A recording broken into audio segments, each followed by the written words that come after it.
Hello, beautiful people. How are all of you doing today? Hello!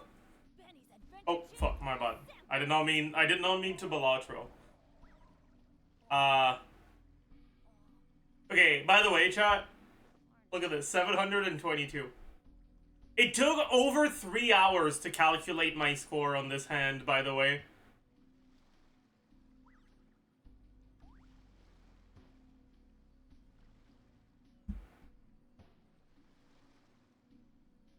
I tweeted this yesterday, No one's joined me on an adventure in ages. and then an hour later, I tweeted this. And an hour later, this is this is where I was at.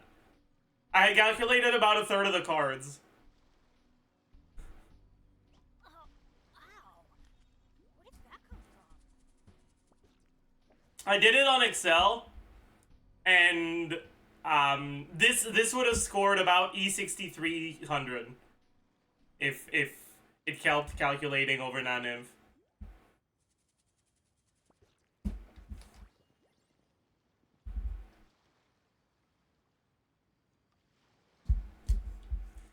Anyways, chat. Good morning. Wait, actually, I forgot something over about.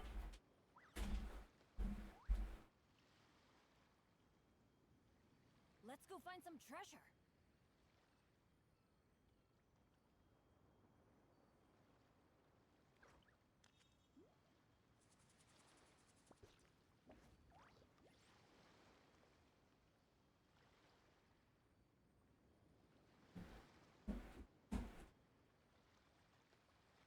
Benny's adventure team assembled. Ugh, I'm bad. Good morning, chat. So, did you run today? I did, actually. I did go running. And here's what I realized. Running, also guards, please. Running when it's snowing hard makes some ouchies to my eyes. Okay? Fucking snow falling in my eyes the whole time. It's very annoying. It's very, very annoying, okay? Ouchies? Yeah, ouchies indeed. You have glasses now.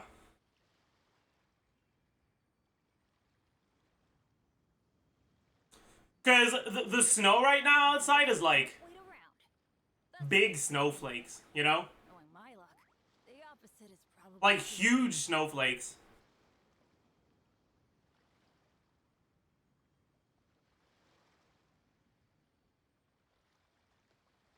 Benny's adventure Um, team assembled. so they actually sting when they fall into your eyes. Yeah, when you're near zero, at near zero temperatures, it's just like ugh. But anyways, I love snow. Never snows in my country. Yeah, those are two statements that always go together. If it snows in your country, you don't love snow.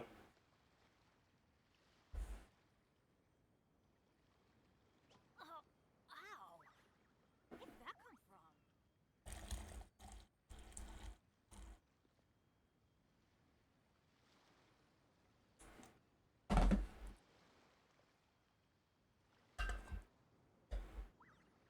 What if you lose to Yumiglorb Glorb and do C6 showers while doing 2 pitted? You know what would be really funny? How many kilometers did I run? I don't know, actually. I could take a look, I guess.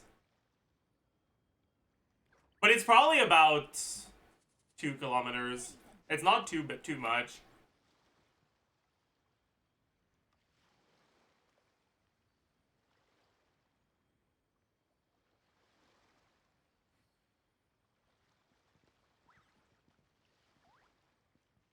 I'll go up eventually, but for now, I'm okay with this. I still have to take a walk in the middle a few times.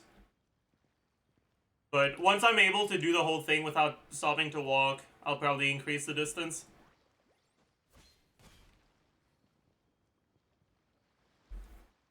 Anyways, chat.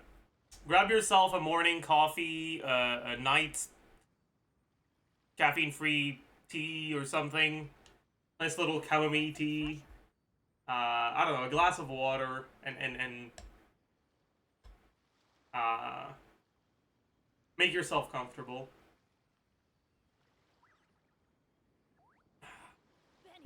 Ooh, that hits the spot. This is morning coffee plus hydration after run. It hits the spot. Oh yeah.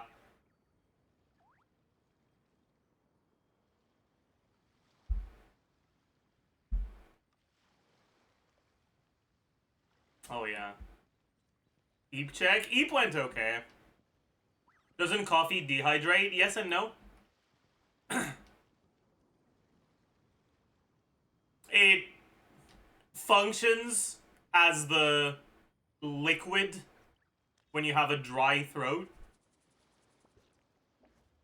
But it's not something that's good for hydration. Did you shower? Yeah. I showered when I came back. That's why my hair is like so weird right now, because it's still slightly wet.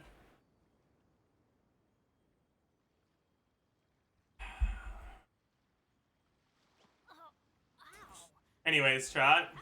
Have you guys seen the banners?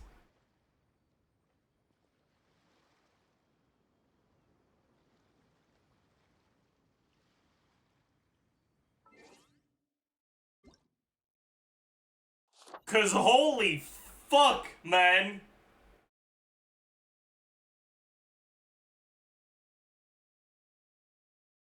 What the hell?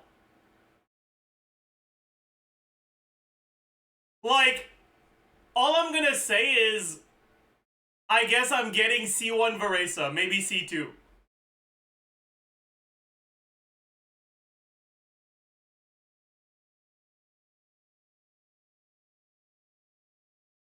Like, I guess it just is what it is, man. What the fuck are these 4 stars? What about Xianyan? Xianyan C1 doesn't really do anything, and Xianyan C2 isn't something you can deactivate, so I kind of don't want to activate it.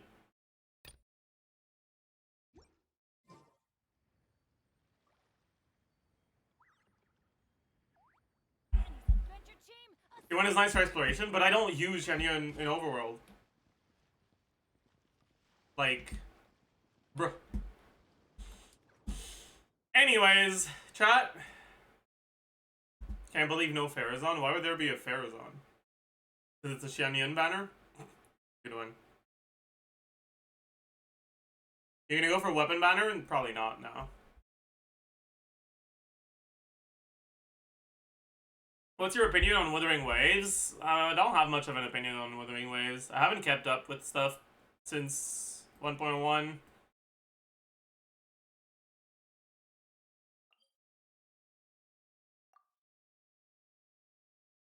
It's got good things going, but like my TLDR of the reason why I stopped playing is it has a bunch of good things going for it, but I started the game in the hopes that it would do specific things differently from Genshin, and the things that I hoped they would do differently, they did not do differently, and I didn't feel like sticking with 2 gacha games.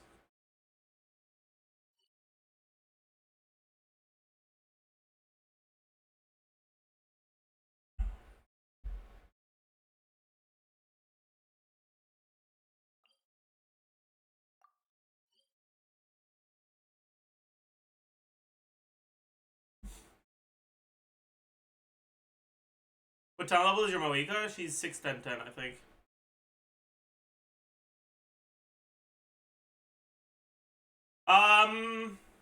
Alright, so what day of the week are we? We're Monday. I don't think it's Veresa books today, right? Veresa's Conflict. This is not Conflict. Yeah. So I think all we can do is this. Or I guess we could just condense our resin and get ready for the patch tomorrow. Sun books. Yeah, but I already have enough to crown her burst, and you don't need to do anything with her other abilities.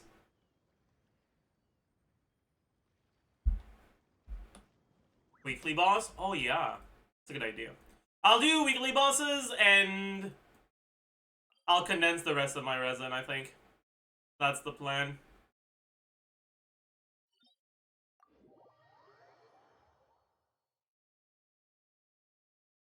Was the time priority for Veresa? Normal attack, then burst, and then E. But she's like a 10-6-9 character, you know?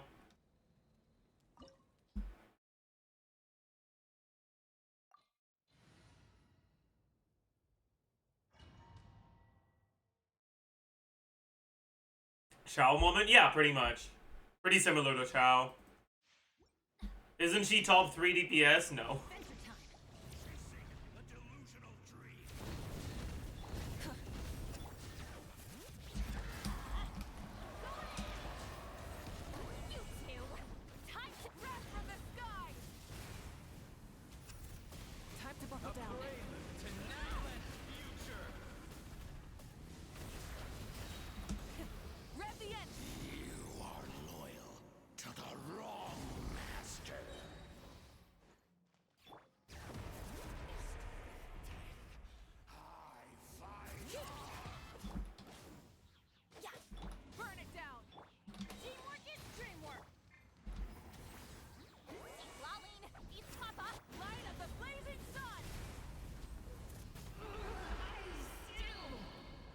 Alright. Will it be 3? Even better, actually, will it be a billet? That's what I want. I want a billet. No billet. No 3. No good artifact. No good instructor. Fuck.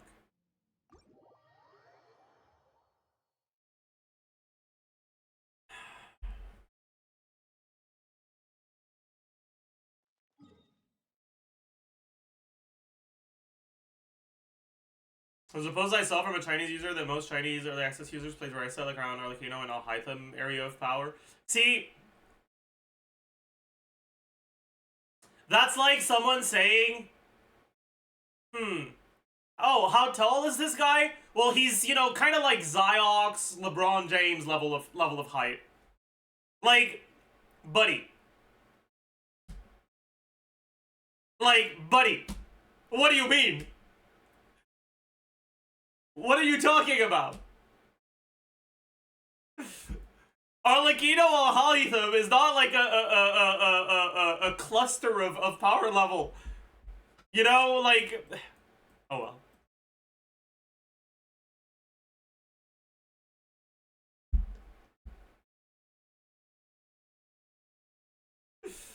Oh boy.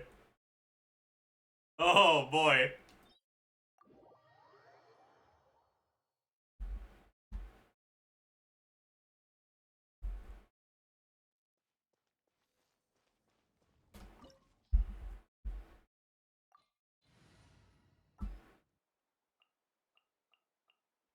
Is she better than Chlorine? From what I've seen, her best teams are slightly better than Chlorine's best teams, but her team versatility is worse.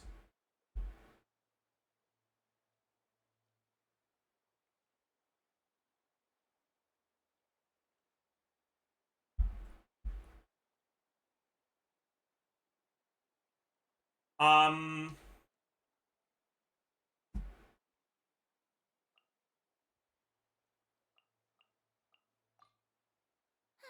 I knew you'd miss me.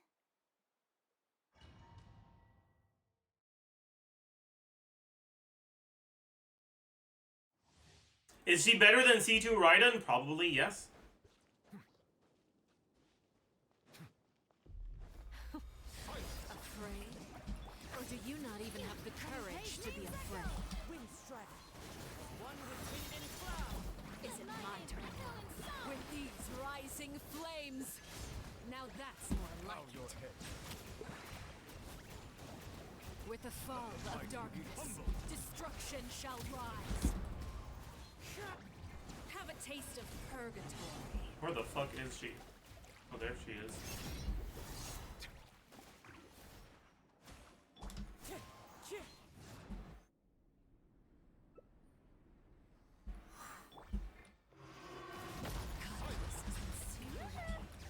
My blade is all that remains. Let the world fly.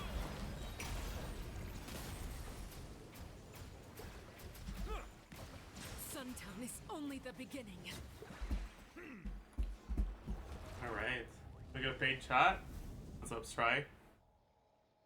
You look very good today, thank you.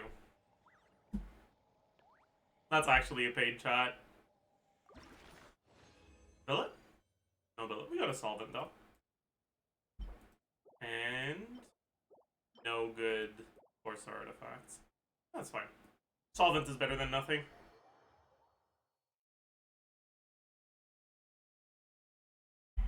I compliment people. Well, yes, indeed. For remuneration.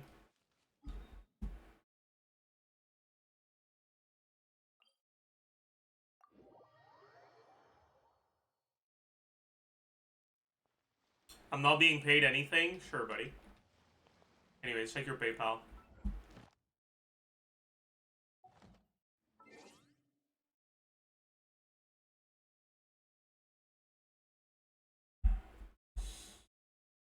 Someone asked if Varisa's weapon does as much as her C2. I should take a look. I should actually calc it. Also, here's what I'm gonna do. I'm gonna close my unsaved Excel bullshit, and I'm gonna open a new one.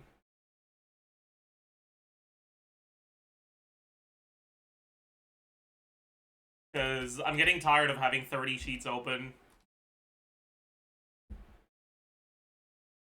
We're gonna start again from only one.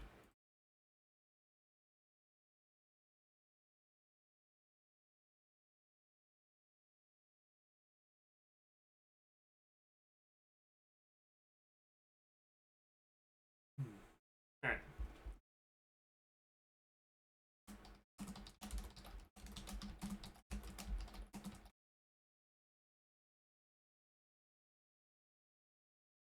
Ah.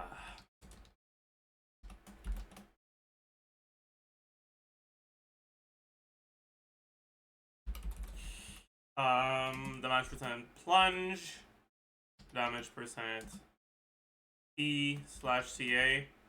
I should also have damage percent Q, which is gonna be plunge, but slightly different with the SIG.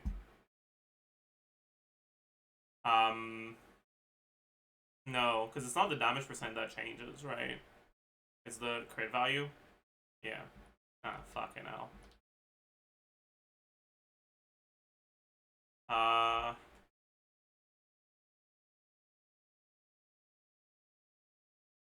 Crit value. Crit multiplier, plunge. Crit multiplier, E/CA. Crit multiplier, plunge Q. E attack, plunge, E attack, E/CA. E attack, plunge Q. Motion value, plunge, motion value, E/CA. Motion value, plunge Q.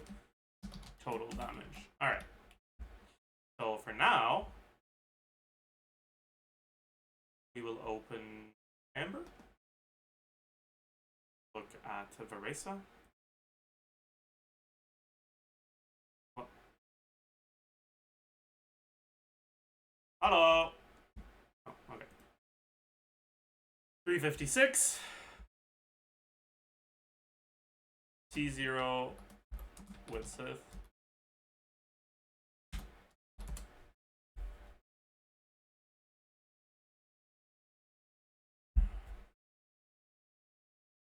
Okay. Attack percent is going to be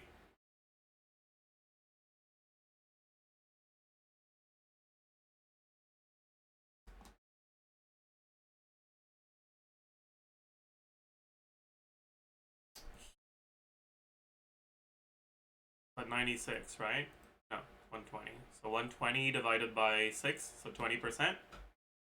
So 46.6 plus, I guess we look at Chevreuse. So 40%. Power resonance. Noblesse.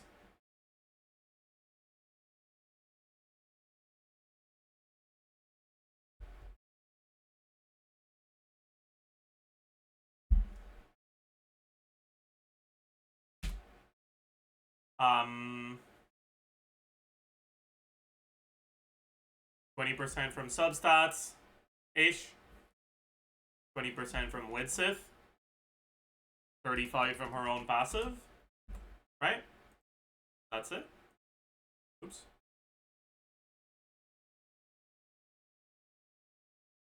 Yeah. Oh, yes, he knows me.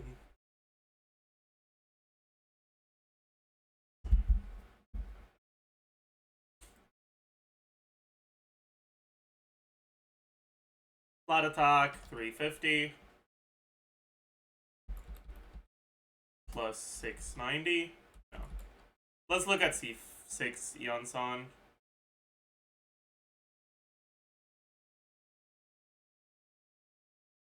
Well, I guess for now we'll look at C2. I also want the 30% from this. Total attack. Crit value. 98.4 plus 62.2 plus... How much is Widsith again? 55, yeah, 55.1 plus 20 times 6.6. Is that it? Yeah.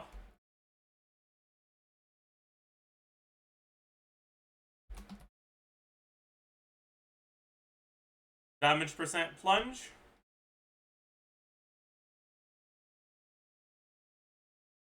Um, 46.6. Rose, Cinder City, Mawika,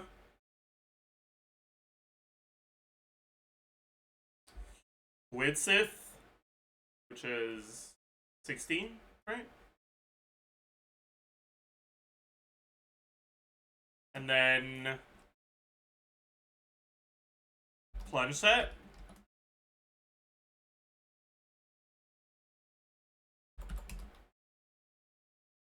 The attack plunge is total attack multiplied by crit multiplier multiplied by 1 plus damage percent.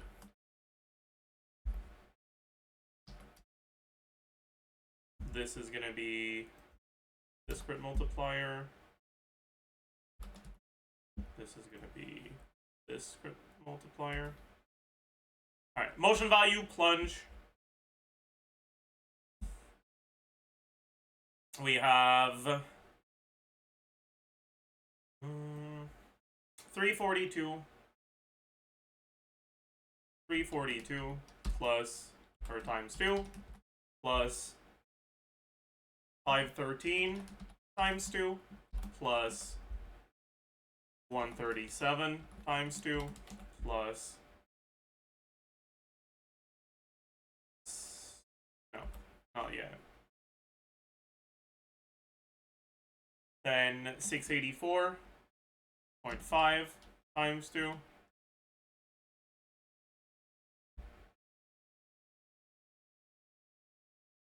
Then 151.8 times 2 plus 157.5 times 2 plus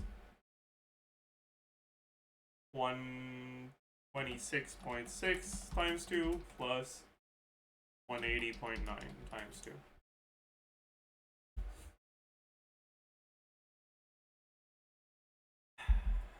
All right.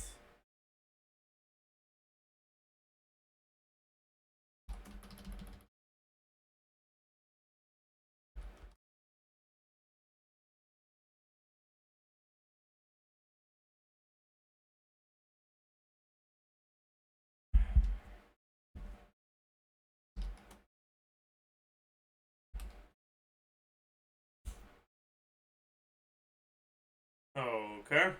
Can we take a look at C1 Widsith, C2 Widsith, C0 R1.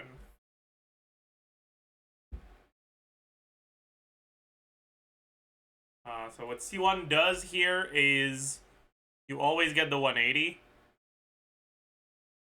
And is that it?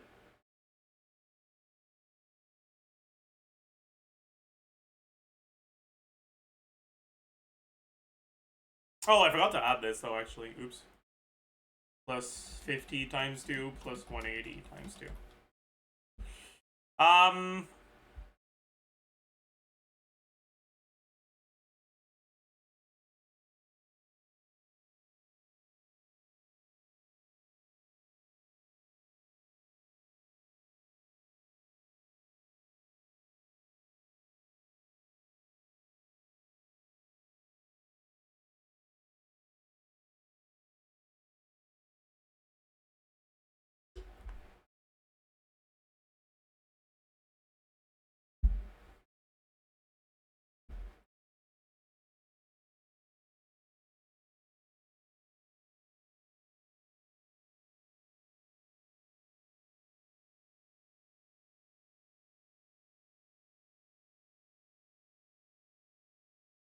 so it's just 130 motion value twice, right?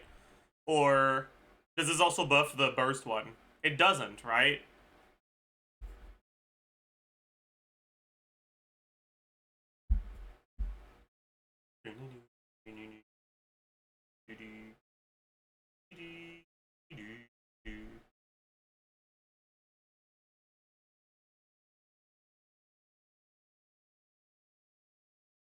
Because she doesn't enter Rainbow Crash when she uses it, right? Or actually,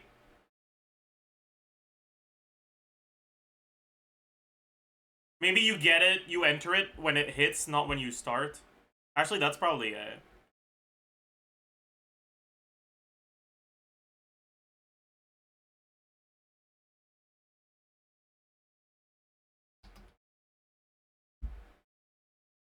Oh, no, never mind. Okay. That's just the name of that thing. Okay.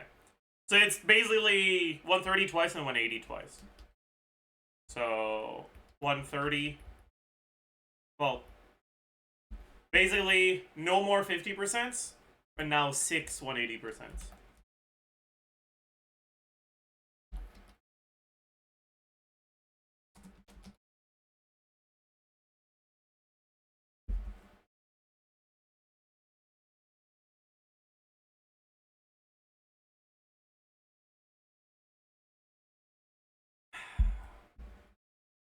Right?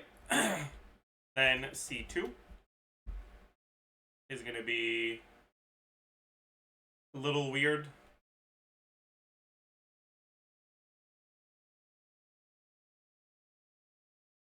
You get 2 additional of these.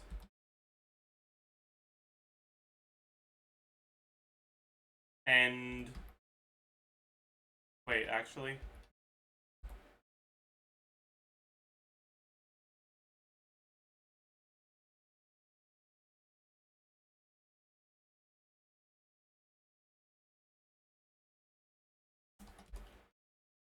but your rotation is now longer.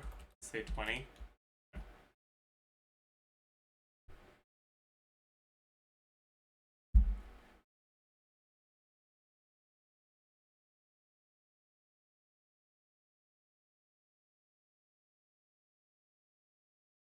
Okay. And then C0R1. So we lose the attack percent from Widsith. We lose the damage percent from Widsith.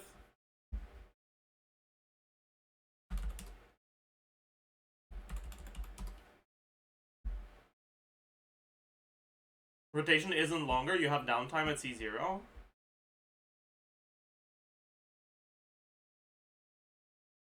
No, you don't. Downtime, but it's just spending time on Mawika because she does more damage anyways. I don't know about that one, Chief.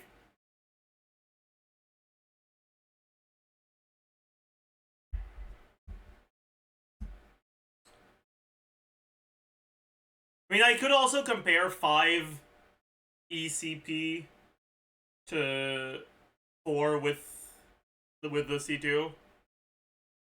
If I want to look at like similar field time.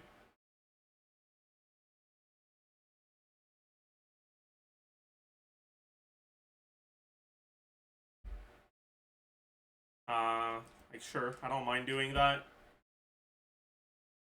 So instead of divided by 20, we stay at 18. Spend no time on Mawika. And we get 1 more Alright, so this is now 2.5. This is now 2.5. This is now 2.5. This is now 2.5. This is now 2.5. This is now 2.5. This is now 2.5. This is now 2.5. This is now 2.5. This is now 2.5. Wow.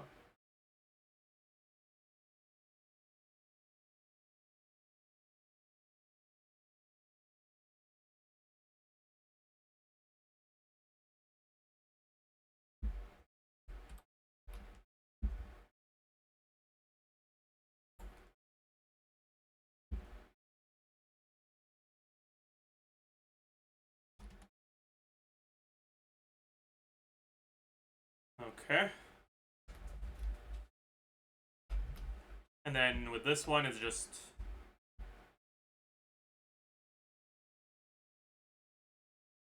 back. Yeah. That makes sense, I guess. 5 ECPs default versus 4 with the C2 procs, I guess. Or I guess maybe this would be more fair if you want to look at proper. Sure. Sure, let's take a look at this.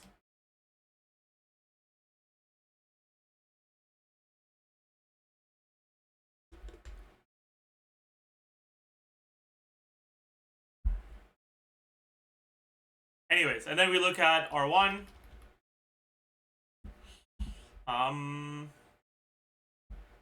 And with R1, we have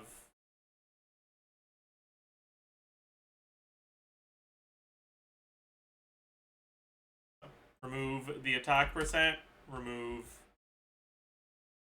the damage percent,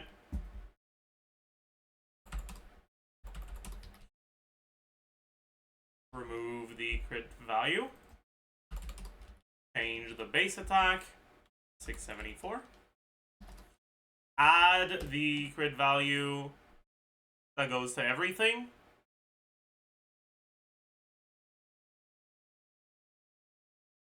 and I guess we add all the crit value first, so times plus 66.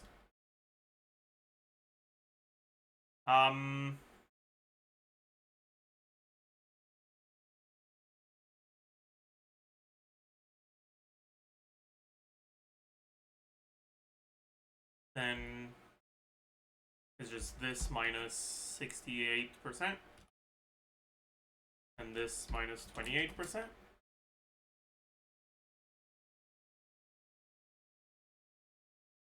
And there's attack percent that I also have to include, 28. Alright. Yeah, alright. So this is more or less what I get.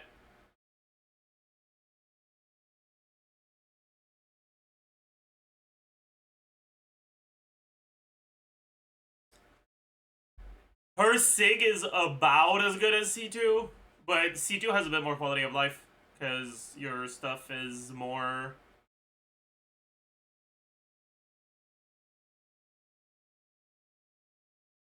C2 adds things to do, which means you spend more time on field, which can slow down your rotations, but it won't necessarily.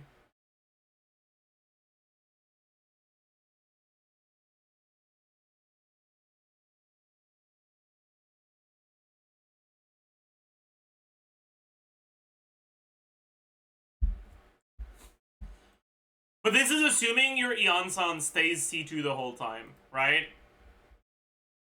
Realistically, if you go C1 plus C6 Eon-san, or C2 plus C6 Eon-san, compared to C2 Eon-san,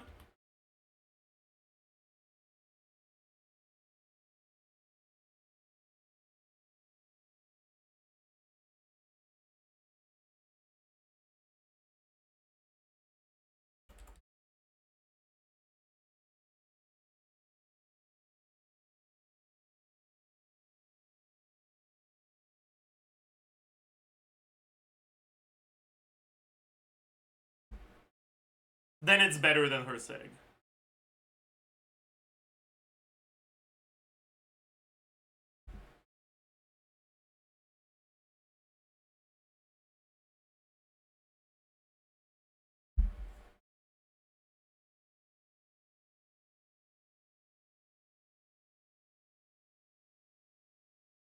Ugh.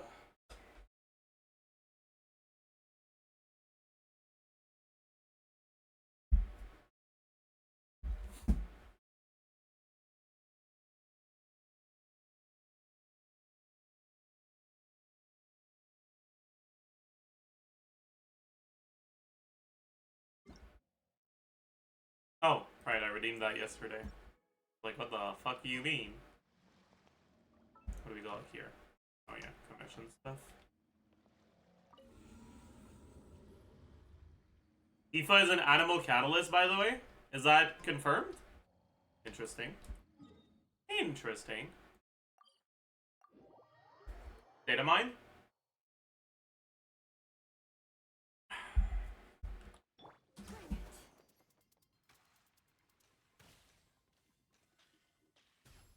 Add Astra. I'll at least do this for now. And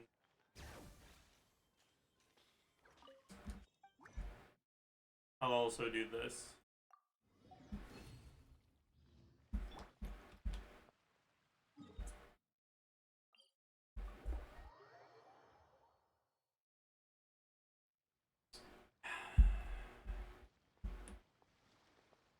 Oh yo, this is the 7th week in a row you've made an animal catalyst, true.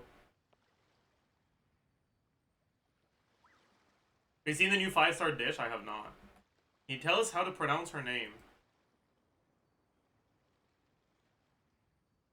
Oh.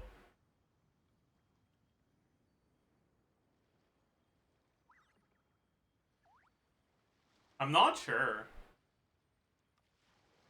Is that an actual word in French?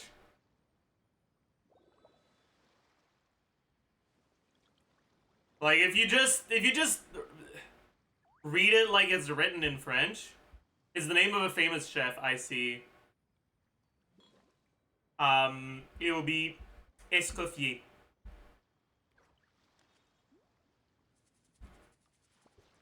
So Escoffier.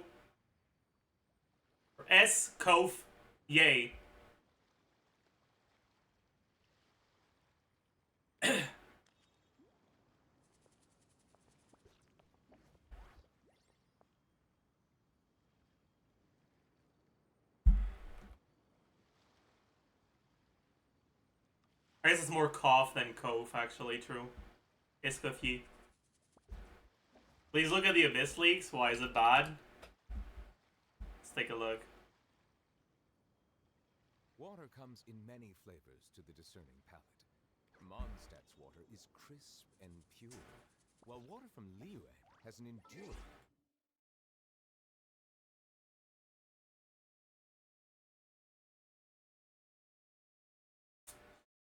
Yeah.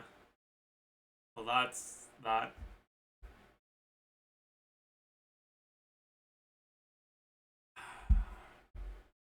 Thank goodness they're finally making an Abyss that's good for Citlali. Honestly.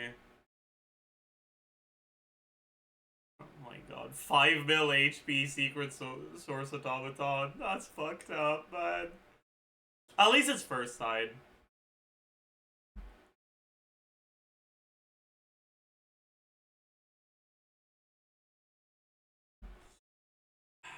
Geo skill damage and cryo skill damage.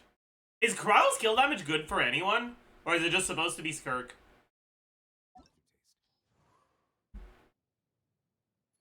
Oh, it's for Escoffier. I see. Right. That makes sense. They did say she was like Farida for damage, right? Right.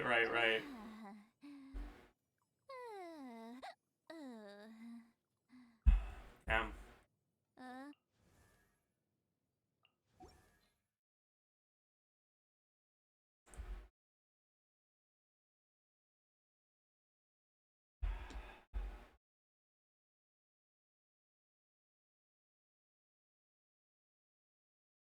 And then Geo's kill damage is like Navia, Chiori, Albedo, I guess.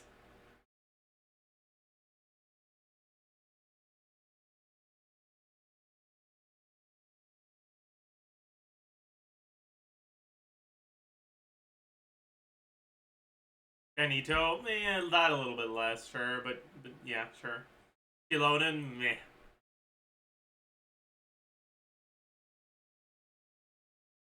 Yeah, I mean, I guess this is a good abyss for Navia. Navia's strangling teams get innate Hydro on enemies too. So it's probably really good, actually.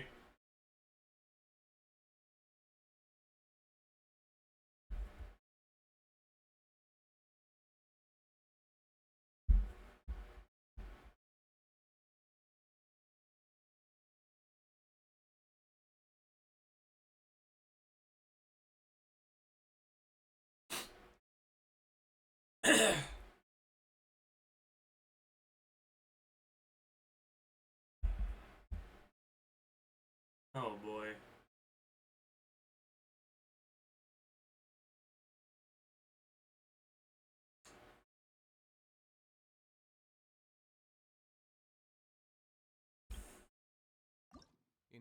I get a new name card. What is it? Sitlali and Mawika? I see.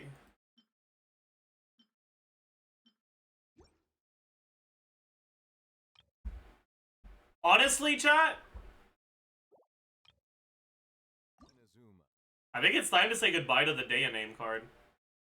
I really like the Sitlali one.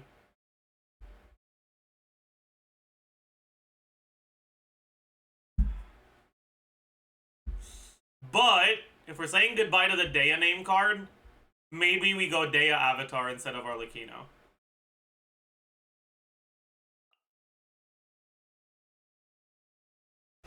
Probably. The water has a depth of flavor unlike.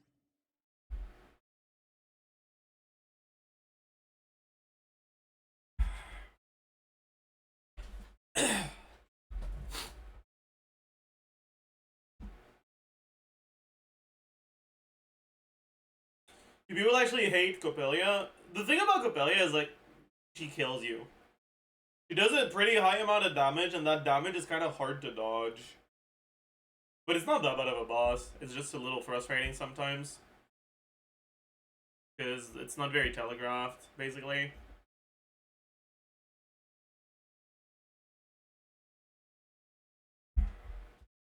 Like, the damage happens at the same time as the animation, not after a wind-up of some kind.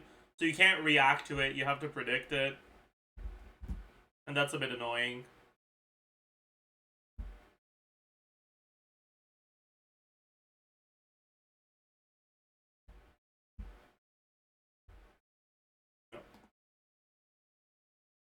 We got a Yansan trailer.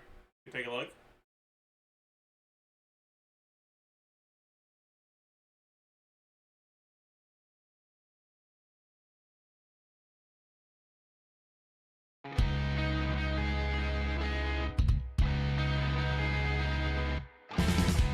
Physical fitness has always been a big part of my tribe's culture. Young people even show off their muscles to each other as a friendly gesture. So obviously, if you want to call yourself a fitness coach around here, you've got to have the goods. Coach will take it from here. Quick as a flash.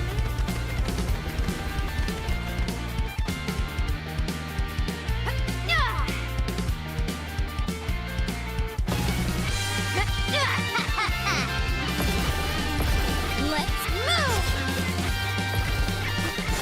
Step aside!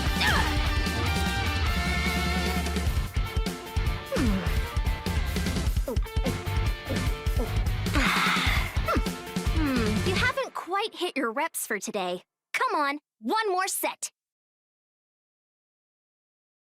Bro, the music goes so fucking hard. What the fuck? Holy shit. Is that fucking math rock in my Genshin Impact soundtrack? Like, what do you mean? What the fuck?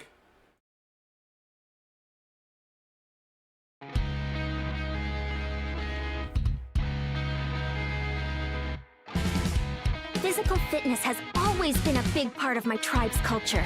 Young people even show off their muscles to each other as a friendly gesture. So obviously, if you want to call yourself a fitness coach around here, you've gotta have the goods. Coach will take it from here. Quick as a flash.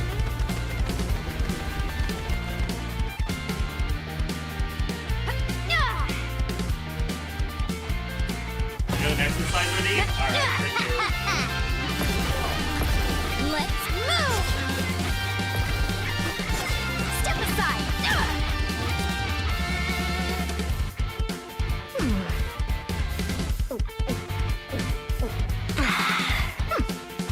You haven't quite hit your reps for today. Come on, one more set.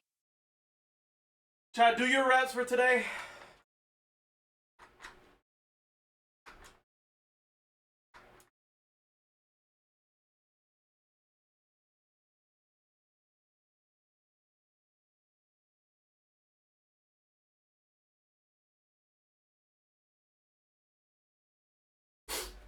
Ugh.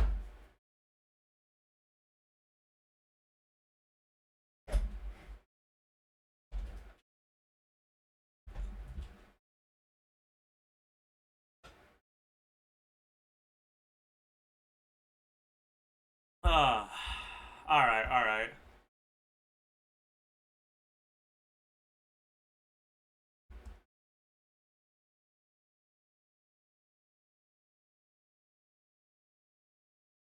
Anyways, feels good. We have a fucking soundtrack that is not boring. I feel like it's been a while. I haven't been impressed by any of the character soundtracks since... When was the last time I was impressed by one? The Longyan one was pretty good, sure, I guess.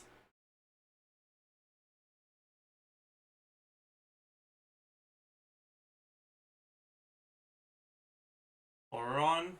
What? Did I like the Auron one? I forgot.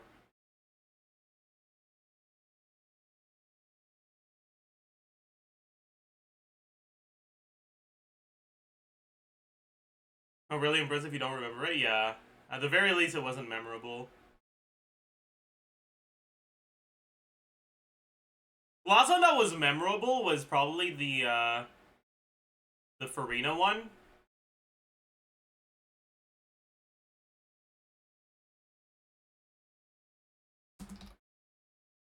I don't know which one of the two it was, if it was a teaser or the demo.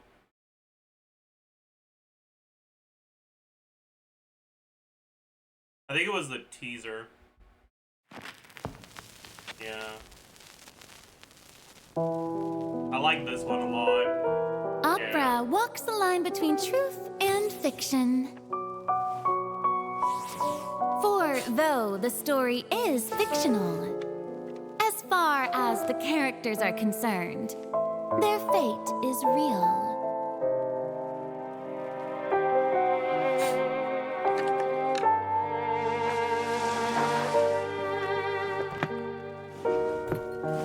Therein lies the rub. Are you and I the audience, or characters on the stage? Nobody can know for sure. After all, nothing is easier to fool than the senses. We know only one thing for certain, that the prophecy is true. Because in this show, the prophecy is a part of all characters' fates. Don't believe me? So, you still haven't noticed that I'm not even speaking to you. This is just a recording playing in your head.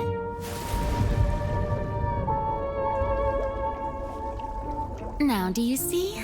The prophecy has come true, and everything has been lost to the Great Flood.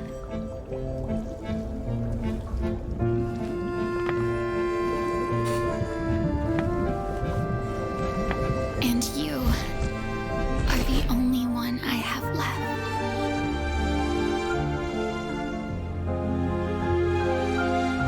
And so, while fate may seem like it's playing cruel jokes on you, only fate will not deceive you.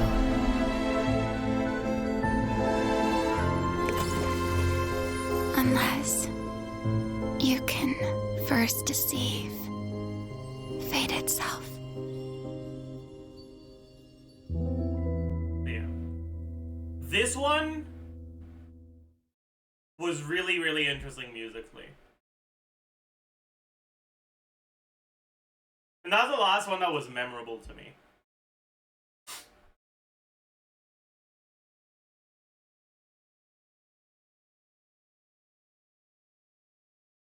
Seat Lolly? Was it Seat Lolly one that good? I don't know. Alright, Chad, the minus $600 joke is not that funny, man. Like, haha, good one. You're the 7th person to make the joke, and it stopped being funny after... It stopped being funny halfway through for the first time. And each time after that was just... like, okay, I get it. Congratulations.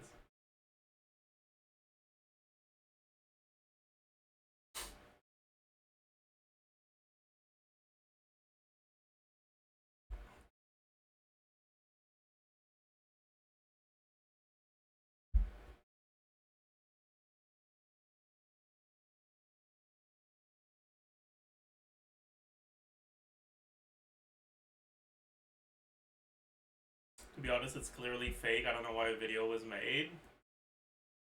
Yeah, I mean... I don't care, man.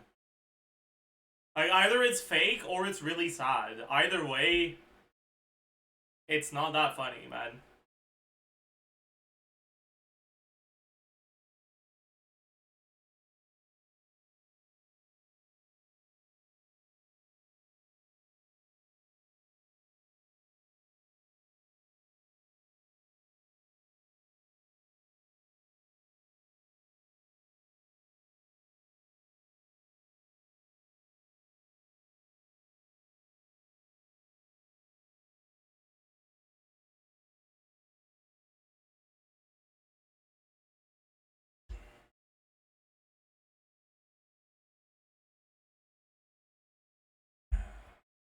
Alright, banner review.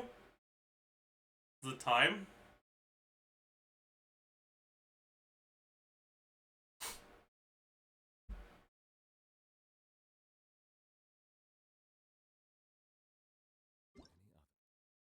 Fuck it, yeah. Alright, let's put a marker down. Everyone, say hi to YouTube.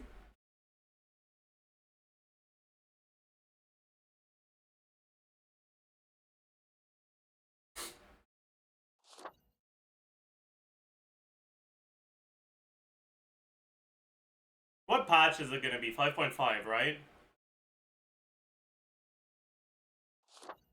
Yeah.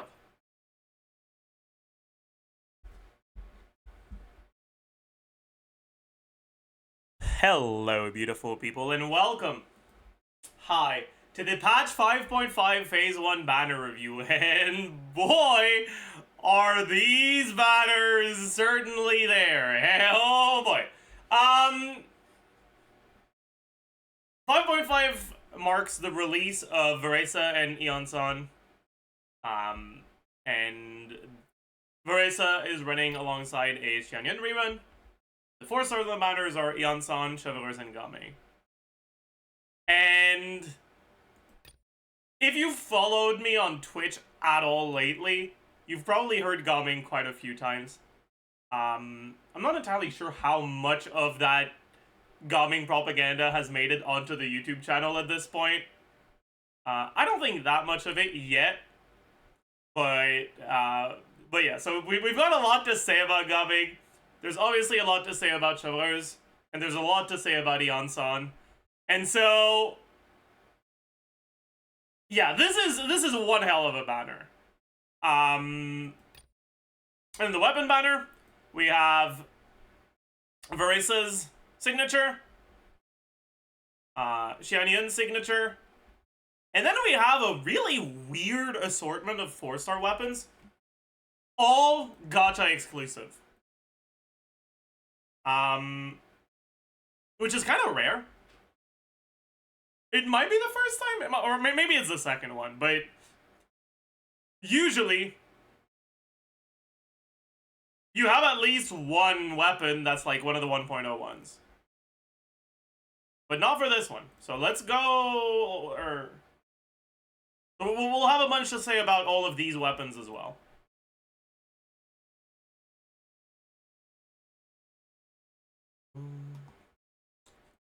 But, as usual, let's start with the 5 stars. So, what the fuck is a Varesa?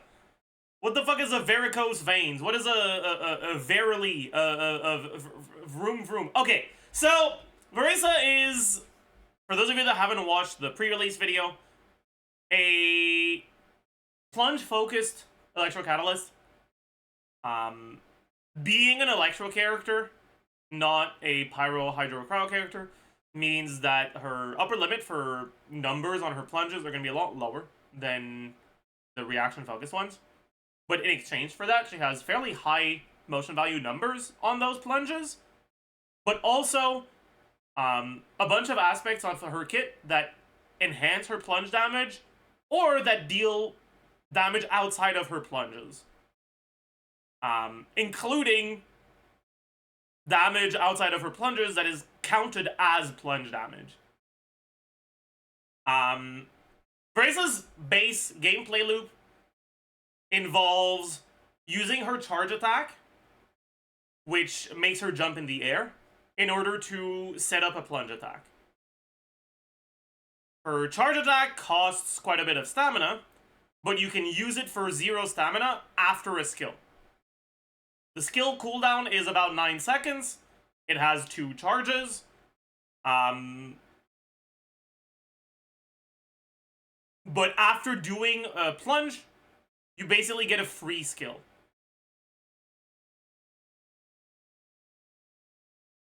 That free skill is enhanced, and then the charge attack that follows that free skill is also enhanced, and the plunge attack that follows that is also enhanced. But those enhanced abilities do not give you the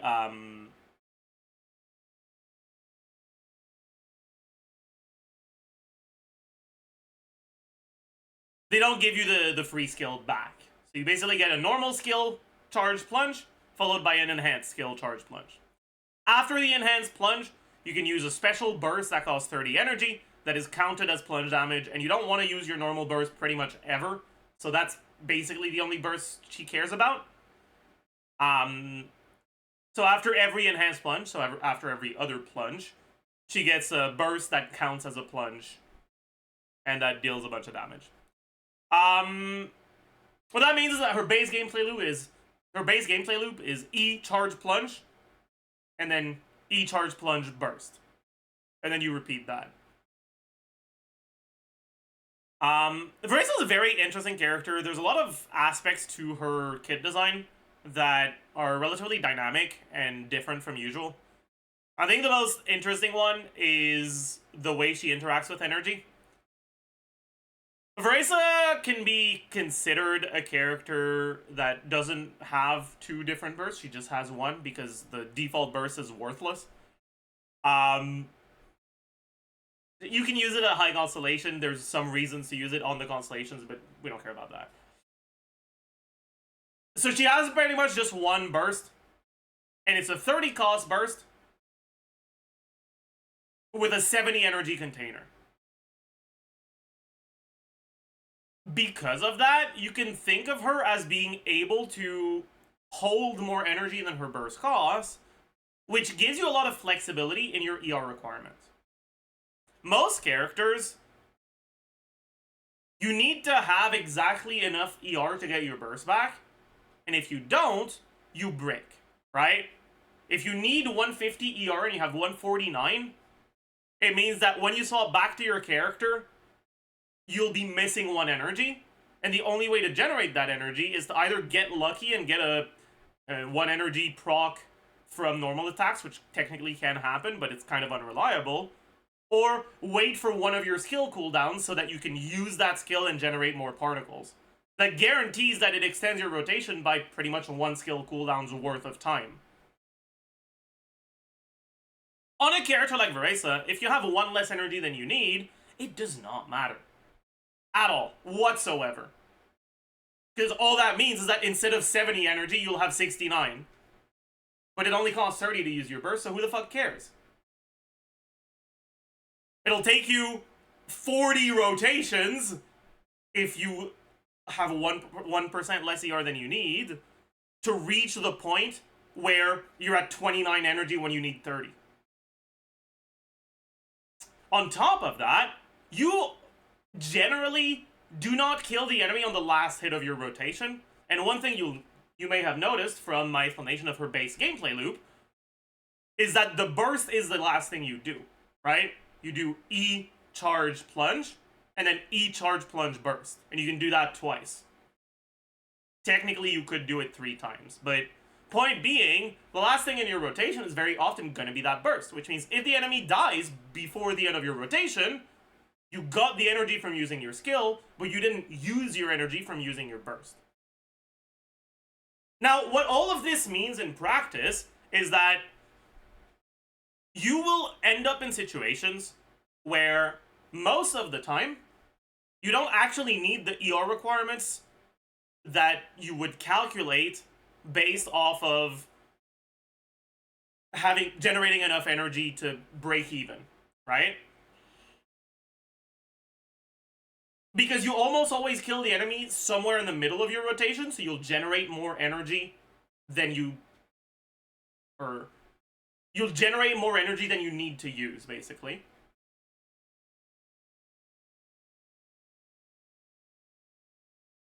And that creates a situation where, unless your energy generation is like really, really bad, you generate like 30 energy per rotation, like in solo Electro Varesa teams, you honestly just don't need ER. Which I think is a really interesting mechanic, right? The fact that she has a burst cost that is much smaller than her burst, or than her energy limit, effectively completely removes her ER requirements. Even if you're 20% less ER than you need, it would probably take you like 8 rotations to end up in a situation where you have less than 30 energy when you need to burst. And that's assuming you stay on the same enemy for the whole time and you don't drop HP particles from enemies. But 8 rotations is not something that ever happens in Genshin's endgame, because after 8 rotations, it's been 3 fucking minutes, it's over. Or pretty close to that. Certainly don't have enough time for your other chamber. And every time you finish a chamber, and often when you finish a wave, you have a chance to have gotten a skill that generated energy that didn't lead to a burst because you killed the enemy before you needed the burst. So in practice, even if you're like 20-30% below your ER requirement, you might not actually find yourself lacking energy even after 3 chambers.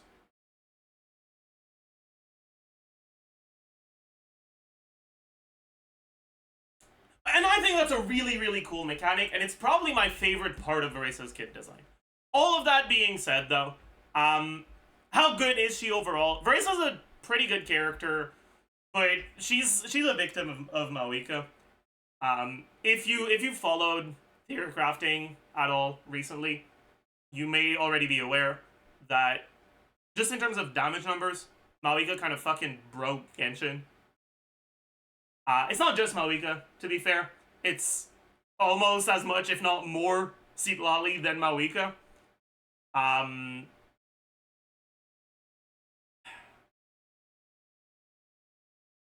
If Mawika was released without Citlali, she would have been a great character. But Citlali's broken. Citlali fucking breaks the damn game. And just in terms of damage numbers, Mawika is so powerful that most carries are closer in terms of just damage numbers to Ayato than they are to Maoika.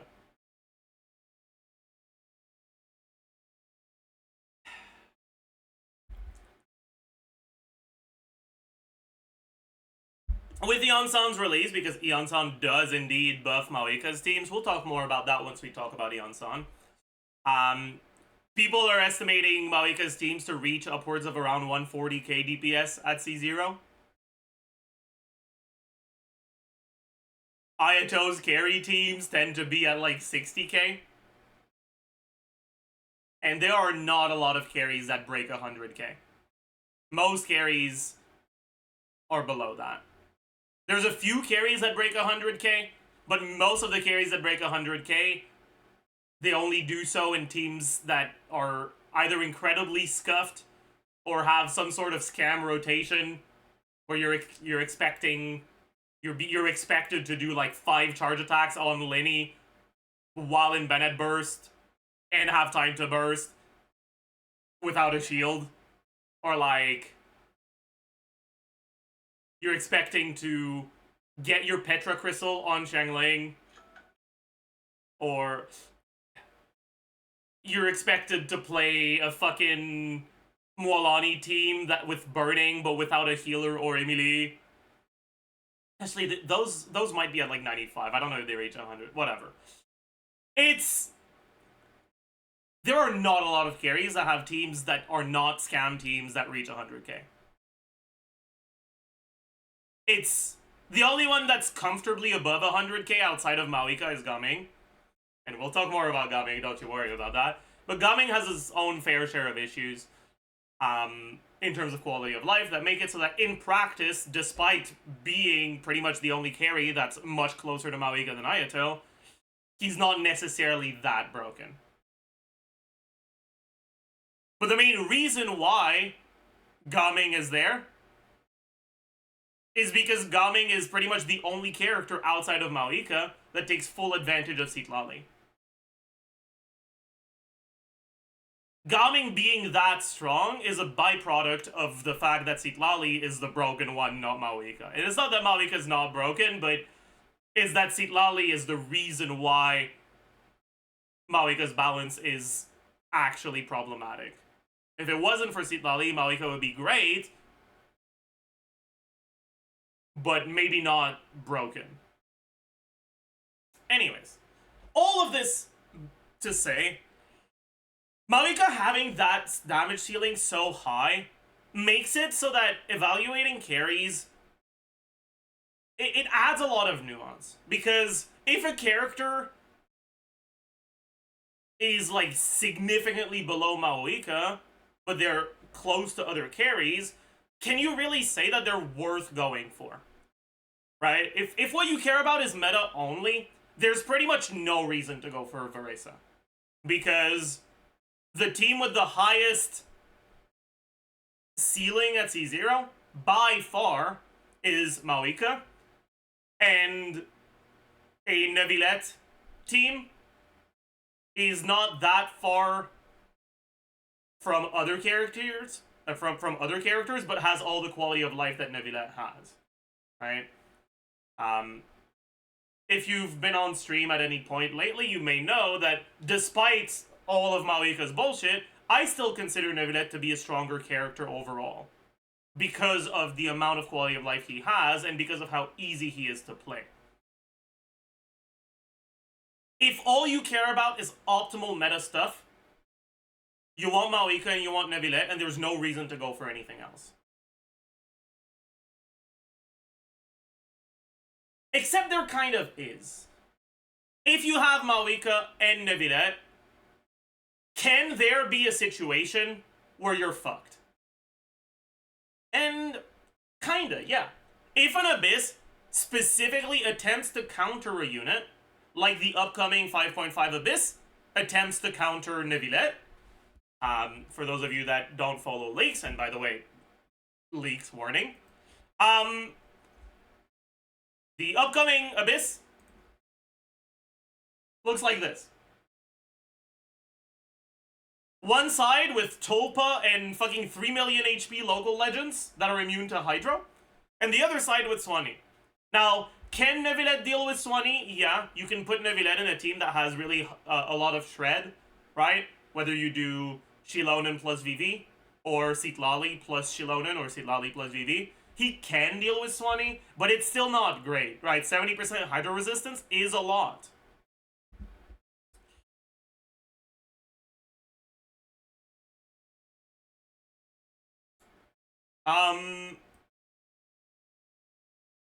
If they do more things like that, if they do keep trying to counter Neuvillette, and it's not just a one-time thing, or if they start putting pyro-immune enemies in Abyss, you can end up in a situation where having Neuvillette and Maoika isn't necessarily enough. And so the question becomes, if you care only about meta, you have Neuvillette, you have Maoika, what sort of character would you like so that you can be ready when there are abysses that counter one of them? And I would say Veresa is one of the characters that can fulfill that role. One of the biggest issues with Veresa is that some of her good teams use Maoika support. From what I've seen so far, Veresa's best team is Chevreuse with Maoika, right? Veresa, Chevreuse, Yansan, Maoika. But the downside to that is you're not able to play Maoika carry on the other side if you're playing Maoika support. And it is significantly worse than a Maoika carry team, even a Maoika, Yansan, Bennett, Rosaria, right? Without other 5-star characters. And that's a team that uses Yansan, right?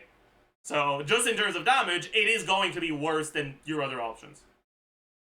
But it's a lot of electro damage, which is relevant when you're against pyro-resistant or pyro-immune enemies.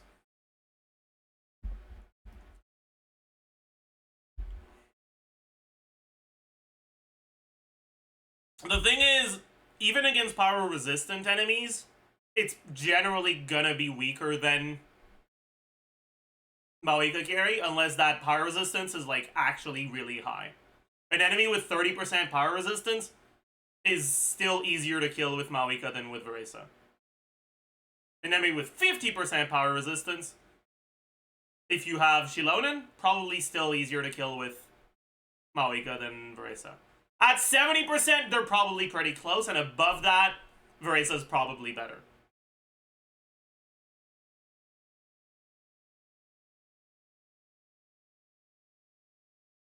Because,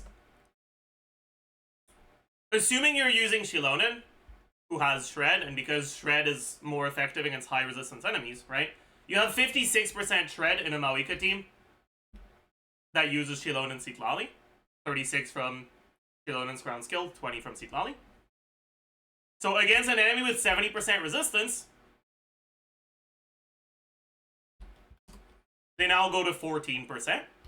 Whereas if they were at 10%, they'd be at minus 46.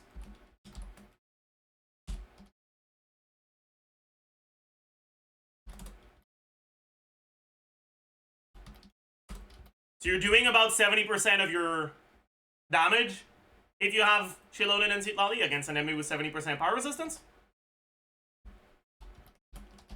But this times, I guess with Shilonen it's not going to be 140k, let's say 125k. This is not that far behind Veresa. And the Veresa Chevreuse teams also have a decent amount of pyro damage from overloads and Maoika's damage. Probably still higher in terms of team DPS than the Veresa teams, right? She's actually just that powerful. Even against high resistance enemies. And that's why it's a bit hard for me to recommend Veresa, right?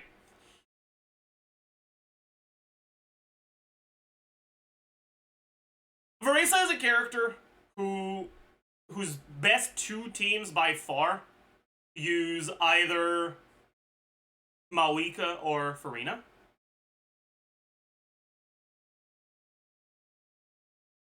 What that means is that if you have all the characters in the game, when you're against content that counters Mawika with like actual pyro immunity, you can use Mawika as a support in a Veresa team and use Veresa, but pyro immunity means that it's not going to be that good. Or you could use Farina, but that means Neuvillette doesn't have Farina anymore. That's not the end of the world, but it does hurt Neuvillette's teams. A little. If you're against content that counters Neuvillette, you can use Farina with Veresa, and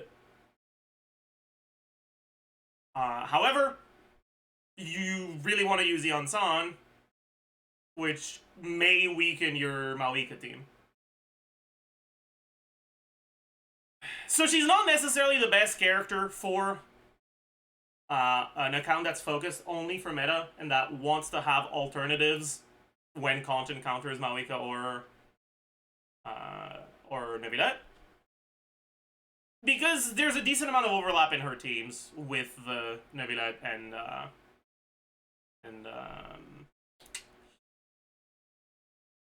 Mawika teams.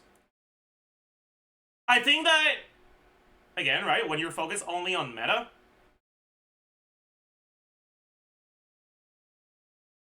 if you're trying to figure out the sort of teams you can play when content counters Neuvillette or Mawika, the go-to is going to be Hyperbloom. Hyperbloom is a team that has no overlap whatsoever with Neuvillette or Mawika's best teams. The optimal Hyperbloom teams being double Hydro with Singto, Yelan, Nahida, and then either Kuki or Raiden. And then the question is, how does Veresa compare to those Hyperbloom teams? Veresa's ceiling at C0 or 0, like relatively high investment, is higher than Hyperbloom. But that's assuming you have constellations on your 4-star characters. And this is why this banner is so fucking good for her. Because Veresa's best team uses Ion-san and Chevreuse, and both of them have very good constellations.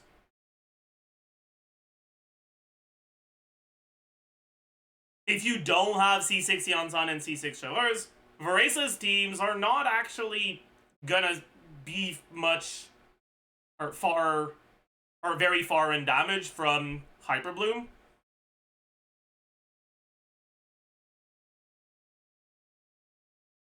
And often will be below.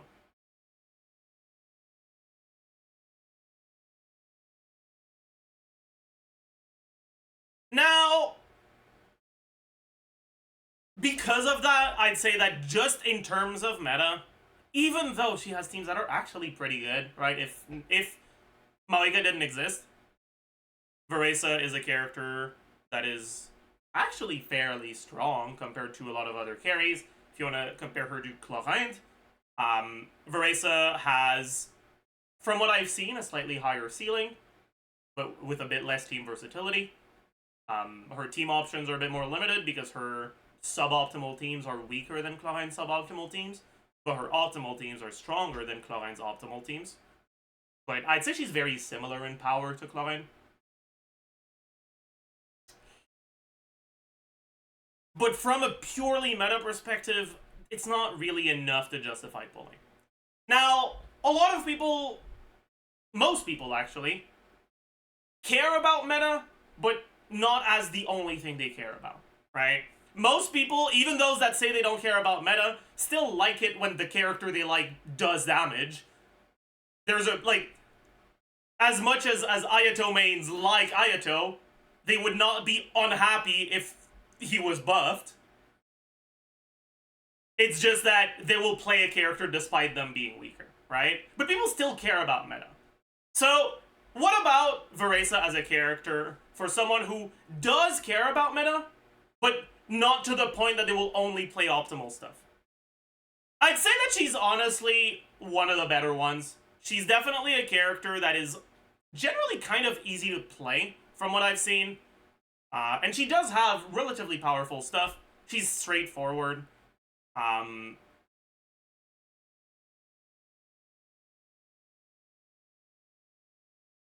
Yeah, overall she's just kind of nice. If you're someone who really likes Veresa, you'll probably be relatively satisfied with her performance.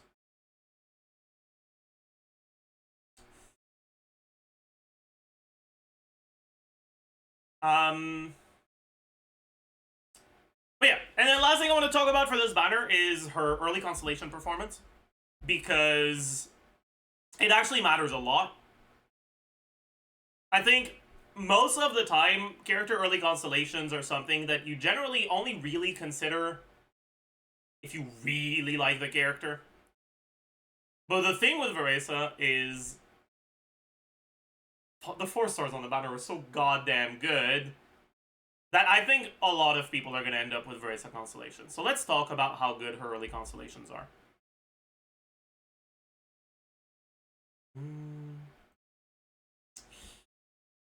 Her constellation 1 effectively makes her plunges deal more damage. Her Ascension passive, her Ascension 1 passive makes plunges deal more damage. It makes the buffed plunge that you get after a buffed skill deal 180% of her attack more damage, and the normal plunge deal 50%. But this does not apply to the plunge damage you get from the special burst. The C1 makes it so that this 50%, right, doesn't exist anymore. It's always 180 instead, and it applies to the special burst. So in a rotation where you do 2 non-buffed skill charge plunge and 2 buffed skill charge plunge, which is her default rotation, it's effectively 130% more motion value 2 times, turning those 50 into 180, and 180% 2 times, adding 180 to the burst. All in all, it's somewhere around a 10-ish% upgrade.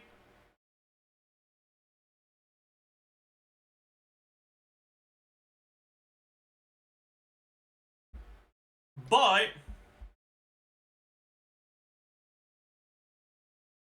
going for her constellations might mean Eon-san constellations.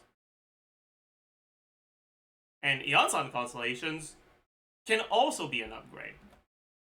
We can actually talk about the gap between C0 and C6 Eon-san for her.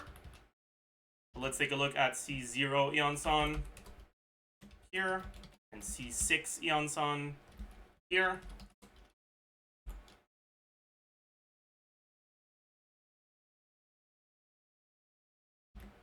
Alright, it's almost a 20% upgrade to Veresa's damage. And if we also take a look at C0 Eon-san, C0 to 5 Shovelers versus C6 Eon-san, C6 Shovelers,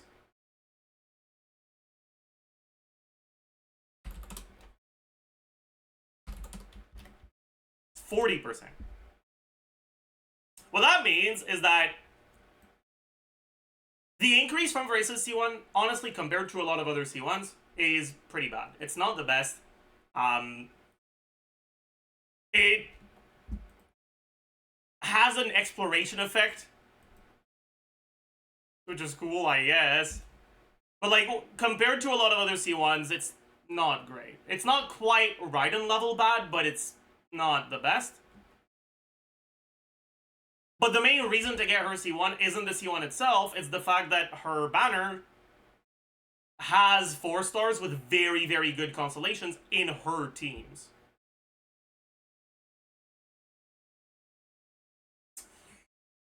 The C2 is a little bit weirder. It makes it so Veresa can use her enhanced burst after every plunge, not just the enhanced plunges.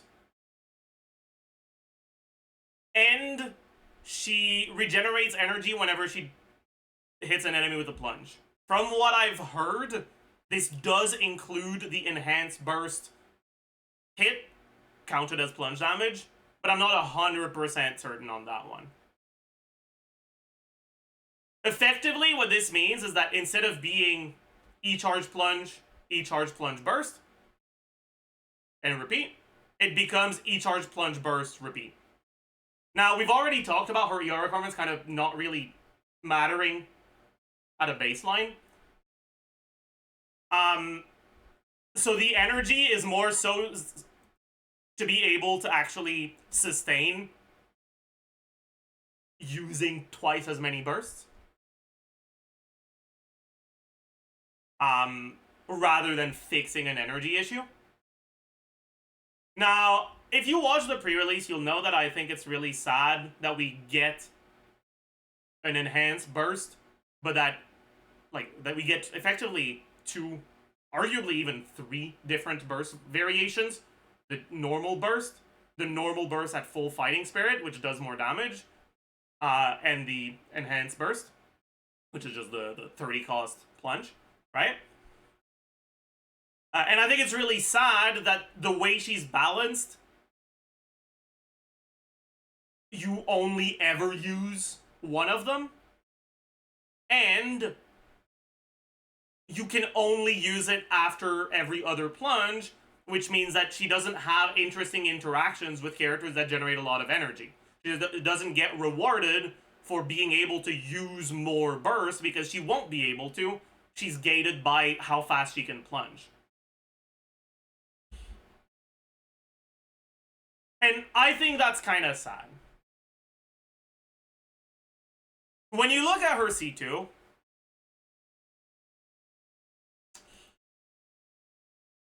I think, despite being sad that she works the way she does,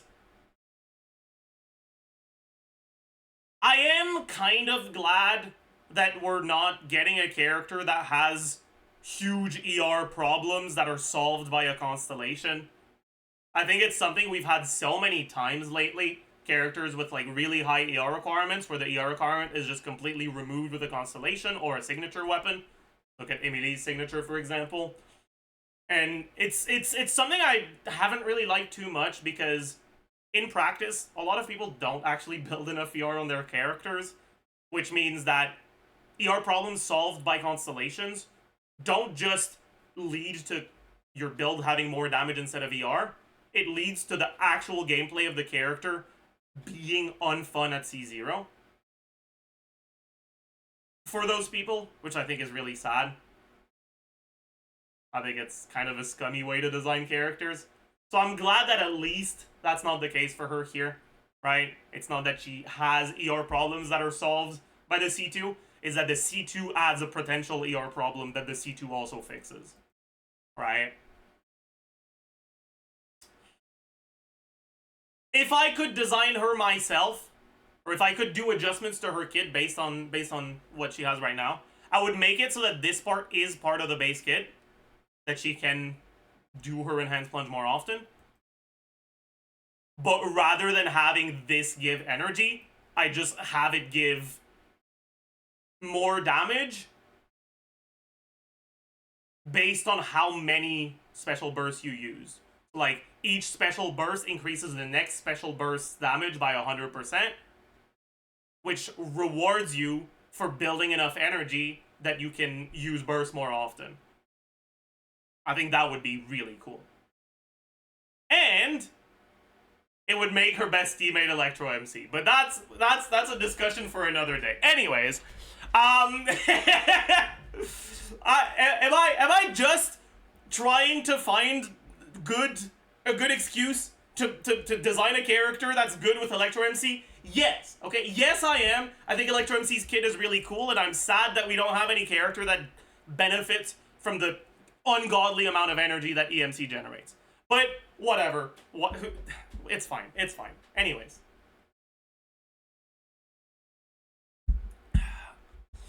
Her C2, because it slightly changes her default gameplay loop, it makes her combos a bit slower. Calculating the amount of damage that it gives is a little uncertain, I guess. If you do her default combos of E-charge plunge first, you do that twice. In a Chevaleur's Malika team, you will end up with a little bit of free time that you can either spend doing an additional E-charge plunge, effectively because she has 2 charges, borrowing from the next rotation, the same way that Navia can. Or you can do a little bit of spinning on Malika. With the C2, the additional time you spend using your burst kind of fills that downtime.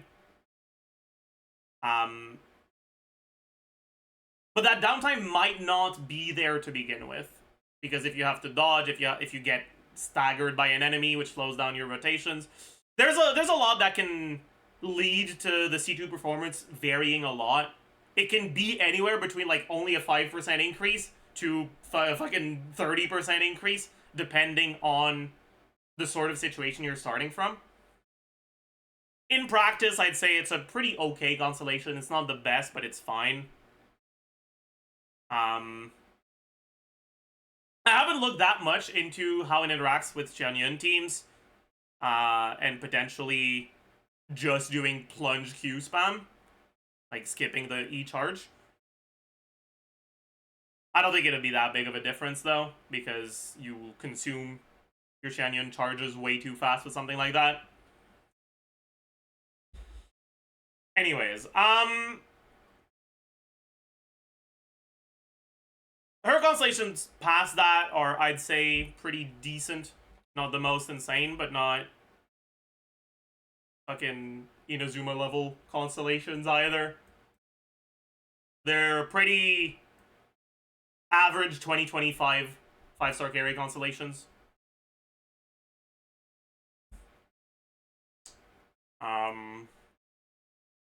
But yeah, the early constellations are a bit on the weaker side. And that's probably why they gave her a banner that's this good. In any case, that's pretty much all I had to say about Veresa, so let's talk about Xianyun. Man, Xianyun is certainly a character of all time. She's kind of interesting.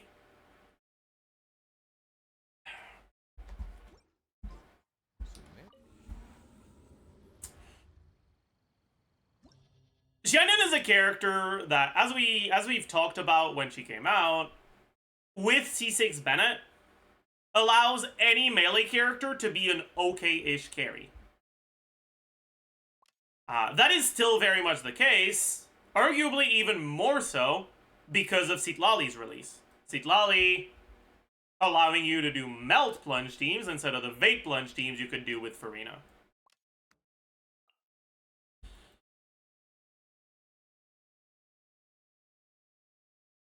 Any character that can benefit from Bennett's melee infusion can be used in this team and end up with enough damage to clear content. People often like using Diluc here, because Diluc has one of the highest plunge multipliers and base stats that are relatively favorable for plunge teams.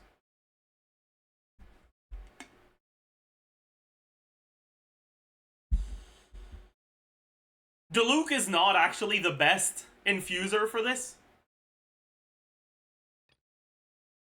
The best one is actually Freminet. Freminet's Constellation 3, I think, buffs his normal attack plunge multiplier so that it's about as good as Diluc, even a little bit better. His base stats are a bit worse, but the fact that his skill applies cryo allows him to get a melted plunge from Citlali, then use his skill, and then get a plunge from his own cryo application before the next cryo application from Citlali. So he can effectively get one more plunge.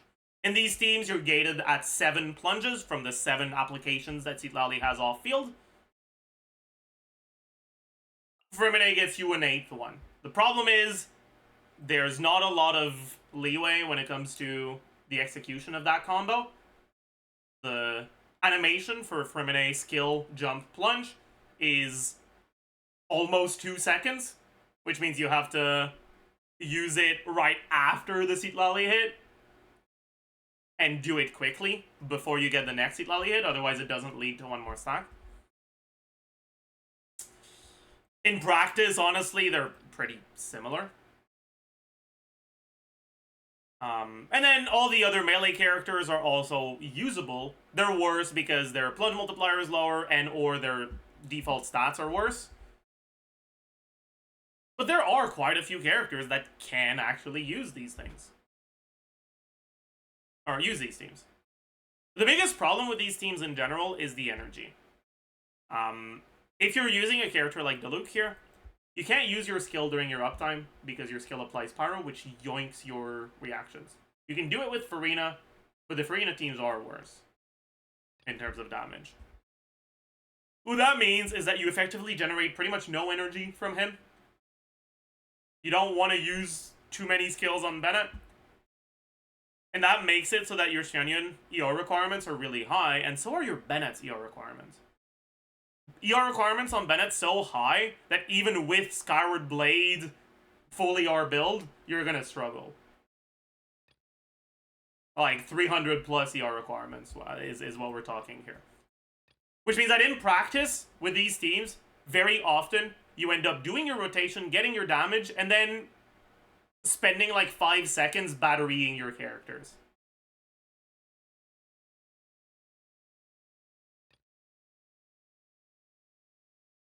Which makes them perform quite a bit worse, obviously.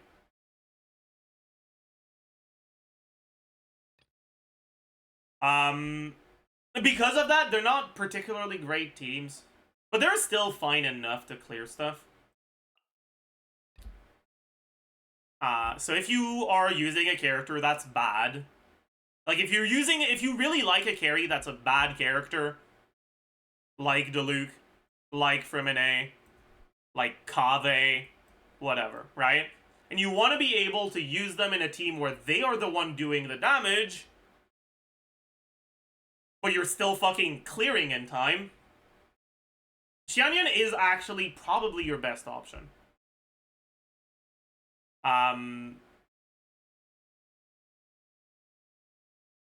Which I think is something that's pretty valuable. The fact that Xianyun exists allows a lot of people to play their favorite character, even if it's not a great one. Which is cool. It's pretty cool.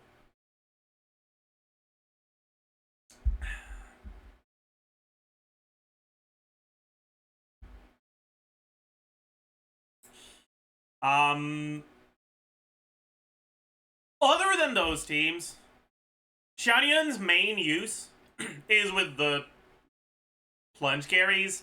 She can be used as a healer for Farina. The problem is that unless you're playing a reaction-focused team with Vape or Melt, getting plunges on your characters is just not that big of an upgrade to their combos. Most carries either actually have good combos by default, so getting plunges instead doesn't make that big of a difference, or if they don't have good combos by default, they do their damage without being on field, right? An example of a character that could benefit from Xianyun is Yai, for example. Yai doesn't have great combos. The question is just, is using Xianyun so you can on-field Yai more damage than using a different character that spends more time on-field themselves? And the answer to that is often no. But if you want to spend more field time on a character like Yai, it is usable. It's just not going to be that great.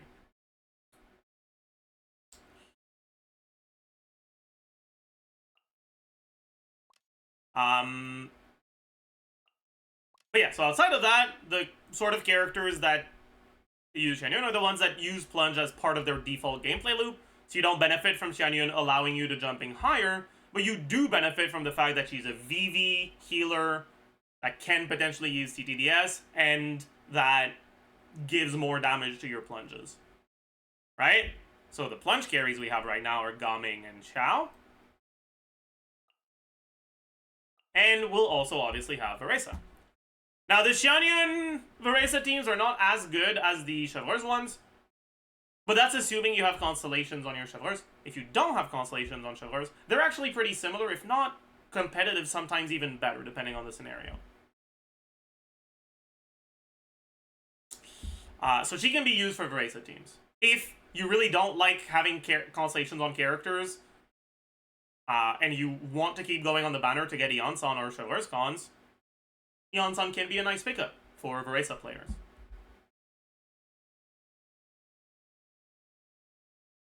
And then looking at characters that are out right now, Xianyun is fairly good for Xiao, but honestly, I think she's the character that's the most at risk of getting removed from Xiao's teams. Xiao's best team right now is Xianyun, Farina, Farazan. Farazan just gives you way too fucking much. So I highly doubt she's the sort of character that'll get removed. And then Xianyun, the main reason why she's good in Xiao teams is because she's a healer for Farina. So if you remove Farina, Xianyun isn't really that great anymore. Now, would it be possible for Hoyo to design a character that changes Xiao's optimal teams, but the optimal teams still use Xianyun? Yes, it would be. But they'd have to design a character that competes with Farazan in a way that also makes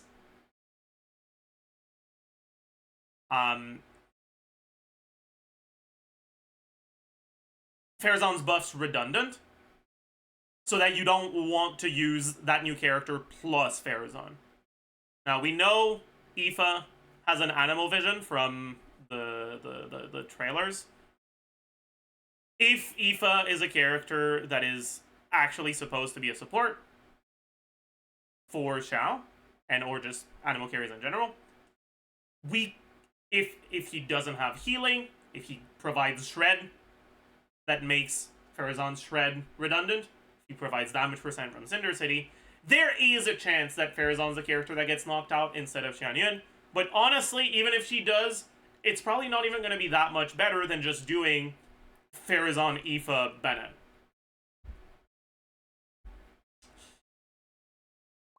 And so, unless you're planning on going for Xianyun constellations,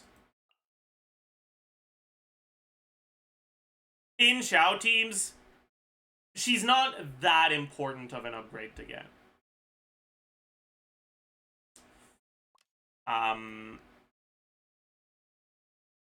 But she is still pretty good. The main reason why she's so easy to knock out, basically, is because the buff that she gives, right, is effectively a pseudo attack buff. Effectively, it works like Shenhe's Quills, right? It's a buff of, it's a flat damage buff. In the damage formula, usually you take your attack of your character, you multiply that by your talent value, your motion value, right? That's here, whatever that number is. And then you multiply that by damage percent, create resistance multiplier, defense multiplier, all of that, right? With Xianyun's buff, all that changes is that instead of taking the character's attack and motion value, you take Xianyun's attack and motion value. And then you multiply that by the same things for that character.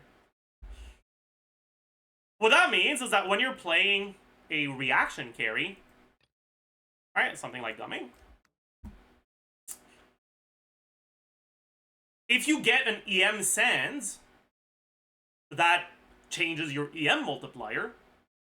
But because Xianyun's buff is affected by your character's EM multiplier, you effectively increase Xianyun's damage from that EM multiplier being higher.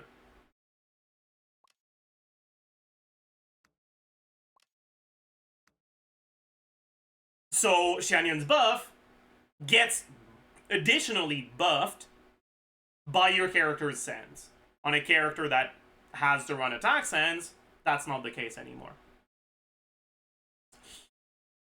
On top of that, Xianyun obviously doesn't really benefit much from VV in Xiao teams because your damage is Animo. But, at the very least, the fact that she generates Animo particles is good for Xiao's energy. But that's why she's not that, like, insane in Xiao's teams, even though she is, indeed, part of his best teams right now. Yeah, and then finally we have Gaming. When it comes to Gaming, Xianyun is part of his best teams, but she's a very unimportant part of his best teams. The best Gaming team right now is Bennett, Xianyun, Citlali. But Gaming is kind of the GOAT.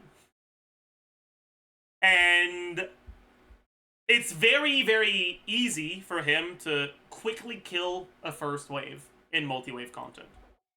Looking at the current Abyss, that buffs plunge damage on top of that, this Floral Ring Dancer dies from the first or second plunge, which means that whatever VV you got from Xianyun will be gone after that, because it's a new wave. On top of that, getting the VV setups is a little bit more complicated, and it's not full uptime either, which means that in practice, there's actually very good reason to use units that are a little bit more chill to play, that require less complex setups, and that have buffs that actually last for the whole rotation. Despite Xianyun being part of Gaming's best team right now, I tend to dislike playing her compared to Xilonen, compared to Diona, compared to Rosaria. And once Eon-san comes out, compared to Eon-san as well.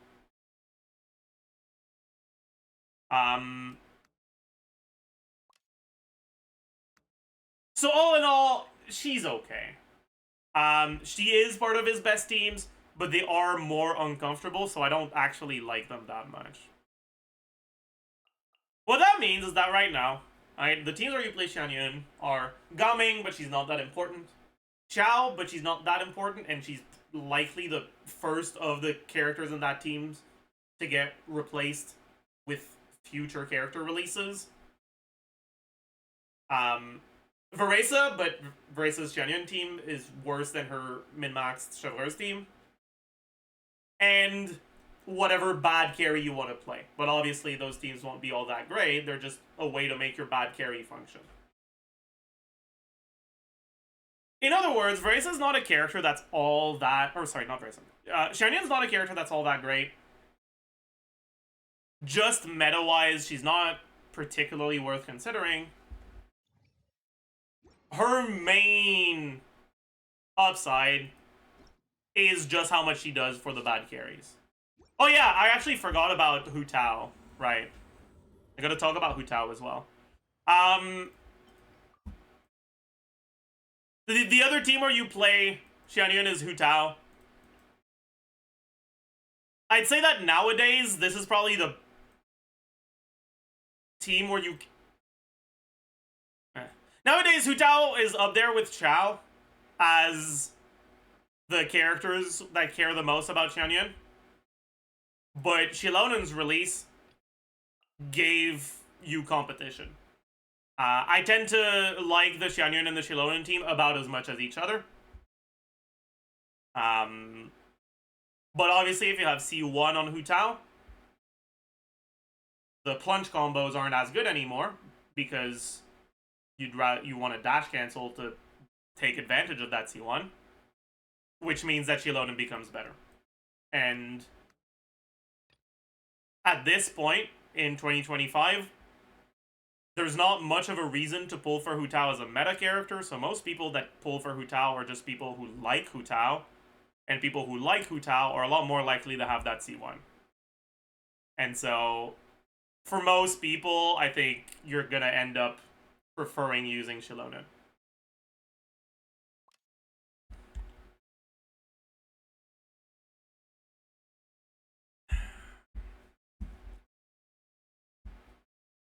Anyways, all in all,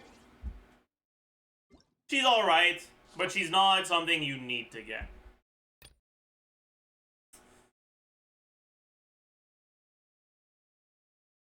That being said, if you're someone who likes Gaming, the fact that the 5-star that's on his banner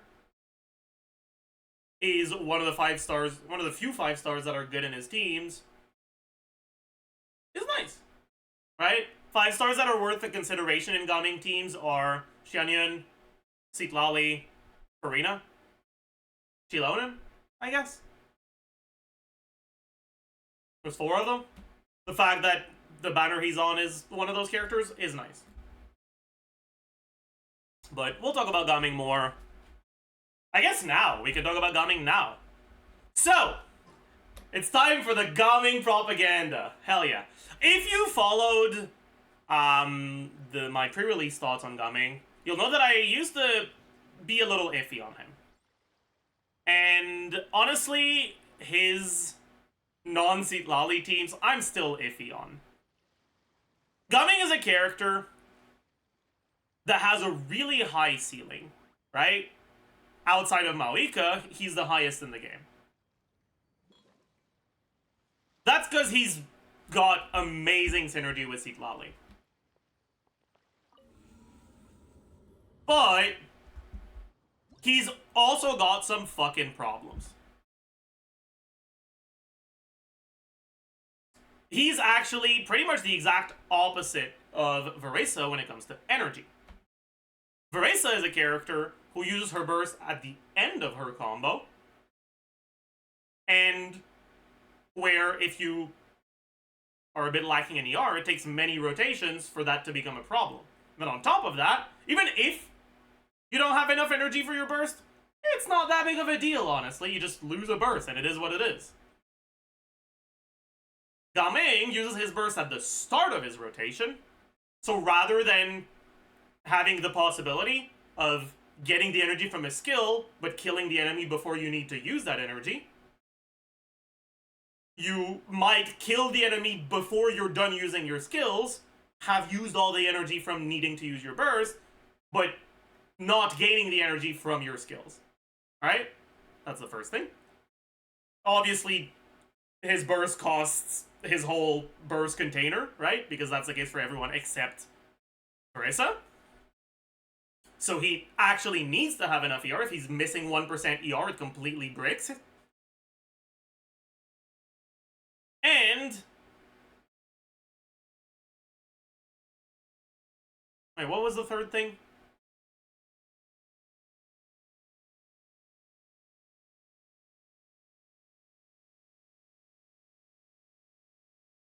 I said 3 things about Veresa. What was the third thing?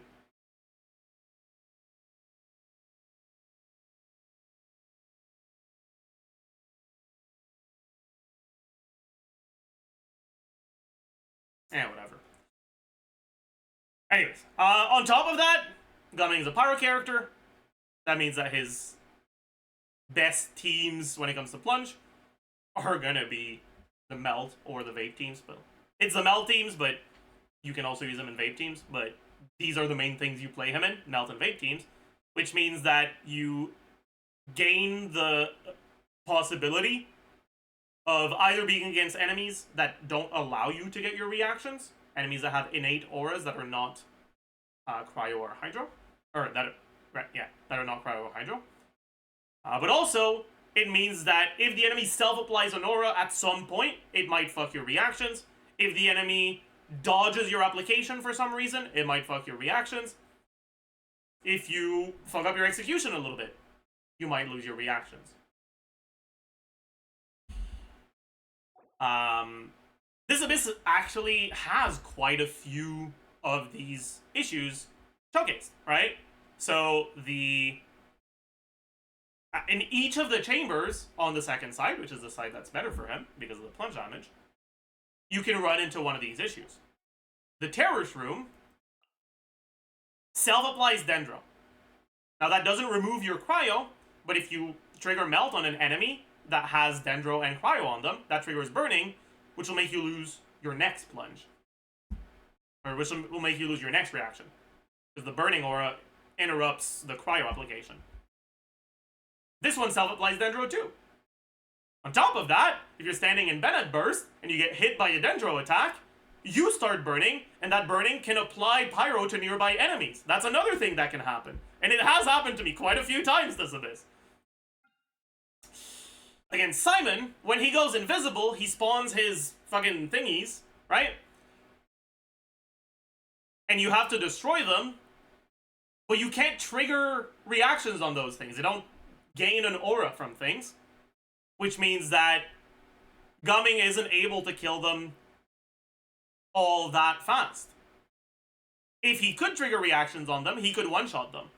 But because he can't, it's hard to break them before he goes invisible, and if he goes invisible, obviously it slows you down quite a bit.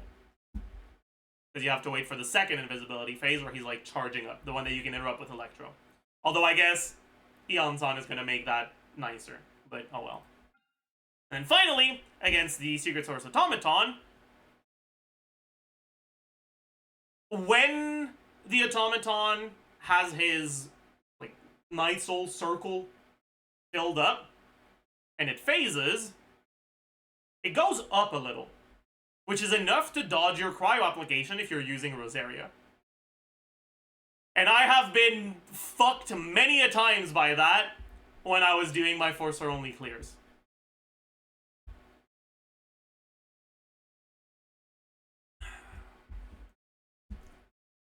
On top of that, if you're looking at his teams that don't use Citlali or Farina, he's dependent on Circle Impact Cryo application. He's dependent on Rosaria. So if enemies move, that can fuck you over. He's also often dependent on Bennett. So if the enemies move, that can fuck you over, but also, even if they don't move, whenever you plunge on Gaming during his burst, it summons Manchai in a random direction. If that random direction is the wrong one, if it goes into a direction that's outside of your Bennett circle, you have to choose. You either don't run towards it, which will slow down your next plunge, or you run out of Bennett circle. And so there's some RNG involved there as well. I'd say that the most important thing to alleviate his issues is to remember that he still does full damage on his skill, even if he's not inside of his burst. He just doesn't get the cooldown reduction from Manchai. When you do Gaming clears in practice, very, very, very often, you will end up doing a setup and then not using your burst on Gaming. If you look at the HP breakpoints for this, my Gaming has enough damage to get the Terror Shroom to like half HP on the first rotation, right? Set up your rotation, kill the Eremite, do about half of the Jade Plume Terror Shroom's HP. If I do that, and then I do another setup and use Gaming's burst, I'll kill him in 2 plunges, and I'll start the next chamber with no energy. Completely doomed. Hate that. But if I do my full setup, but instead of using Gaming Burst, I just use a plunge, and then wait a little bit, and then melt a normal attack, and then wait a little bit, and then melt another normal attack, and then use the plunge again, because it's been 6 seconds. It's enough to kill him, but now I'm starting the next chamber with my burst. The thing is, that's very dependent on HP breakpoints. Sometimes you're going to end up in situations where you won't have enough damage to kill them just by doing that, but you still kill them a little bit too fast with plunge spam, with your burst, so you don't get your energy back. And that's kind of annoying. Another big issue with gumming is that all of what I've said so far was about C6 gumming. Gumming's constellations are kind of good. The difference in damage between C0 and C6 gumming is honestly pretty damn big. And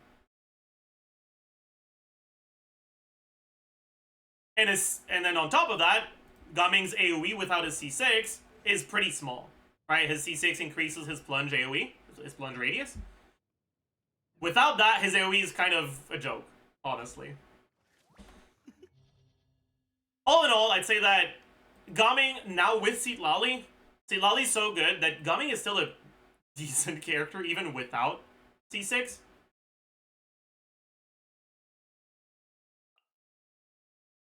But a decent character with all the quality of life downsides that Gumming has isn't good enough. With all the quality of life downsides that Gumming has, the character actually needs to be stronger than other characters. Otherwise, you're going to have a problem. You may have heard me compare him to Mualani a lot lately. I think Mualani and Gumming are very, very similar characters. With Mualani scaling better with dolphin level stuff and even if you're not a dolphin, just constellations, right? Because she's a 5-star. But Gumming just outright being better if the 5-star stuff is not taken into account. Assuming C6 Gumming. If you're not at C6, a C5 Gumming is not better than Mualani.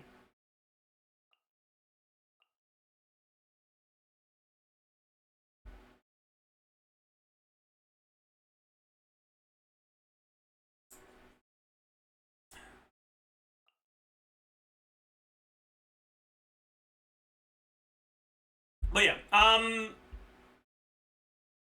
confused. Can we repeat the last part? Sure.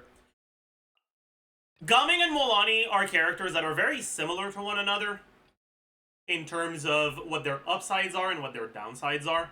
They're both characters that have major quality of life issues, but that are fairly strong to compensate. They're both reaction-focused carries with relatively slow attacks.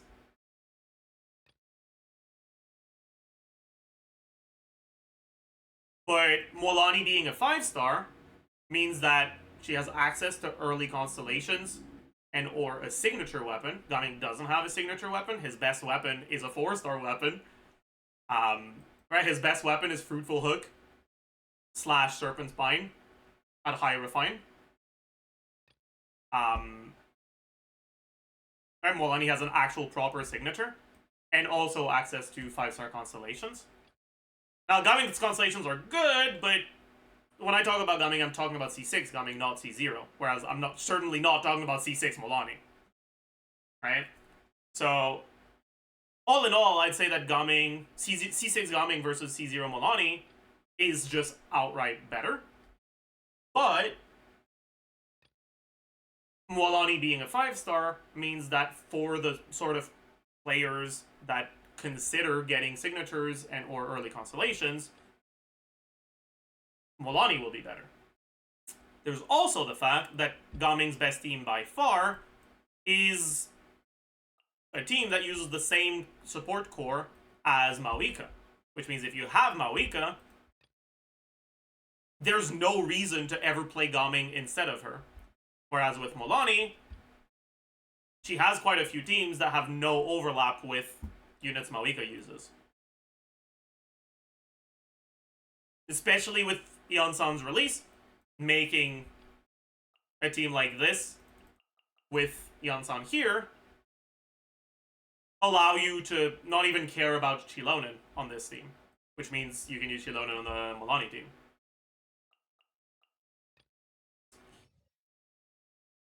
Anyways, Gumming's constellations, we'll quickly talk about them. His biggest one by far is obviously his C6. His C6 gives him 80% crit value on his plunges. Well, on his skill plunges, right? And more AoE. It's a great quality of life constellation, and it's a lot of damage. C5 is whatever. C4 is pretty solid, actually. Gaming's default rotations have generally between 5 and 7 plunges. Gaming has particle generation ICD, so he only generates a particle every other plunge. And it's 2 particles per generation. So if he's doing 5 plunges, that's 3 sets of particles. If he's doing 7, that's 4. So 6 to 8 particles. You generally run Gaming between 130 and 140 ER. Well, at 140 ER, 6 or 8 particles is what, 24? 8 times 3 times 4? Like 33 energy. From his own particles. If you're doing 7 plunges, that's an additional 14 he gets from this, right?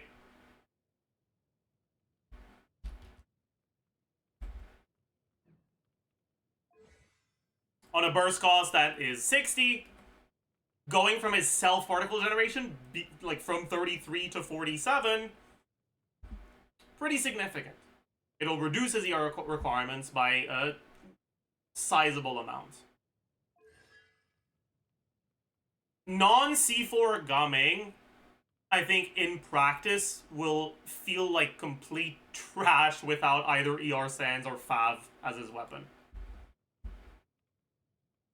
Past just the ER requirements, the fact that you're getting less energy also makes his potential issues that I mentioned earlier even more of a problem. C3, talent level on his skill, which is pretty good. C2, 20% attack. It's alright.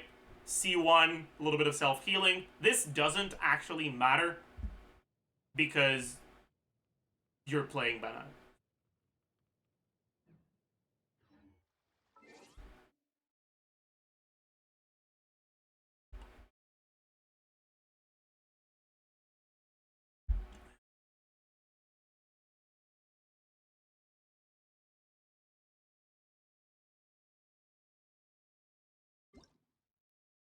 Yeah, I guess if you're playing Maréchaussée, it generates one more stack. But honestly, you should be fully stacked on Maréchaussée before you even get the C1 proc. Because you shouldn't play Maréchaussée unless you're using him in a Farina team.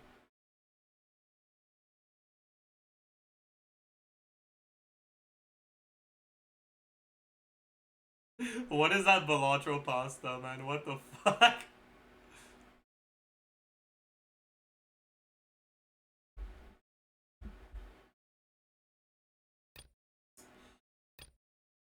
Anyways, now we talk about the real highlight of the banner, which is Eonson and Chivalrous. I guess we can start with Chivalrous. Keep the best for last. Although I don't even know if Eonson is better than Chivalrous. But anyways, keep the new and shiny stuff for last, I guess.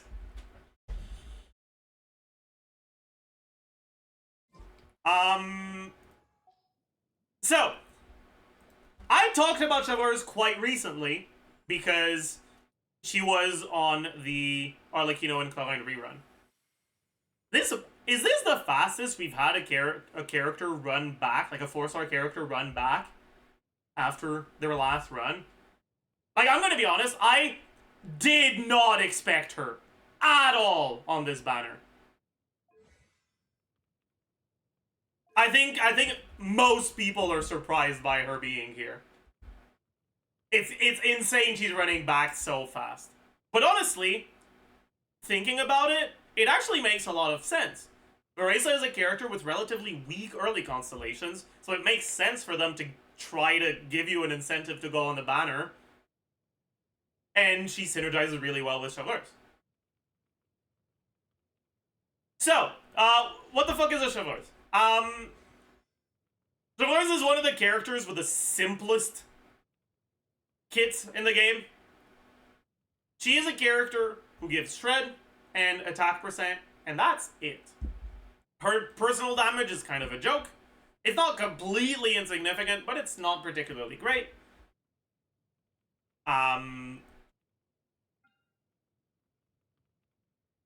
And outside of her personal damage, she gives a little bit of healing, but the healing isn't that great. It's just fine. Definitely not enough to enable Farina, but it is enough to enable you not to die, to function as survivability.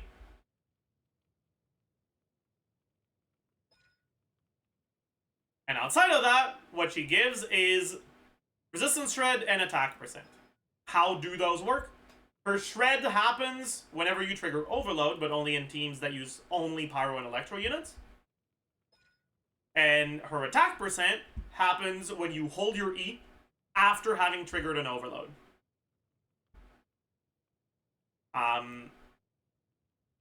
Which I think is something a lot of people tend to forget. You have to trigger overload before you use Shovelers if you want to get the attack buff.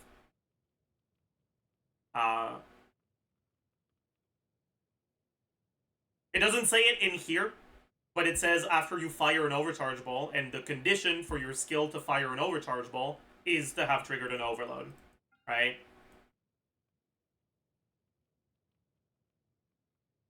Shovelers gains 1 overcharge ball every time a nearby party character triggers an overload reaction.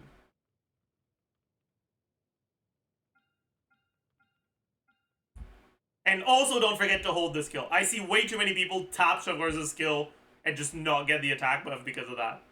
It's really funny.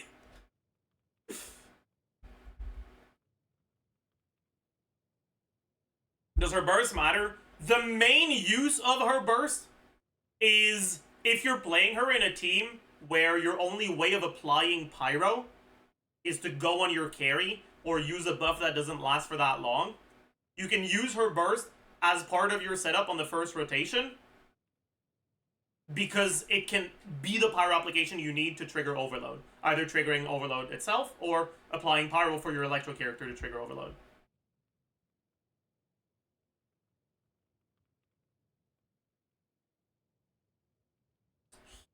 And also, yeah, you can give her Noblesse, which also makes it so that it gives 20% attack. Yeah, the main use of her burst is honestly just setting up the 40% attack buff from this by triggering your overload. Yeah, I guess it also has a bunch of hits, so it's nice against shields, against Papilla, stuff like that. And it's good for proccing Fav as well, yeah.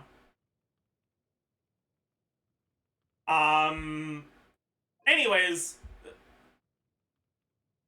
her buff, the attack buff, scales with her HP. In most teams, it's better to build her full HP so that you max out this buff rather than for damage.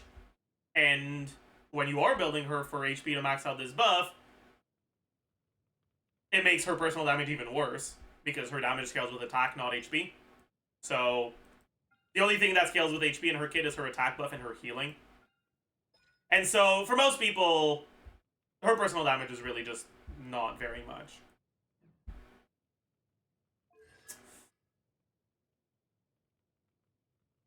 At C0 by default, Shovelers is a character that is good enough to justify her place in teams, but not amazing. Effectively, Shovelers functions as a reason for you to play Electro and Pyro characters together. Very often, Electro and Pyro characters have potential synergy with one another, but Overload is such a worthless reaction that it kind of isn't enough to justify playing a team that has both of them. With Shovelers, you're adding an additional reason to play them together, which, paired with that potential synergy, can make them good enough. The biggest upside of using Shovelers teams instead of getting shred from other sources is that Shovelers' shred happens without her needing to be on field. It doesn't last for very long, it's only 6 seconds, but it gets refreshed every time you trigger Overload. So as long as you have an off-field elemental application of an element that's different from that of your carry, right? If you're an Electro carry and you have off-field Pyro, or if you're a Pyro carry with off-field Electro, you will have full uptime on this buff without having to go refresh it, without having to think about it too much.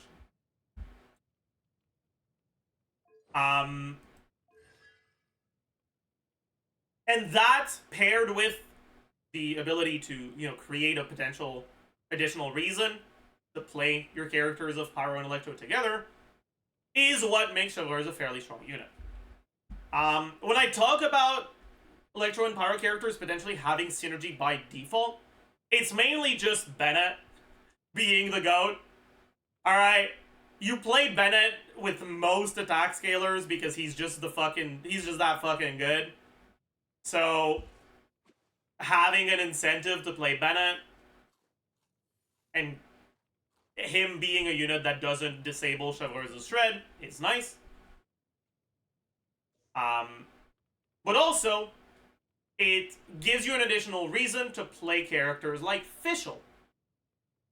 I think nowadays people tend to really underestimate the amount of damage that Fischl does.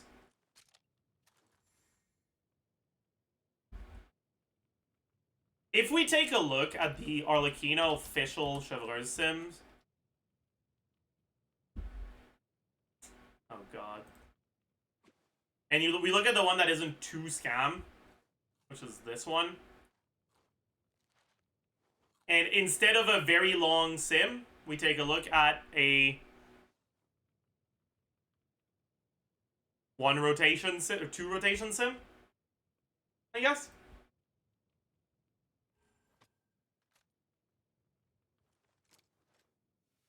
I guess we can take a look at a one rotation sim first.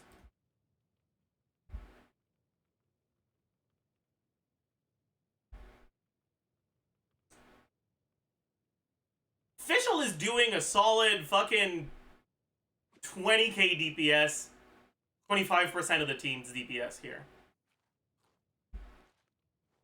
20k is actually kind of a lot. And I'm pretty sure this is a team that is not doing specific setups to enable Fischl A4 to be all that great. Yeah, because Arlecchino is triggering a lot of the overload. Wait, Fischl is triggering a lot of the a few of the overloads here. Yeah.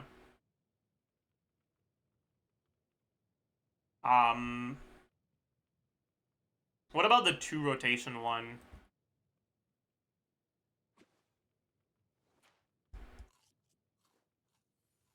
Yeah, Fischl damage is up a little because her Arlecchino's overload ownership is a little bit higher, I guess. Anyways, the main reason why she works like that in these teams is because Fischl is a 1.0 unit.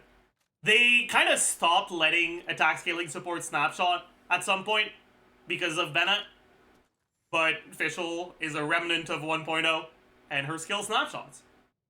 So being able to use her as a support in the Pyro carry teams, it enables its off-field Electro to enable the Shred from Chivalrous, but she herself also benefits a lot from Bennett's buff, from Chivalrous' attack buff, from Pyro Resonance.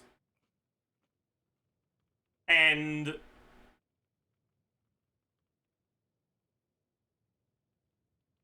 Fischl actually, in those teams, does more damage than most of the off-field damage dealers. She does more damage than Emilie does in most of her teams.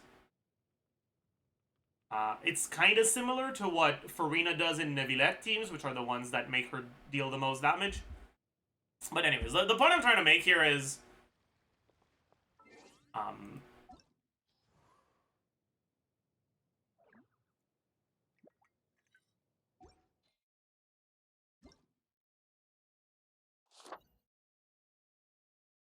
creating more of a reason to use Fischl in teams that have Bennett is another of the upsides that Chivalrous has. I guess I should also look at what happens when you don't have C6 Chivalrous here. Are they going to be even more damage? Or even more of a percentage of the damage on Fischl? Yeah. 25%? Oh well. That's fine.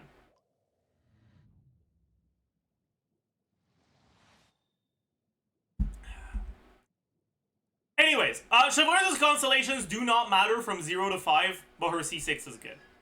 So her C1 makes it so that once every 10 seconds,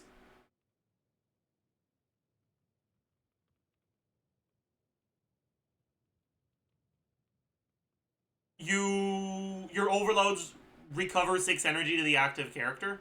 Or sorry, to the character that triggered overload. The biggest problem with this is that it's not consistently going to hit the same unit. And if your units need the energy, and it doesn't consistently hit them, you can't rely on this, so you need to build the ER so that you can burst even without the proc on this. But if you have enough ER that you can burst even without the proc on this, then this doesn't do anything. So her C1 is kind of bad. It's whatever. C2 gives her a little bit more damage on her hold E. It also gives her a bit more application on her hold E, which can change some of your setups a little, but eh. C3 is E talent levels. It increases your healing and the skill damage a little, but it's mostly the healing that matters. C4 lets you do additional hold E's. It lets you do 3 hold E's instead of 1. But the additional hold E's do not generate energy, which means that it's not really necessarily worth using. It's only worth using if you're building her for damage, but in most teams you're not building her for damage, and this is not enough of a reason to build her for damage. It's kind of just a thing you can do, I guess. Burst talent levels are pretty worthless. And finally, her C6. Her C6 gives 20% pyro and electro damage. Because you're generally only playing her in teams that only have those characters, it's pretty much just 20% overall damage percent. Every time her skill heals, and it stacks up to 3 stacks. So it's upwards of 60% electro damage, or sorry, upwards of 60% damage on characters that are on field, basically. Your off-fielders will generally only have either 0 or 1 stack of this, depending on whether you get a healing tick before swapping off of them. And then it also makes it so that once your skill expires, it heals 10% of her HP at 40k, which is generally what you're going to end up at, because that's what you need to max out her passive. That's 4,000 healing on your whole team.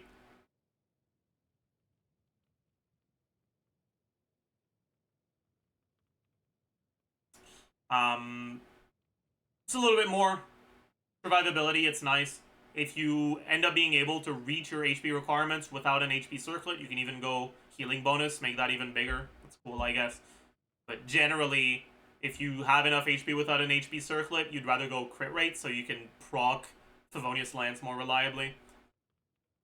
There's generally not much more than 4k healing, but 4k healing on the whole team is nice.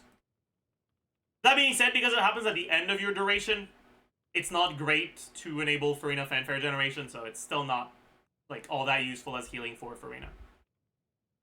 One thing that I think a lot of people are not aware of is that 60% damage is actually good enough to justify potentially using Chevreuse in teams that do not trigger her passives. Even if you don't have the shred or the attack percent on her, there are some teams that use Chevreuse C6 just for the damage percent.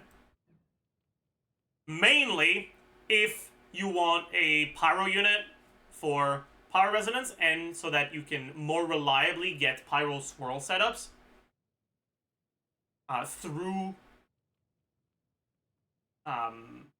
through fast off-field Hydro application. Because Chevreuse applies a bunch of Pyro in quick succession with her burst and skill, you can use her for that. Namely, in Farina Gaming teams, it's pretty difficult to get your Pyro Swirls for VV when you're using Bennett. And so it becomes a reasonable option to use Chevreuse instead of Bennett. If you're comparing a Gaming team with Chevreuse that does get a Pyro Swirl to a Gaming team with Bennett that does not get a Pyro Swirl, the Chevreuse team is actually better if you have C6 Chevreuse. It's kind of crazy, but oh well. It still makes me sick to my stomach, okay? Using Chevreuse just because of her C6 makes me... It disgusts me. But, oh well. If you watched my pre-release Chevreuse video, you'll know that I don't like when characters have... When 4-star characters, especially 4-star supports, have a constellation that is this powerful. Because it feels like they're a different character whether or not you have them. And I think with Chevreuse that very much is the case. Chevreuse is at least good enough that you can use her without her C6, and she does have good teams without her C6. But I don't like the balance of her C6, but I guess at this point, Maoika kind of makes that irrelevant. But, oh well.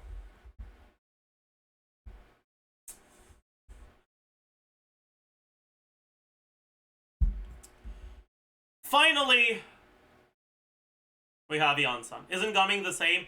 Yes, but I don't mind it as much for carries as I do for supports, I guess. Because most people won't play 4-star carries even if they're good. But let me... the issue is still there, sure.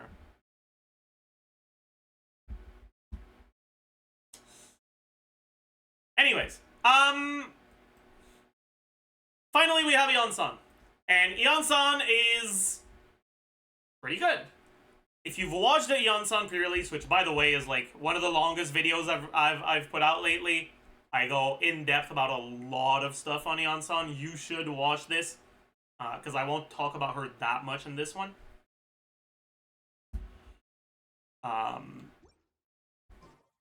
Yansan's a pretty good unit. The TLDR of her kit is she gives an attack buff that is reliant on you moving, right? She's a fucking personal trainer. I don't know why I'm trying to find her here. Obviously, she's not released yet. I'm an idiot. She's a personal trainer. Her kit is designed around rewarding movement. I think thematically, that's really cool already. But yeah, she effectively gives an attack buff based on how much Night Soul she has, and she regenerates Night Soul based on how much your active character moves. The attack buff at talent level 10 caps out at 690, which is similar to Sarah's attack buff. Talent level 13, 810. This is less than what Bennett gives. Bennett, talent level 13, with a 4-star weapon, is about 1,000 attack. With Aquila Favonia or Mistsplitter or whatever, it's around 1,200 attack. So it's less than that. But in exchange, she's a Natlan character. And she has constellations that actually do things other than the talent levels, right?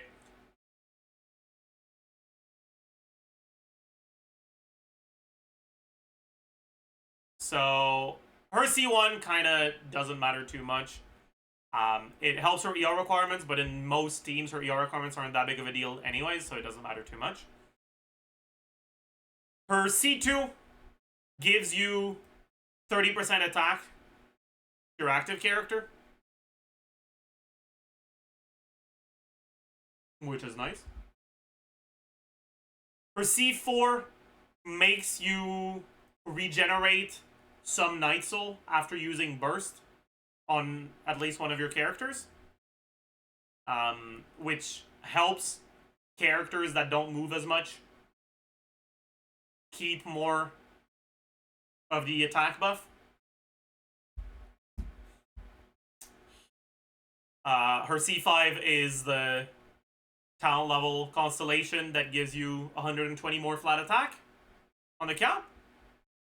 And her C6 gives you 25% damage to your active character whenever you trigger overflow on the Night Soul. Whenever you move so much that you generate Night Soul to fill up your bar, you get 25% damage to your active character for 3 seconds.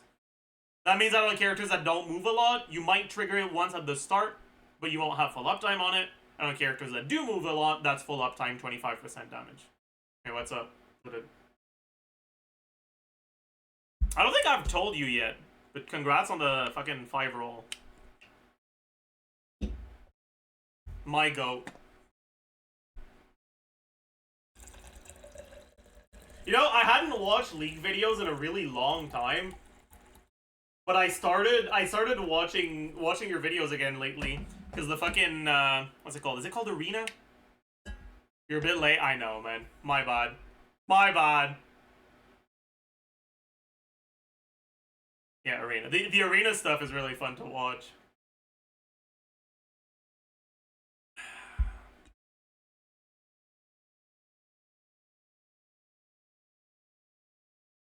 Watching the latest Dutut video while cooking. That's my fucking daily routine right now. This is the best of a version of Arena they've done. It does look more fun than last time, yeah.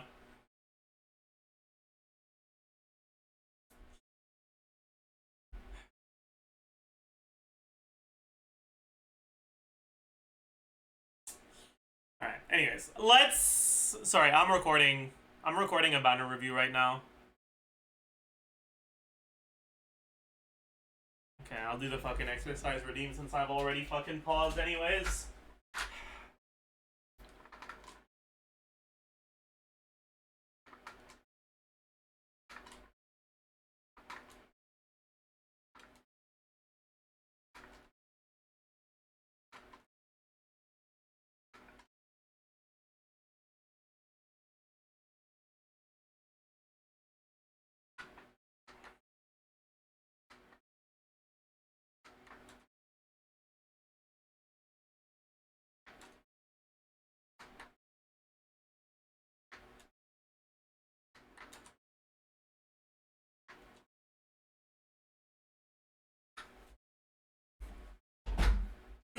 Alright. So, how good is Eon-san? She's a pretty good character. Unfortunately, she's not Bennett. She's not him. She won't really be able to replace Bennett in a lot of the Bennett teams. But, if your Bennett isn't available, it gives you an option that isn't that much worse. And she can be played with Bennett.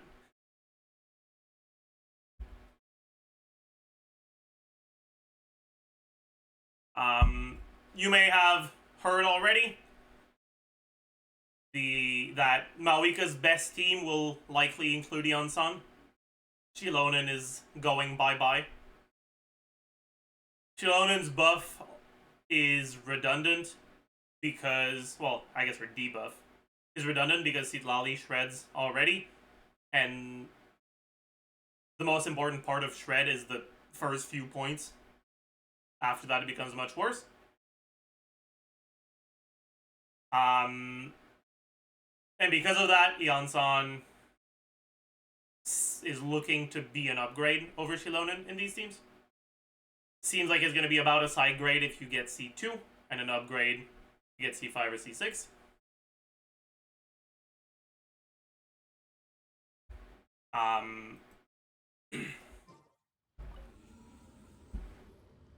The nice thing is that if you don't like Bennett, while she won't be an upgrade over Bennett, it won't be that much worse. So you finally have a reason not to use him, I guess. The problem is, while she does technically have a bit of healing, right? She heals 60% of her attack once every 3 seconds for 10 seconds. This is not a lot of healing. And if you look at the healing amounts of attack scaling healers, like Jean, for example,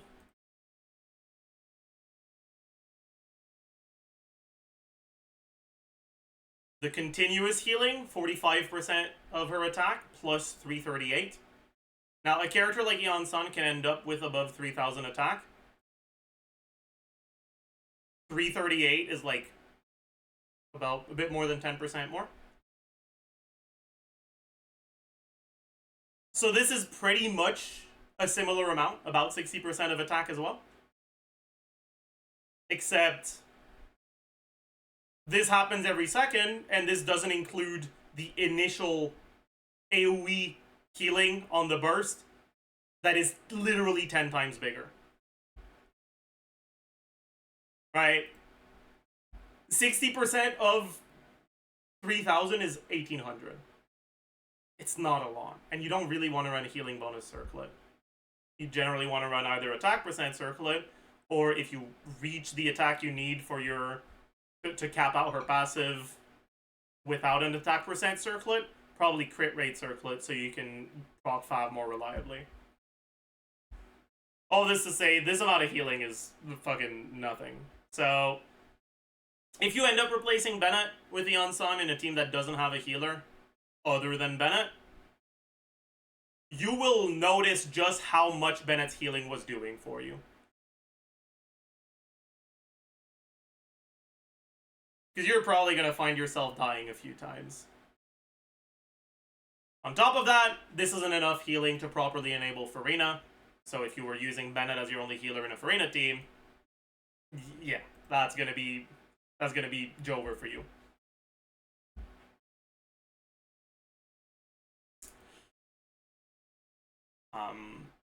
But if you think you can get away without using a proper healer, if you are using a character that can't really get healed, like Arlecchino or Clavand, which are two of the characters that have good Yeon Sun teams, by the way, then she can actually be competitive with Bennett. Not necessarily better, but there's a few teams in which she is better, and also a bunch of teams where she's somewhat competitive. As well as, obviously, like I said earlier, a bunch of teams where she can be used with Bennett.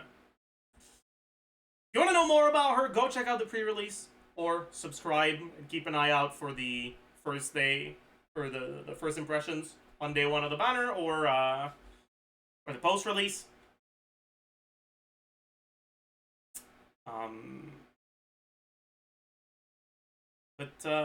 Yeah, what are you guys saying by YouTube? We haven't done the weapon banner yet.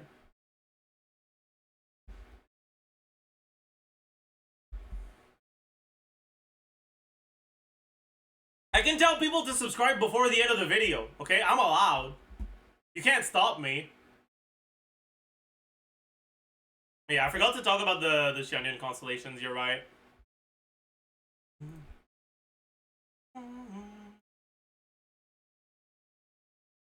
I guess Xianyun was another attack-focused healer I could have talked about, but whatever.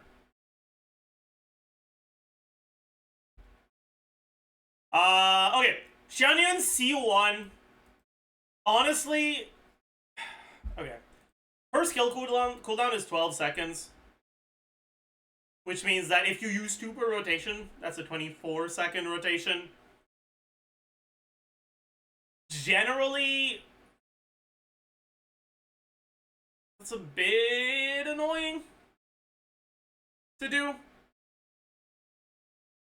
Perfect rotations don't really benefit from this that much, but it does add a lot of flexibility, and it makes her, especially her teams that struggle with energy, like the Luke / Freminet / fucking literally any melee character plunge carry teams.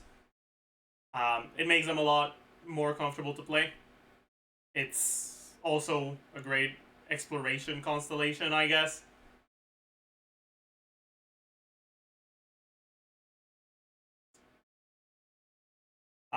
But honestly, it doesn't beat the Natlan character's explorations, so who cares? Yeah, all in all, it's fine. But it's more of a quality of life constellation than anything else. Her C2 is pretty big. It basically doubles the amount of damage she provides with her Ascension passive, right? It starts at 200%, capped at 9,000. With this, it goes to 400%, capped at 18,000.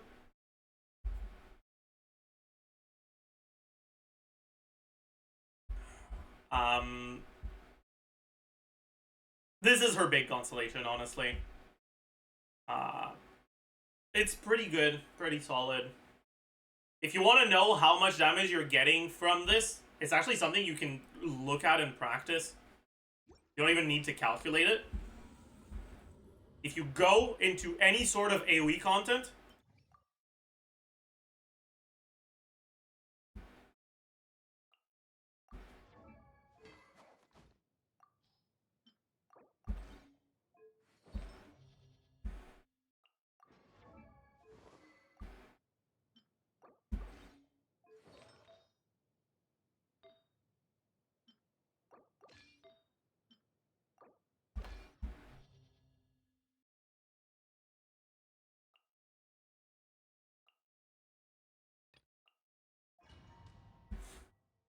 we'll have to kill the first wave, that single target first, but whatever.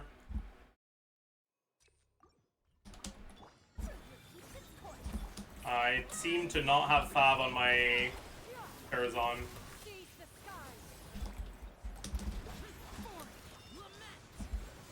That might be a problem. Eh, whatever.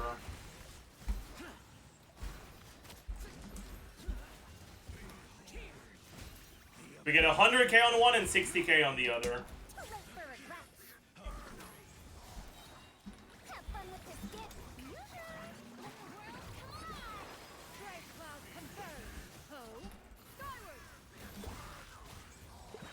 Oh, he fell down before I got my second burst. That's annoying.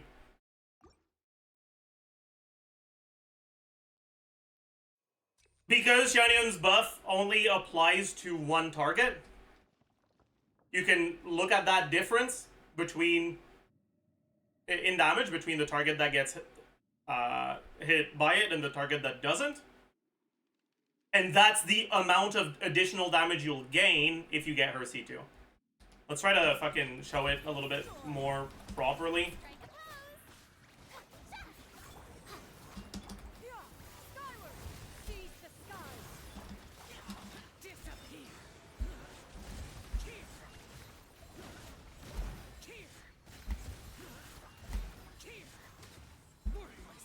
Alright, so 80k on one, 50k on the other, 67k, 101k, right?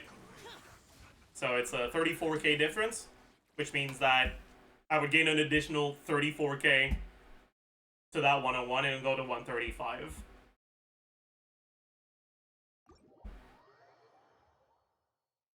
So it's one of the constellations that's the easiest to get a feel for how much it's doing.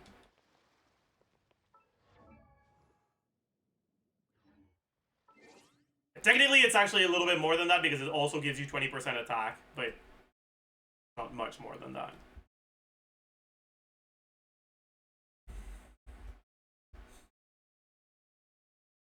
Anyway, C3 doesn't matter. Her talents don't matter because you already heal enough and you don't really do a lot of damage. And her buff is on an Ascension passive, not a talent that gets leveled up. So it doesn't go up with talent levels.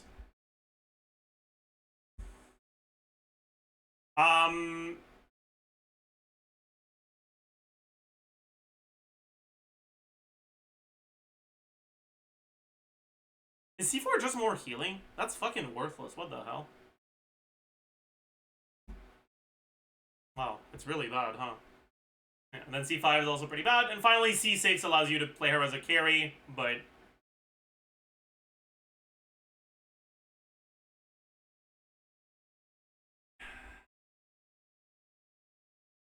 she's not very good as a carry.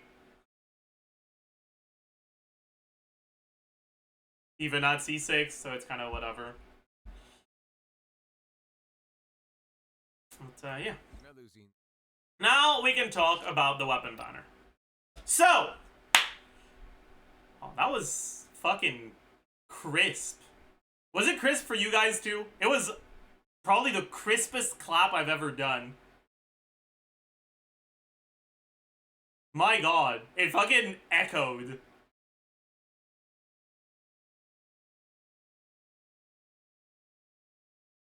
Jesus. Okay. So we've got Vivid Notions and Crane's Echoing Call, Veresa's and Chanyan's signatures, and we've got 5 weapon exclusive or weapon banner exclusive weapons. The 5 new 4 stars on Natlan. We have Wave Riding Whirl, Flower Wreathed Feathers, Mountain Bracing Bolt, Fruitful Hook, and Sturdy Bone. Wave Riding Whirl decreases swimming stamina consumption, which is bad. It's a low base attack, high ER catalyst, which is bad. Catalyst characters that care a lot about ER want 5.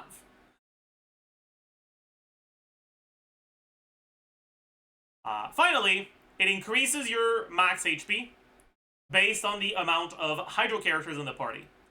20% without a single one, and 32 with 1 Hydro, 44 with 2. What that means is that if you have 2 Hydro characters, this is 44% HP, which is somewhat similar in terms of amount of HP to what you get out of Prototype Amber. Right? 41.3, 44, very similar. And it gives you ER, which is similar to what you get out of the Amber passive, that gives you energy, but it doesn't give you healing. The thing about Wave Riding Whirl, though, is that because the HP is on Refines, because the HP is on the passive instead of the substat, with Refines, it doubles. So it gives 88% HP. So Wave Riding Whirl is a good HP-focused weapon, even if you don't care about the energy. But only at high Refine. At low Refine, it's kind of just worse than Prototype Amber. Even at high Refine, it's a lot worse than signatures on characters that care about HP, and getting R5 of gacha exclusive 4-star weapon that is only on the weapon banner isn't something that's all that reliable. All in all, it's an okay one. It's good for like people that want to get multiple copies of a weapon, or that get really unlucky on the 5-star weapon and get lucky on that. But it's kind of just a whatever one, honestly. Next is Flower Wreathed Feathers. Decreases gliding stamina consumption, which doesn't matter. It's mid base attack, 510, attack percent substat. When using aim shots, the damage dealt by charge attacks increases by 6% every 0.5 seconds. This effect can stack up to 6 times and will be removed 10 seconds after leaving aiming mode. That's up to 36. Up to 72. With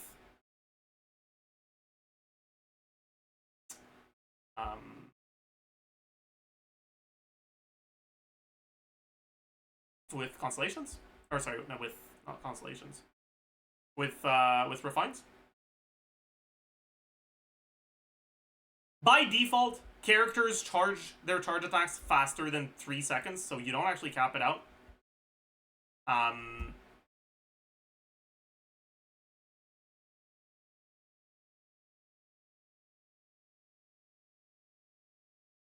Does it work on Chaska? I forgot. I knew this, but I forgot.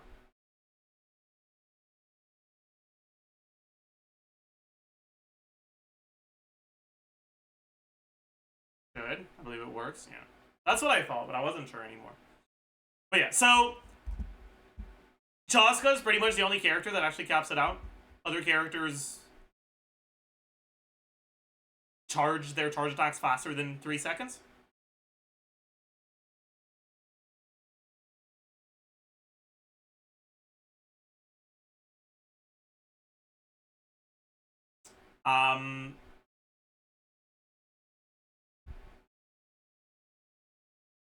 Oh yeah, but they do cap it out later on because you don't lose the stack after. Okay, yeah, I'm Cornge. My bad. My bad. I'm Cornge. Okay.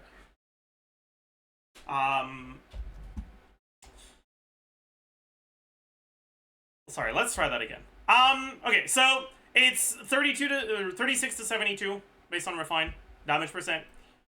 It's a good amount, but attack percent substat is not all that great. I think the best point of comparison for it is Hamayumi. Hamayumi at R5 increases charge attack by 24, 48 if you're full energy. Sideline is a little bit worse, but it's not too much worse.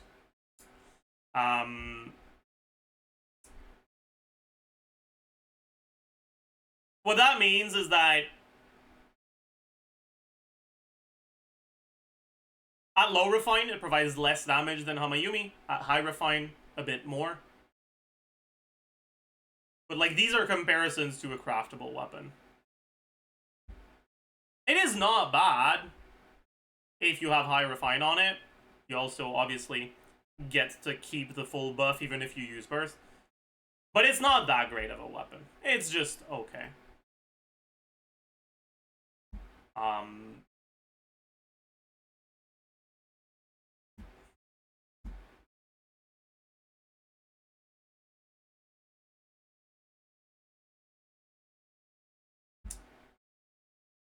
Or I guess we can also look at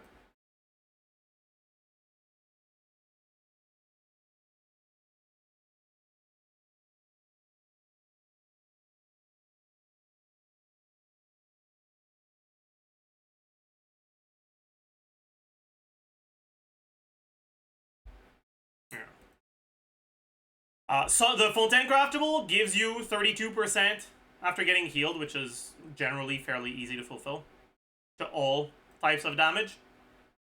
So it's about as good as an R1 Flower Reed's Feathers. So you need multiple refines of it for it to really be better than this craftable.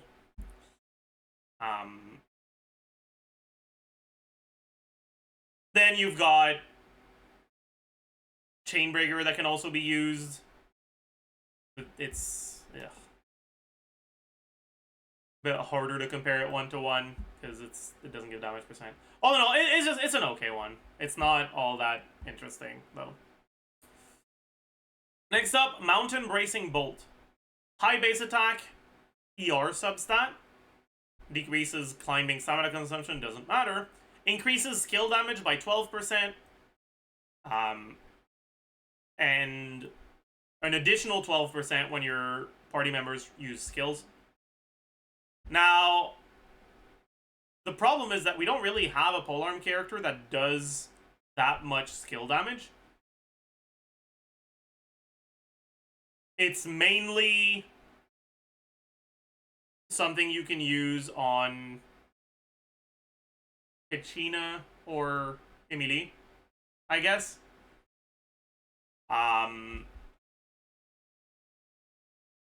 The ER is kind of not great for Kachina. It's fine for Emily. It's an okay weapon for Emily, but it's not that great either.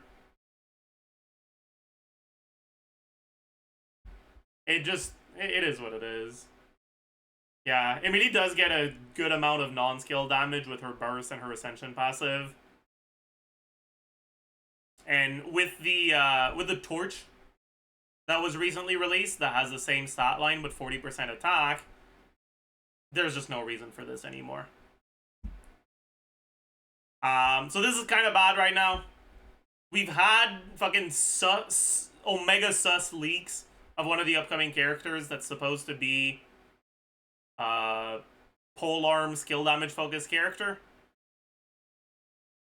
for freeze. So this might be good on them, but ugh, I wouldn't put too much stock on that. Next we have Sturdy Bone. High base attack, attack substat. Sprint stamina consumption decreased. I guess that's kind of the only stamina consumption that matters, because sprint is the only stamina consumption thing that actually happens in combat. That and charge attack, but I don't think any of them reduces charge attack stamina consumption. But it's still not a particularly big deal, like it's just a little nice quality of life thing, I guess. Additionally, after using sprint or alternate sprint, normal attack damage is increased by 16% of attack, so 16% more motion value. You get 18 instances of it, or it expires after 7 seconds. Up to 32 with refines. This is an okay weapon. It's usable on characters like Ayato, on characters like Chlorinde.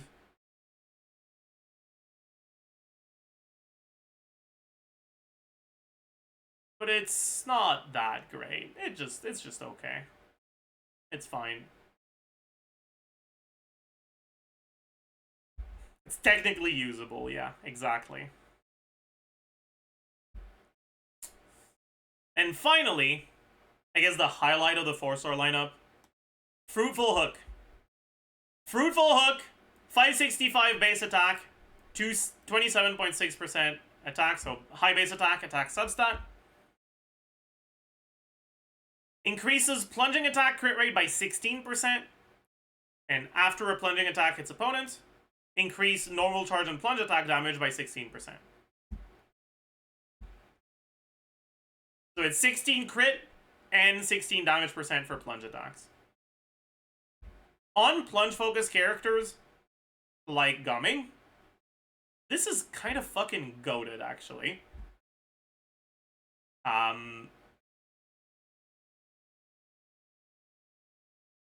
Gumming does not have access to a signature weapon, right? There's no claymore that's designed for plungers. And so his best 5-star option tends to be just a generic stat stick.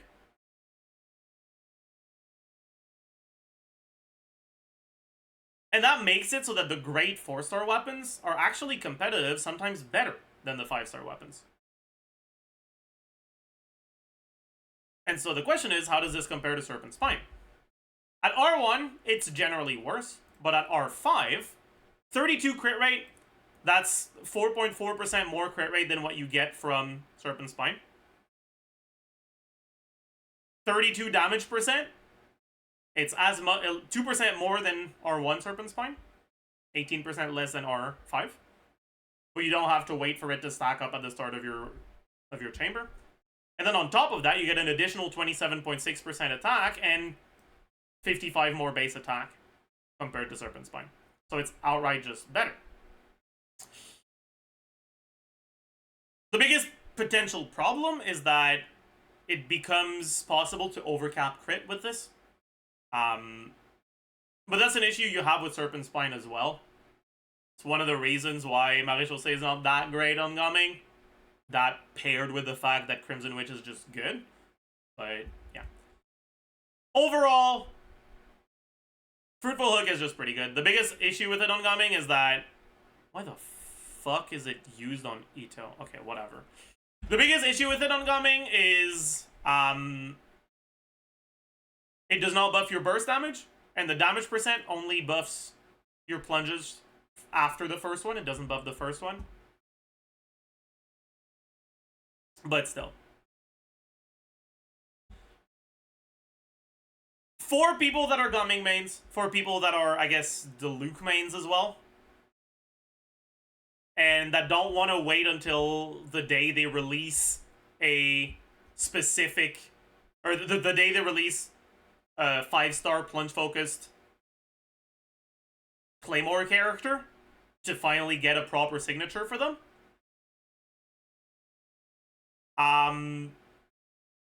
Fruitful Hook is pretty much the closest thing you have to a signature weapon right now.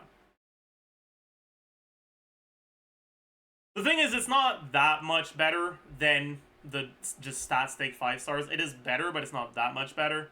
So I still generally wouldn't recommend going for it.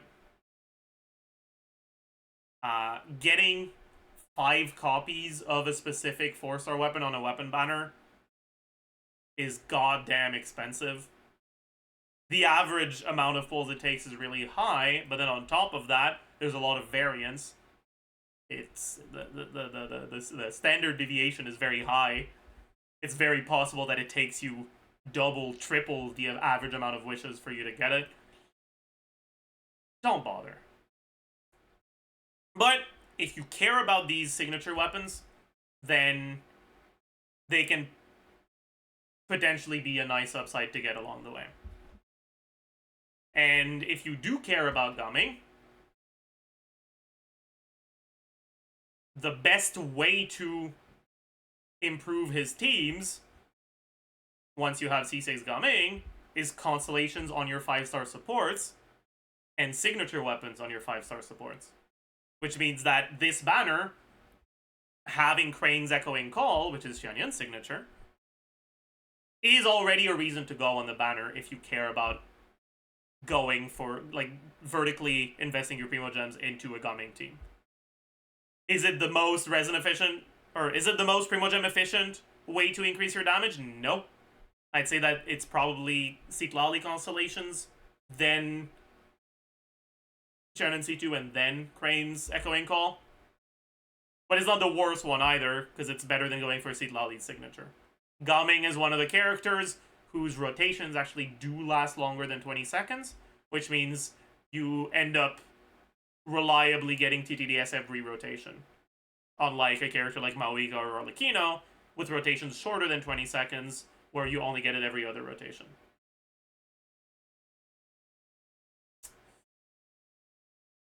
All in all, if you care about gumming, this is a pretty good weapon banner. But what about for other plungers? If you're using Xianyun with other plungers, how good is this weapon banner for you? How good is Crane's Echoing Call in general?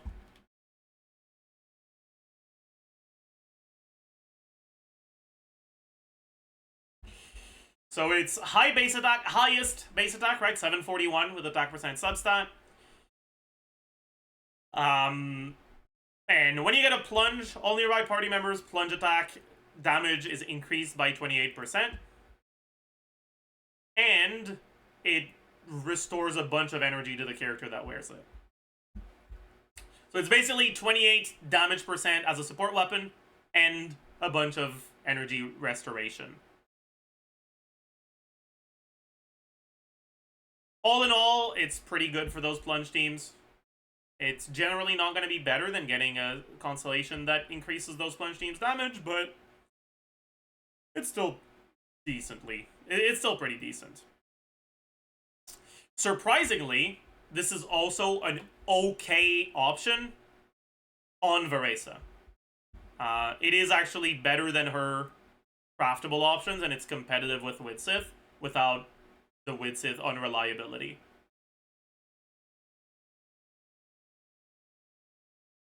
That being said, it's worse than the generic 5-star stat 6 like Lost Prayers. But if you're a relatively new player and you want to get Varesa's signature and you get unlucky but you don't have enough wishes to go all the way to get it, at least it's better than nothing. And finally, Vivid Notions is a high base attack, low substat crit damage weapon. So 674 base attack, 44.1 crit damage. 28% attack as a generic stat, which already makes it an okay generic option. And then a bunch of plunge crit damage. So when you use a plunge, you get 28% crit damage to your next plunge. When you use a skill or burst, you get an additional 40%. That means that on Veresa, because you always use a skill before your plunge, it's 68% crit damage to your plunge. But from what I understand, you don't get the 28% buff from using a plunge attack on the burst. The special burst counts as plunge attack damage, but I don't think it counts as using a plunge attack, so it doesn't activate this 28%. So it's 68% damage to your plunges and 40% crit damage to your special burst plunge.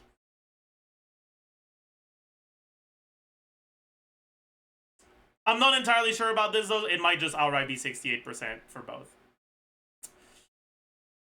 This is, I mean, it's a fucking Natlan signature, man. They've increased the gap between signature and other options in Natlan. I mean, I guess they started in Fontaine, but it's been even more of a thing in Natlan. Compared to your free-to-play options, it's a little bit north of 30%. Compared to High Refined Widsith, it's like 20% better. Compared to 5-star stat sticks, it's also pretty close to 20%. A bit less than 20%, whereas it's a bit more than 20% compared to Widsith. But, yeah. In general, between getting the signature weapon versus getting an early constellation on Veresa, signature is much better. Signature is actually potentially better than getting her C2. C2 R0 with Widsith Veresa versus C0 Veresa with her signature are actually pretty similar. But obviously, like I talked about when I talked about Veresa's constellations, it's because it's a little hard to evaluate how much her C2 is doing for her because it changes the amount of time she wants to spend on field.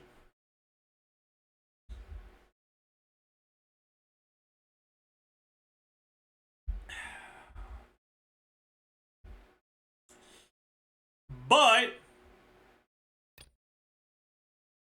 Yansan constellations aren't on this banner. And the 4-star weapons here don't actually help you.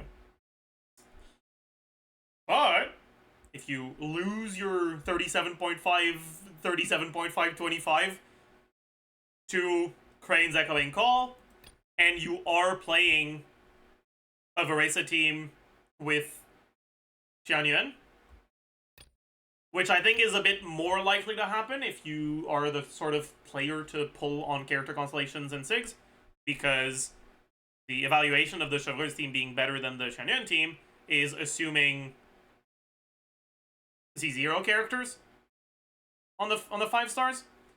But Farina is a character that a lot of people have constellations on, right? If you have C2 Farina. On top of that, if you have C2 Xianyuan, then that Xianyuan team can be better. And if that's the team you're using, then Crane's Echoing Call is also a buff to the team, which means that if you get a similar potential upgrade from this,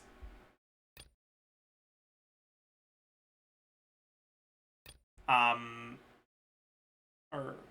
from getting Crane's Echoing Call as you do from getting Yansan constellations. But that's only if you lose the 50-50 to this weapon. In practice, it's not actually a 50-50 too, right? Because by default, it's 37.5% that you get a specific on-banner weapon. If you take a look at your latest obtained weapon banner weapon, right? Which, I mean, I can't fucking show you mine because it's been too long since I wished on the weapon banner, but if the last weapon you got was a signature, then there's a 25% chance that you get an off-banner 5-star weapon. And if you get an off-banner 5-star weapon, you'll still get your what's it called? Your fate point, which means that then you'll get the Veresa Sig. So it's only a 37.5 chance that you end up getting Crane's Echoing Call along the way. If, however, your last weapon was not a signature, if the last weapon you got was a standard banner weapon that you lost your 75-25 on, then your next weapon is guaranteed to be the on-banner weapon.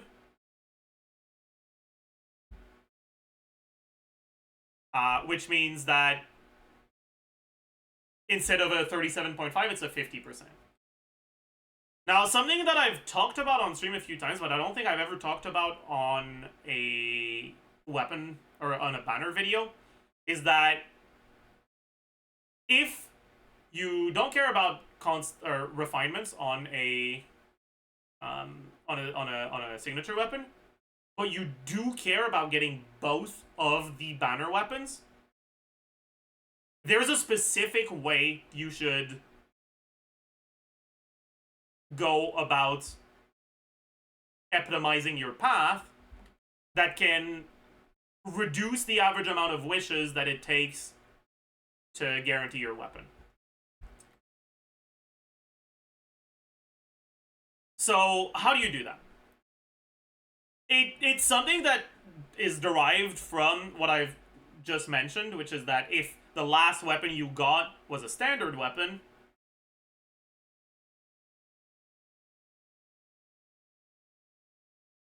you're guaranteed to have an on-banner 5-star weapon on the next one.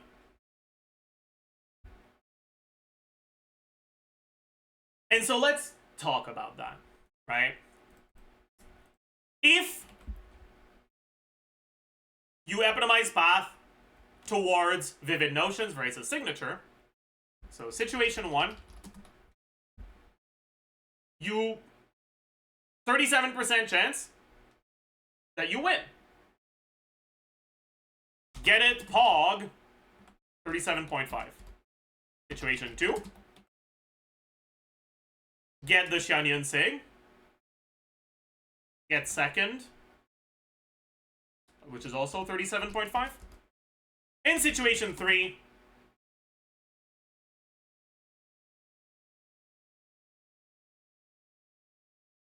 standard, 25%. If either of these two situations happen, then there's nothing you need to do that's different from usual, right? Because if you get it, well, now you epitomize path towards the other one, and it is what it is, right? If you get the other one, you now have a fate point, so you're guaranteed that the next one will be the one you want. However, if you get a standard one, there is something you can do to increase your odds, right? Because now you cannot get a standard on the next one from the standard protection. If you don't do anything from this, right? If you don't change anything from the situation 3,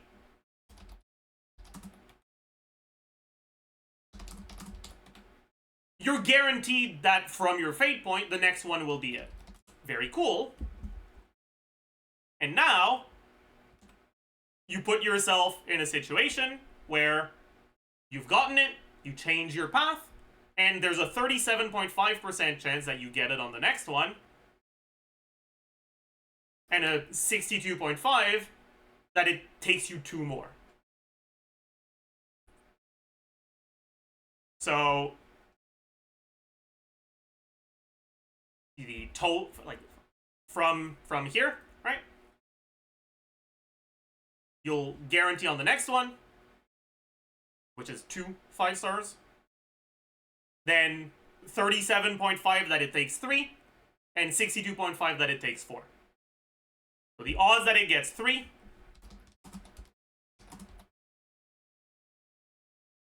are 37.5, and the odds that it takes 4 are 62.5. Straightforward. from, like, assuming you're in the situation 3. However, what happens if you change your epitomized path after having gotten a standard weapon?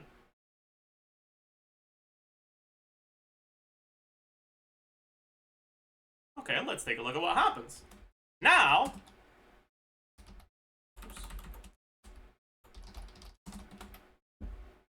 you're guaranteed not to get a second standard weapon in a row, which means there's only 2 situations you can get from here. You either get the one you want, or you get the other one.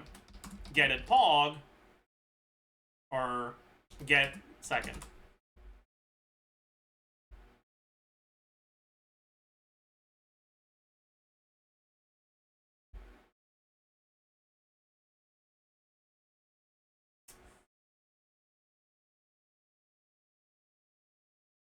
If you get it, alright, no change, right? You got the one you wanted, it resets your epitomized path, you change to the other one, and you're back to 37.5 that you get the right one, and 62 that you don't. However, if you get the wrong one here,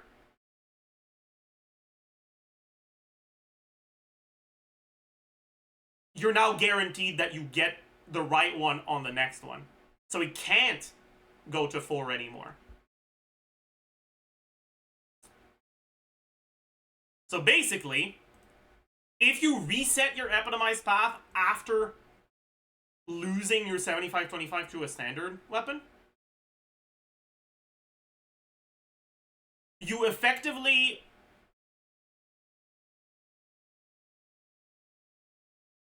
get to gamble on a 50-50 instead of on a 37.562.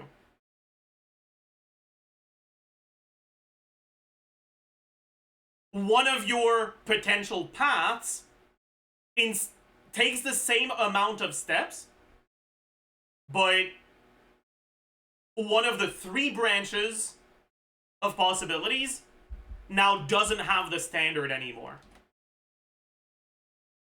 I think this matters a lot for this banner because people that are planning on whaling on Beresa may actually consider getting both weapons. So I think it matters a lot here for those people. All of this to say, right? The only thing you need to remember is if you care about both and you want to get both, when you get a standard weapon, reset your epitomized path. That's it. That's all you need to remember.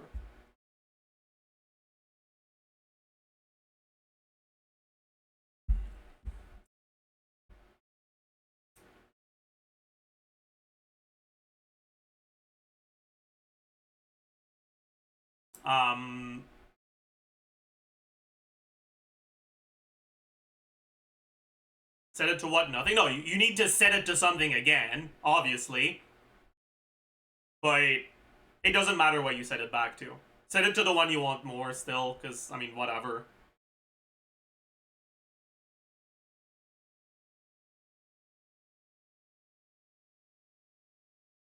Yeah, this is only if you want both, right?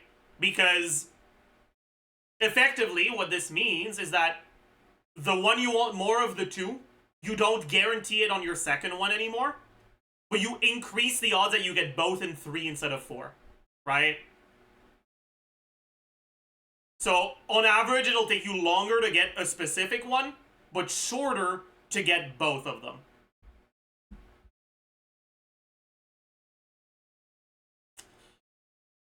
Anyways, that's pretty much it for this banner review. All in all, this is an incredibly good banner for people who want Veresa, because Yeon-san and Chavers are both great in her teams. It's also a great banner for people who like Gaming, because Xianyun is one of the ways you can vertically invest into Gaming's teams if you want to spend more Primo Gems in them. And Yeon-san is also pretty good in Gaming's teams.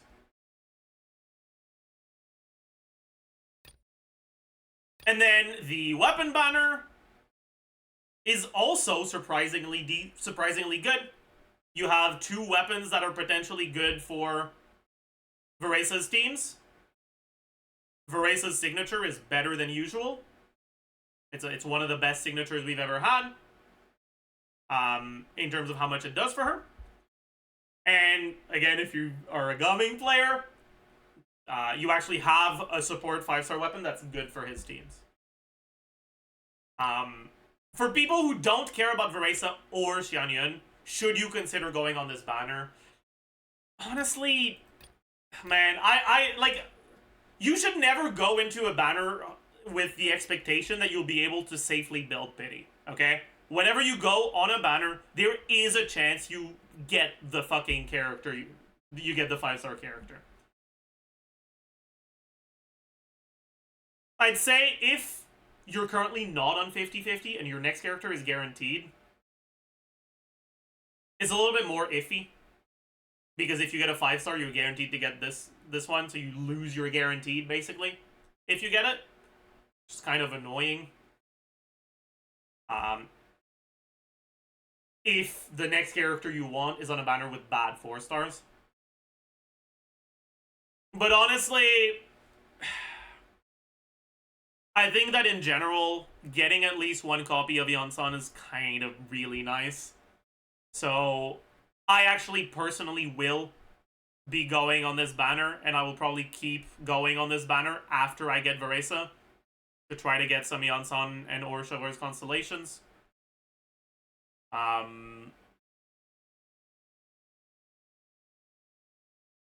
a little bit stressed out about that. I hope I don't get fucked by RNG, but we'll have to see how it goes.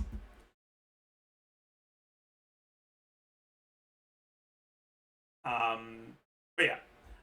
As a general banner for new players, I think it's actually pretty good. I've already talked about how Neuvillette and Maoika, if you care only about meta, are generally, by a pretty good margin, the best carries. But on a new player account, or on a new account, you might not want to wait until their reruns to have good teams. When it comes to how well Veresa's teams performs on new account, because Veresa's teams use Yeonsan and Chauveur's, and because while the best last slot is Maoika, you can still use Xiangling. This is already a functional team, for sure. And it works. It very much works without much of a problem. Yeah, you can also use Pyro MC, that's true. But yeah, so this is actually one of the better beginner banners for sure. The fact that you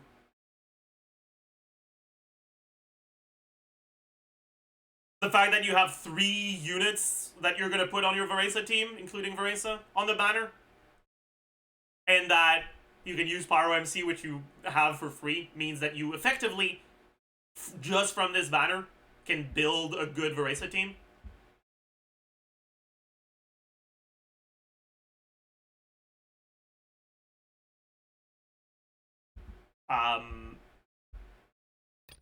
For Xianyun, it's a little bit less good. If you want to play Gaming, you can play Gaming, Bennett, Xianyun, Rosaria. But the strongest support in Gaming's teams by far is Citlali. So it's not quite as good. And then on top of that, getting C6 Gaming is not something you can rely on. And if you don't have C6 Gaming, especially if you don't have Citlali, he is going to be worse than other carries.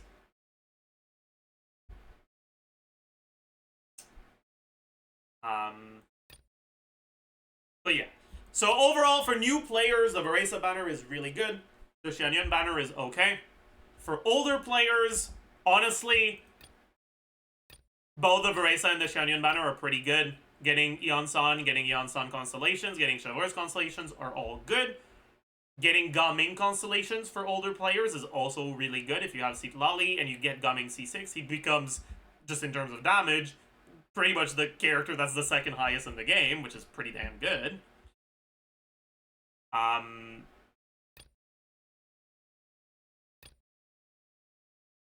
and then when it comes to the weapon banner, if you are a Veresa player, it's a great banner. If you are a Gaming player, it's a solid banner.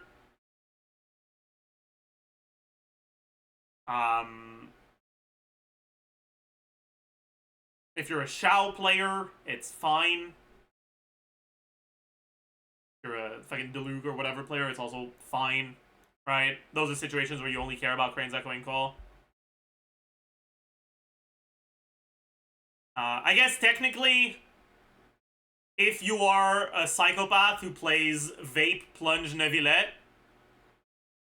it's actually a great banner, because both Vivid Notion and Crane's Echoing Call will be good for you, in the same way that they're both good if you play Veresa. Same if you do, like, Barbara Plunge or whatever other Catalyst Plunger.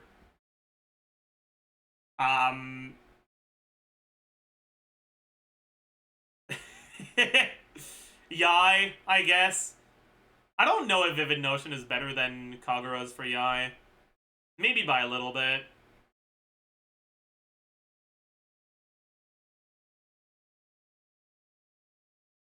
And Plunge Yai teas with Xianyun. Yeah.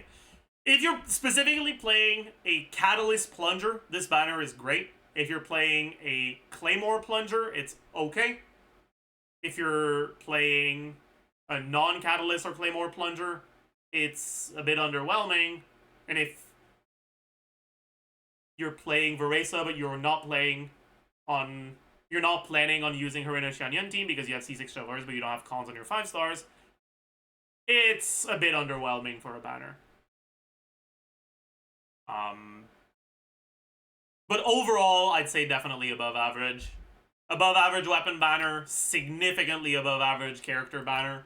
This is one of the best banner lineups we've had. Maybe the best banner lineup we've had, honestly. It's a really good one. But at the end of the day, even if a banner is overall good, if it has characters you don't like on them, don't fucking waste your time. Alright? Don't spend money on this shit game, and don't let a character being strong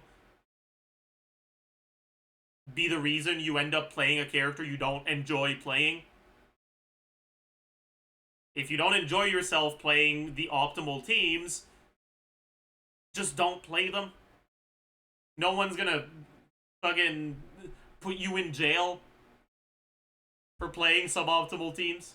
Alright, the goal of a game is to have fun. If you don't have fun, you're doing something wrong.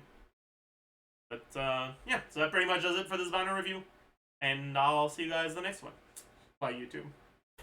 My goodness, what a long fucking video that was. Gee. I'll let the editors know. Recorded banner review. I don't know if we have time to do the meta roundup anymore. Maybe not. I have something I need to do today. I have a dentist appointment. And cause them no harm.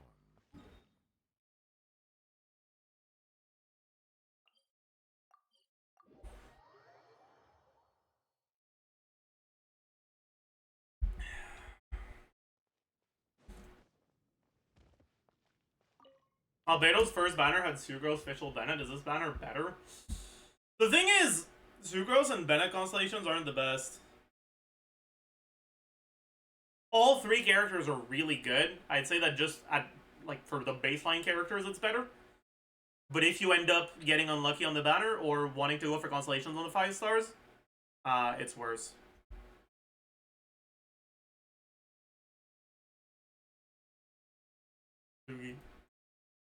Rolling indeed. I got an exercise redeem.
Sorry, Chad, I gotta check something.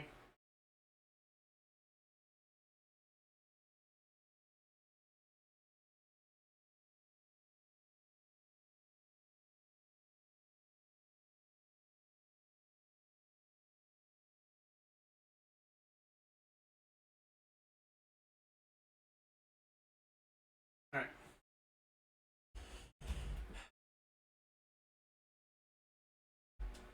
Okay. How much better is Arlecchino Overload versus Veresa Overload?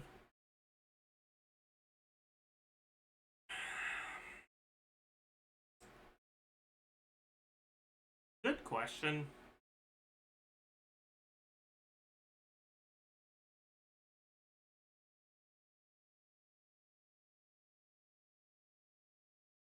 I'd probably still go Arlecchino. Well, all C0, are you including like Fischl C0, Bennett C0? Or are you just talking about the 5 stars and Shovelers?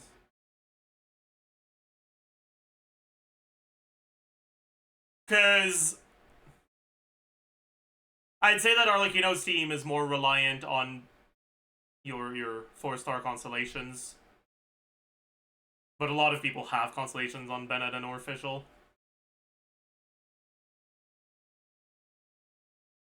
Assuming you have C6 Bennett, C6 Fischl, I'd say the Arlecchino one is better. If you don't have C6 Fischl, maybe the Veresa one's better. I don't know.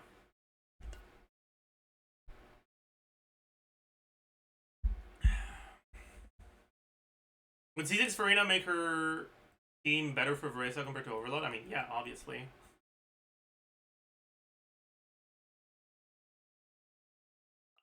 Gonna wait 3 minutes before we can condense, and then I think I'll record them at a roundup. So I guess we might as well take a look at the submissions now.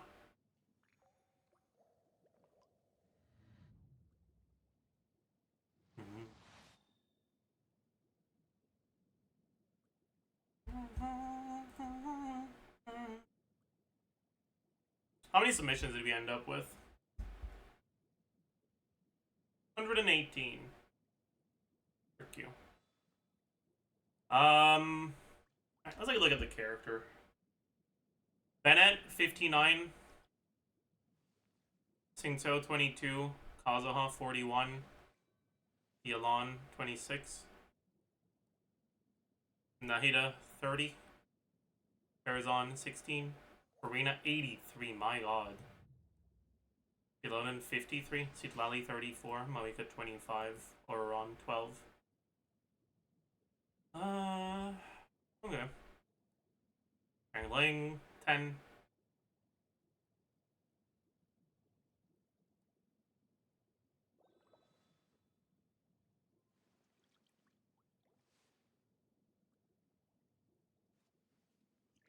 Dongli, 8. Hu Tao, 8. Really? Hu Tao? Who the fuck is playing Hu Tao? I can't. Me playing a Hu Tao team pretending like Hu Tao is doing the damage against the Emperor of Fire and Iron. Oogie.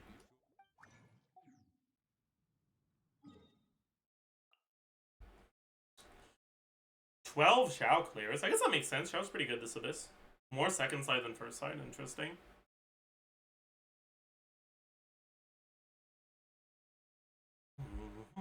Two Yoimiya clears. Wow. 10 Raiden clears. I wonder how many of them are Hyper Bloom.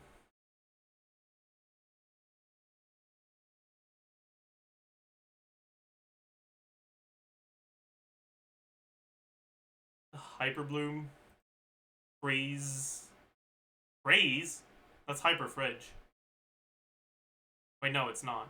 Wait, what? Why is Raiden here? I'm confused.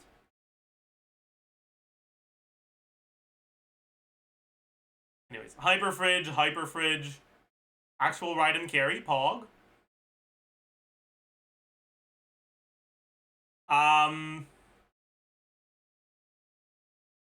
Rational, Raiden Hyper, Raiden Taser, Milla, and Aggravate. Oh my.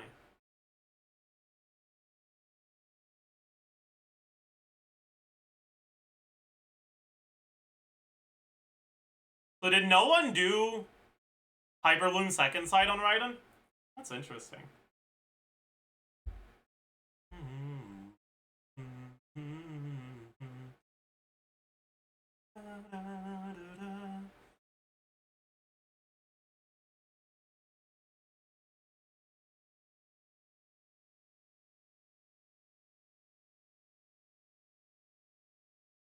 And no one did double Hydro Hyper.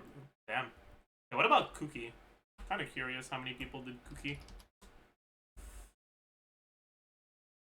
Shinyan Physical. Oh boy. That is certainly a choice of all time.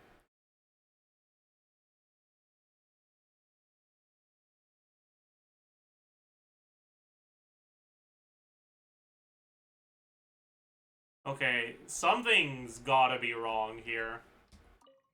Over 300 seconds for double Hydro Hyper Bloom. I see the value. Do we need to fucking Abyss review your clear?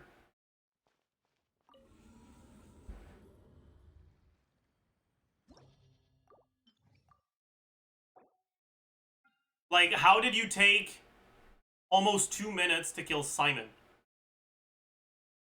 Oh no, that's first side. Okay. Okay, okay. I guess that's not as bad. It's still not great, though.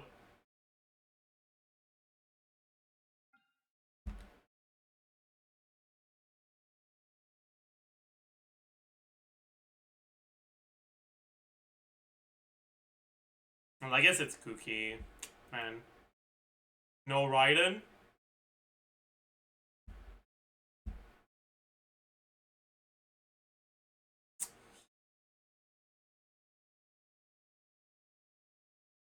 The double Hydro Hyper Bloom. This one is a 233. Okay.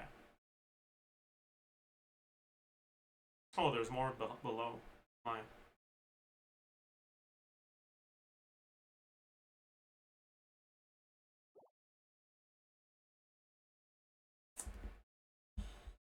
All right, chat. Let's do one more clear. Let's do hyper. I'm kind of curious how fast my Hyper Bloom is on each chamber. I never really looked at the number. I know it's pretty fast, but I don't know how fast. Let's do Saxingto for the Fate loser. We'll do non-elegy though. Let's go stringless. You have enough ER? Yeah, probably.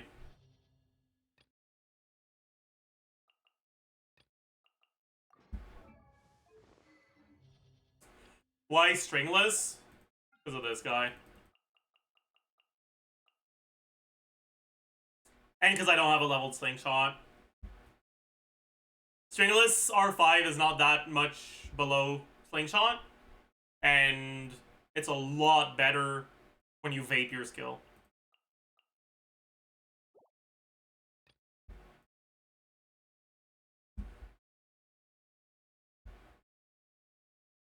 And yeah. Anyways, what do we do second side? We're only really caring about the first side here, so I'll do something fucking brain dead.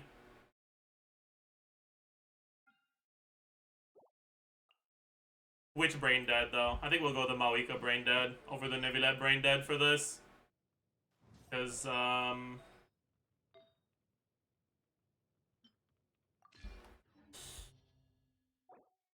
Because Simon is a bit annoying with Neuvillette. And same for this fucking loser. Think she's on Cinder City, but whatever, man. Don't care.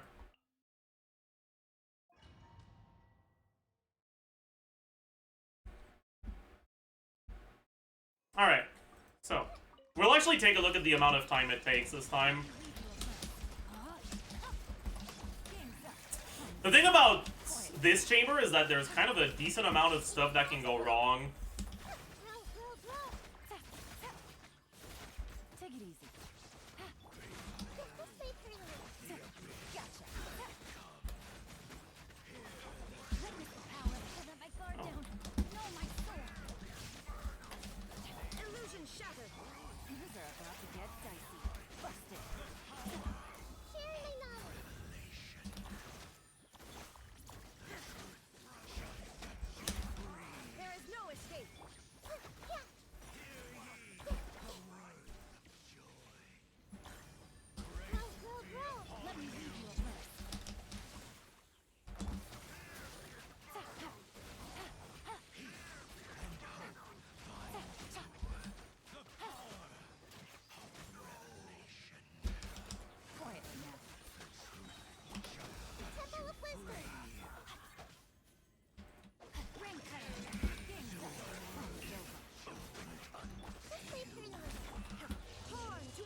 So about a 90-second, 100 seconds-ish. Could have done it a bit faster, but I wanted to keep my burst. Like 95-ish. Not the fastest clear, but good enough. Cookie would be better here for breaking the pyro shield, yeah. But it doesn't really matter that much. Raiden is much better on the other two chambers, and I kind of don't care. Even if she wasn't. Dance with me. Because Raiden is more comfy to play. The show's only just begun.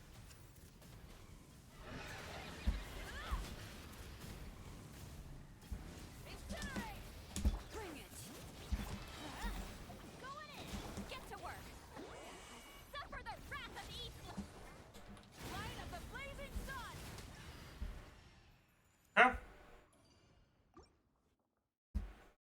I officially given up on Black Deck and Balatro. Yeah, average Balatro experience, actually. Shine down. Witness the power of the one. Know my soul. Here comes the catch. Quietly now.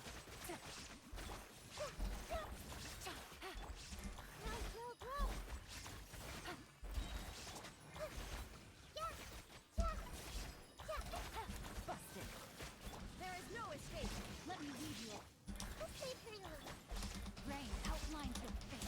Know my soul. Things are about to get dicey. Gotcha. Illusion shattered. Committed to memory. Sharing my knowledge. Grow. Busted. Nice, we got the proc. Shine down. Ring cutter. Game's up. Fun's over. Rain outlines your fate. No my gotcha.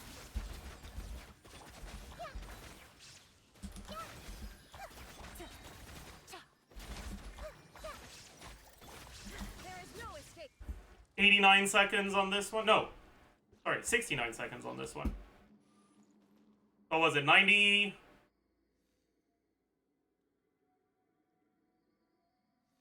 What was it on the first one? I forgot. 93? 96? Then 69? Burn it. Everybody stand. Fulfill our pact. You two. Wrath from the sky. Yeah, we fucking did it! Huge! Try and stop me. Let's light it up. Teamwork is get to work. Suffer the wrath of evil. I fucked it up. Yeah, damn. My bad. I could have done it if I started with full fighting spirit. That's okay though. Bring it. You two. Light of the blazing sun. Oh well.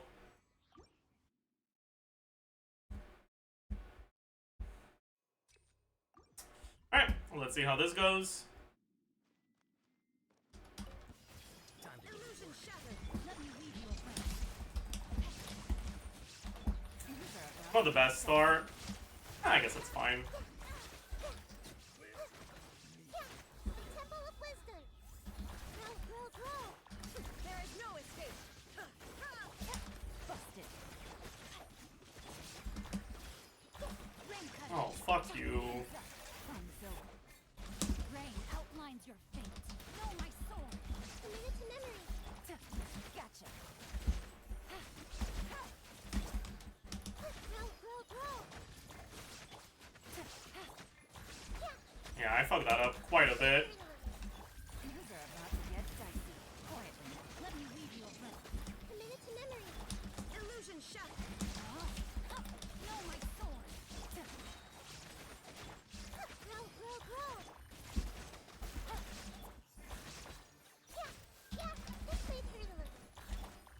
Here comes the catch. 65, but we can do better than that. That wasn't the best.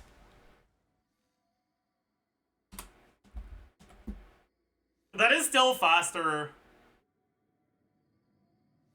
Wait. Let me take a look. If I team type Hyper Bloom.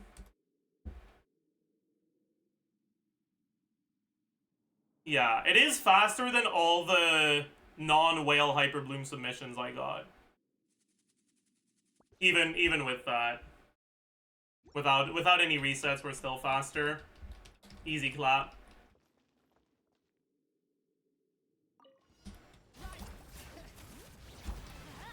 Everybody stand!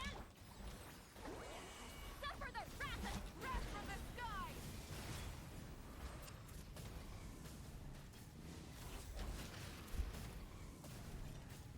Incinerate!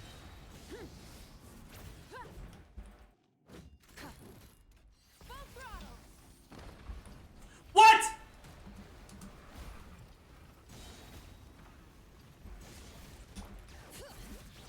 Going in! Fulfill our pact! The fuck was that? Light of the blazing What do you mean? incinerate! What was that? Oh well. Still pretty straightforward.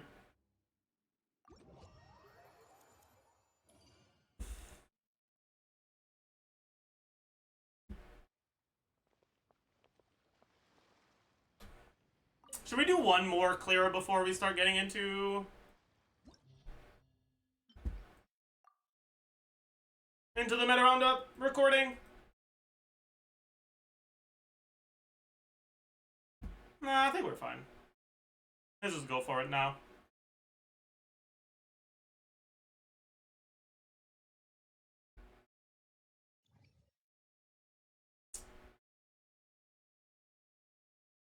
Everyone say hi to YouTube. I'll put a stream marker down.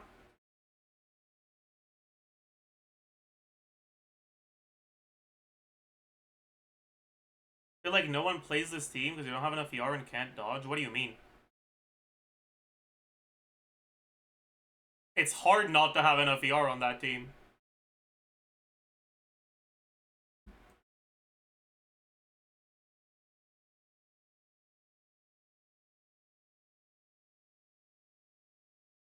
Anyways.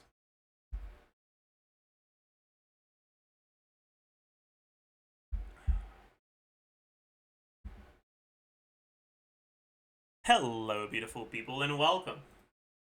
Hi. To the 5.4 Part 2 Meta Roundup. And boy, is this certainly an Abyss of all time. Yeah, this Abyss is something.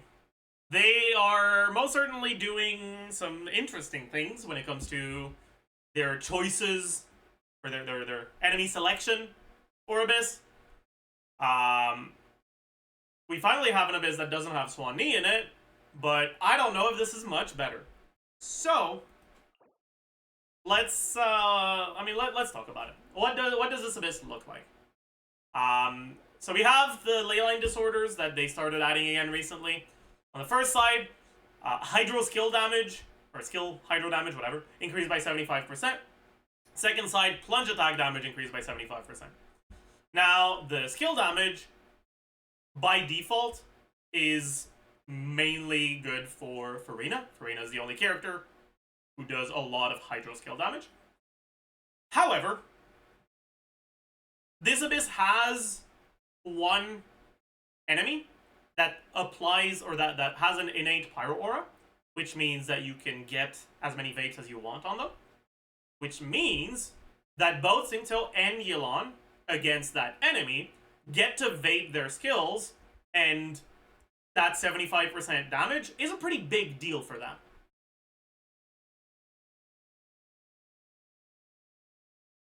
But on the rest of the chambers, it's mainly just for Furina. It's not useless for Singto and Yelan, but it's a lot less when you're not vaping those skills. And then the plunge attack. Obviously, plunge attacks are something that's right now mainly a Gumming and Chao thing, and like I guess Hu Tao to some extent.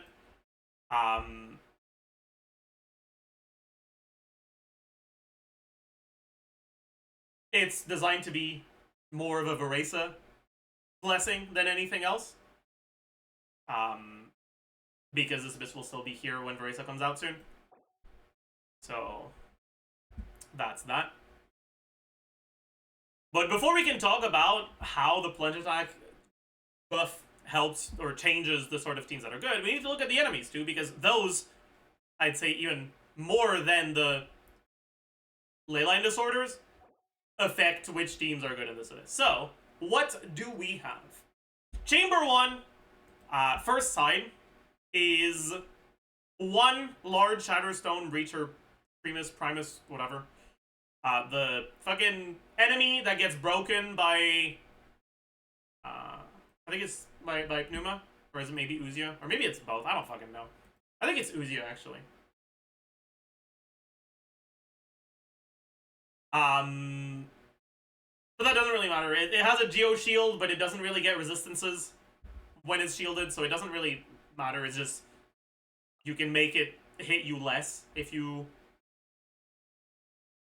break the shield with an Arca ability. But it's pretty much just a relatively tanky first wave single target.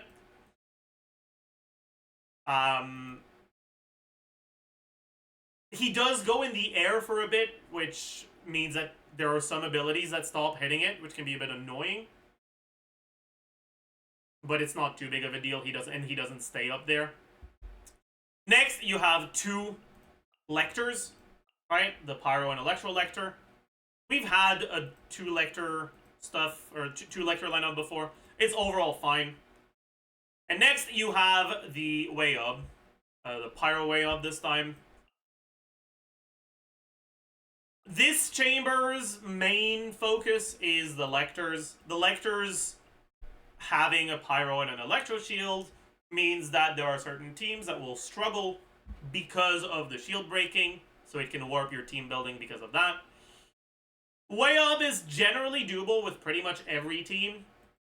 The only thing to keep in mind is that you need to use your bursts before it steals your energy. However, because it's on the last wave instead of the first wave, it's easy to set up. If you have a really long setup you need to do, you can start using your burst while the Lectors are still alive. On top of that, it's also easier to keep it staggered and or frozen because of for the same reason. You get to start your rotations before it spawns if you want, which gives you more flexibility. You can start freezing it as soon as it spawns, or you can start staggering it. You have a longer window to stagger it before it shields up. On the second side, you have one Eremite Floral Ring Dancer followed by a Terror Shroom. Now, Eremites in Abyss always spawn their beast as soon as they spawn, which means that they start with high resistances. Technically, you have a little bit of time to do damage to them before they spawn the beast, before they get resistances. But it's not that much time. Generally, you start damaging them at high resistance. You kill the beast, it reduces their resistance back down, and it knocks them down and takes a bunch of their max of their HP away. So, generally, you want to target the beast first. Then you have just Terror Shroom, which is pretty straightforward. Second chamber, you have one Jellyfish Ruin enemy, followed by a Ruin Greater, followed by PMA. Second side, you have Simon. Chamber 2 is generally the easier one of the three chambers. Which means if you're doing teams that are strong enough to get your stars on chambers 1 and 3, it's fine if you have a team that doesn't have the best matchup against Simon, if you don't have any Electro to speed up the invisible phase. It's not the end of the world. Finally, Chamber 3, which is another thing that can warp your teams a little bit. Emperor of Fire and Iron with a lot of pyro resistance and an elemental shield that significantly increases his resistances. And that's kind of a pain in the ass to break because some attacks just don't target the shield. It's on the horns, not on the place that is auto-targeted by abilities. Then you have the fluid, or sorry, that's the third wave. The first wave is 2 Eremites. These are Eremites that don't have a summon to spawn. The Hydro and the Cryo one. They spawn relatively close to each other, so it's pretty easy to AoE them down if you have AoE, but they're not that tanky, and neither are Lectors, so you don't need to have good AoE in this Abyss's first side. Then we have the Fluid Avatar of Lava that we mentioned earlier. And then on the second side, oh boy, you have the Secret Source Automaton Configuration Device. This is the first time it's an Abyss, and it's a massive pain in the ass. This Abyss's HP multiplier is 300%. The default Abyss multiplier used to be 250. Now it's 300, but sometimes it's 375. At 300% on Chamber 3, this guy has 4.3 million HP, which is high. It's pretty high. And he also has 60% resistance to every element. However, he has a special mechanic. So, after about 40 seconds of combat against the Secret Source Automaton, it will do its special attack that summons pillars.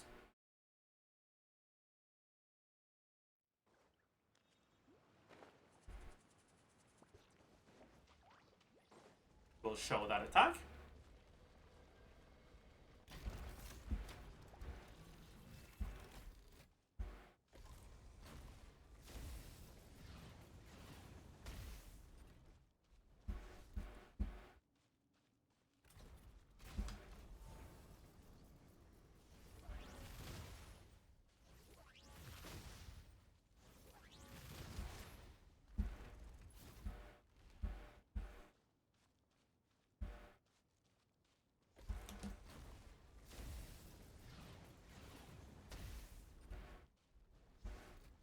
There it is. He starts it now. And when he does, he spawns these pillars. Now, you can't climb these pillars. However, there are certain characters that have abilities that can climb them. Like Shilonen, for example. You can also...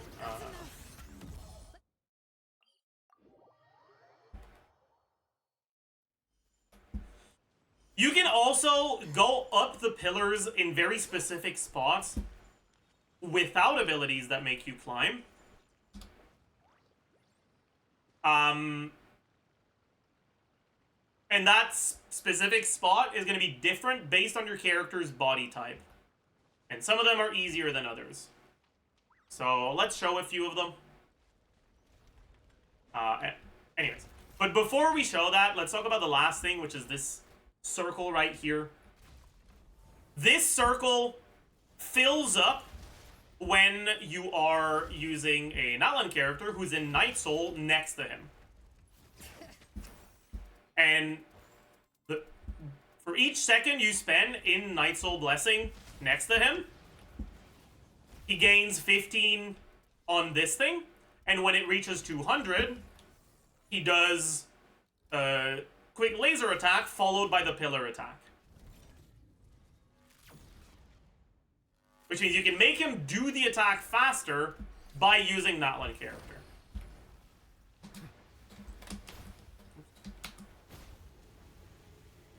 Is it this one? Am I an idiot? No, it was this one, but I wasn't able to get it. Oh. Is Navidad not the right body type for this one? I'm not sure. It's another angle, is it?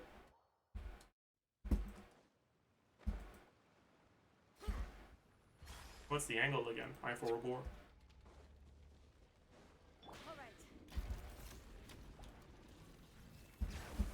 It's from the front? Oh, right from the outside, you mean? Yeah, right. You're right. I did forget.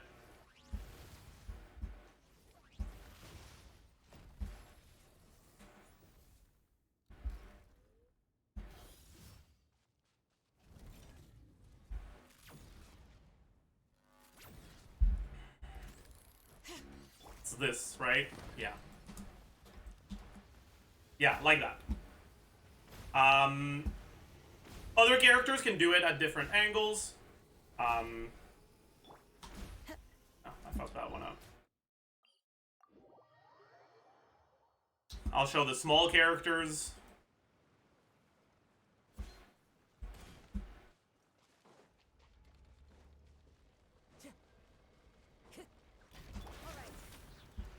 It causes skill work, yes.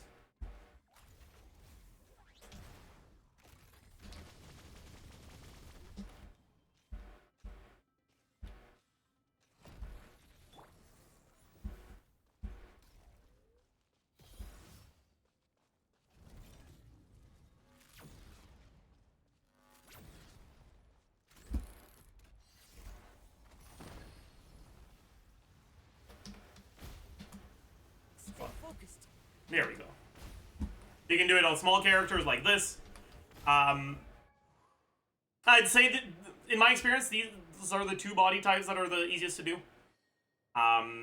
Editors will help for footage for this, but for the tall male body type, you want to go from the outside on the left pillar and do a run jump. Let me open Paint.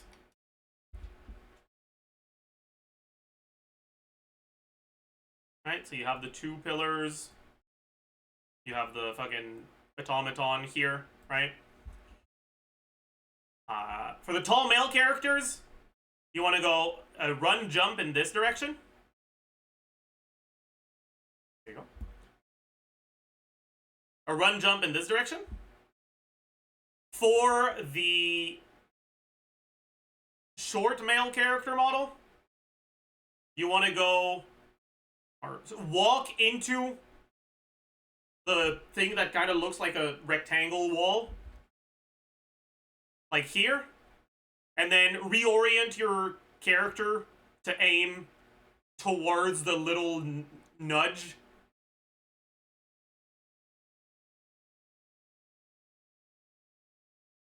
And then jump in that direction. Not with a run jump, just a jump on this one. And then do another jump.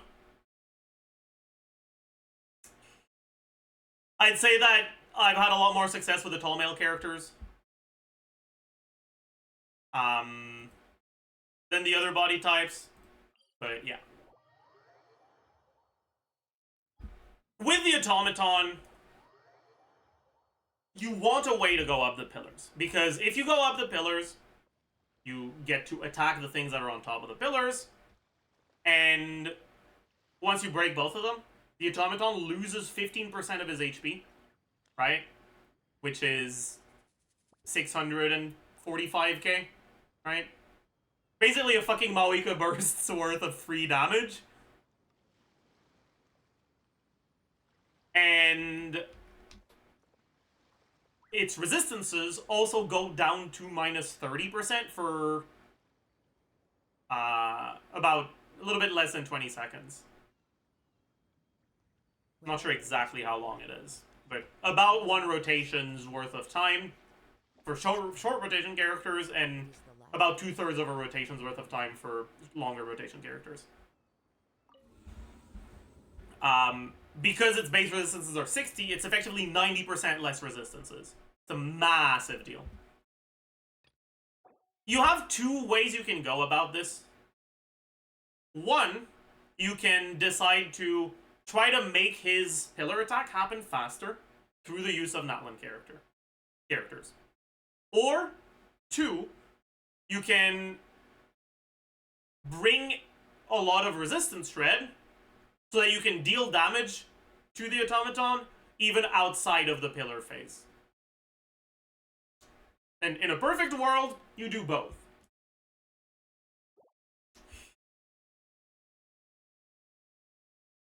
I think the most important thing to know is a mix of two things, right? One, resistant teams with a lot of res shred will be able to deal with this without necessarily needing the pillars.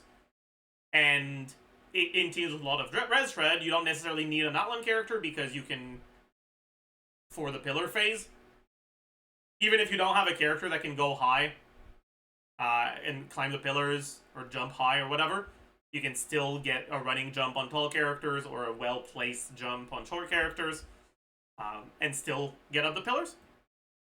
But also, I think it's good to know that even if you don't have all the good Natlan supports, Kachina can fill up the bar. However, in order to fill up the bar, Kachina has to do something slightly different than she does usually. So the way that the bar works, like I said, is it fills up by 15 every second, and it maxes out at 200. The thing is, Kachina's skill lasts like 12 to 13 seconds, and 12 to 13 times 15 is 180 to 195. And so if you just use Kachina's skill, and you don't have constellations on her,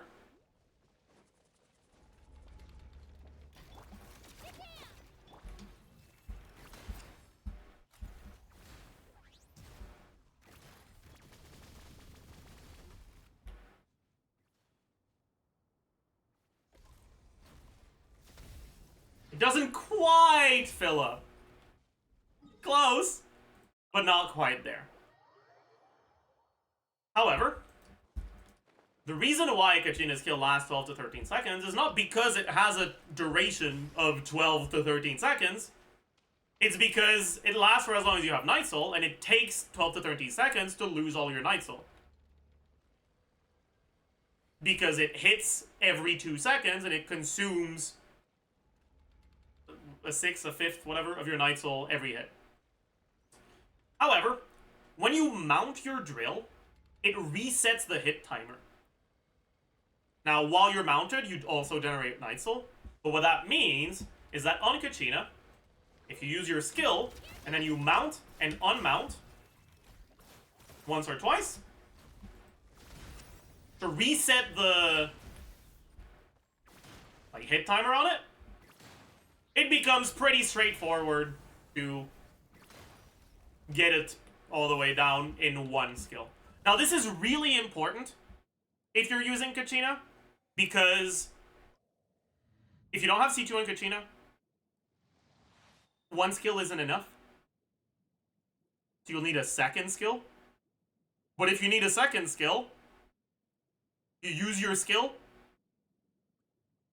you knock it down, it does the animation to spawn the pillars, and by the time the animation is over, your skill is gone.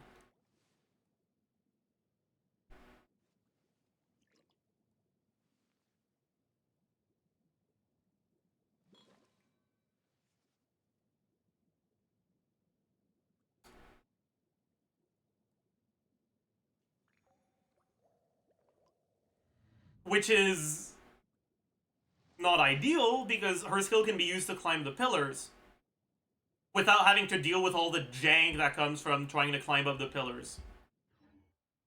Right? So doing this allows you to...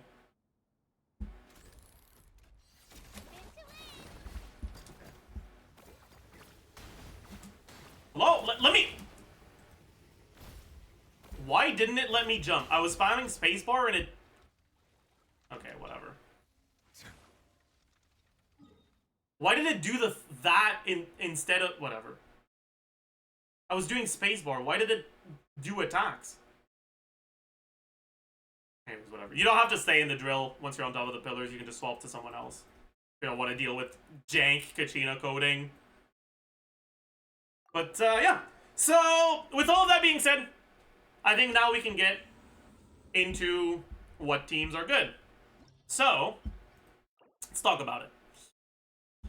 Like we mentioned earlier, you need a way to deal with the shields, right? Electro and Pyro shields, and ideally, you also want a team that's good at dealing with the Emperor of Fire and Iron. The Emperor of Fire and Iron, the teams that have pretty good single target damage can generally kill it in one down. But if you're on the lower end of teams when it comes to DPS, you might need more than one down. And if you do, that means you gotta break the shield twice, which is a long time loss.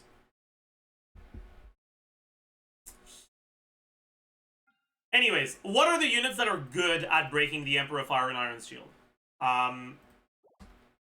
Like I said, the hitbox is a little weird for it, so not every Hydro character is that great at it.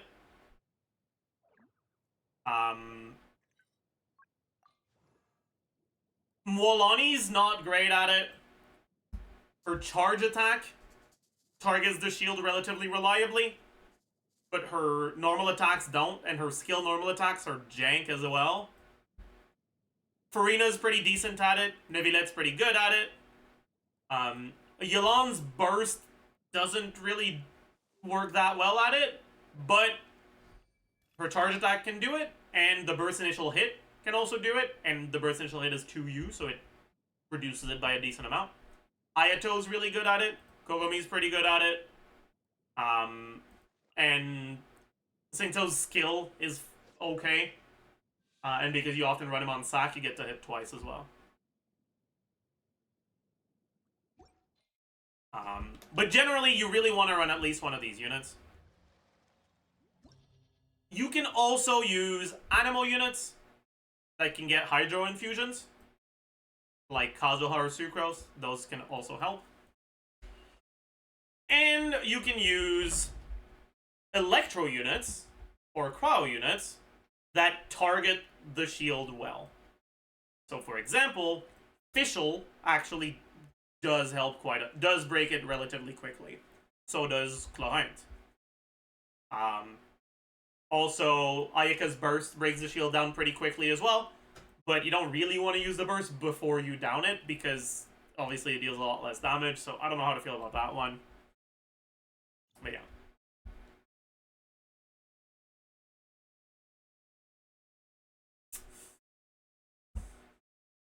Outside of that, for the Lectors, right, you want a way to deal with Pyro Shields and Electro Shields.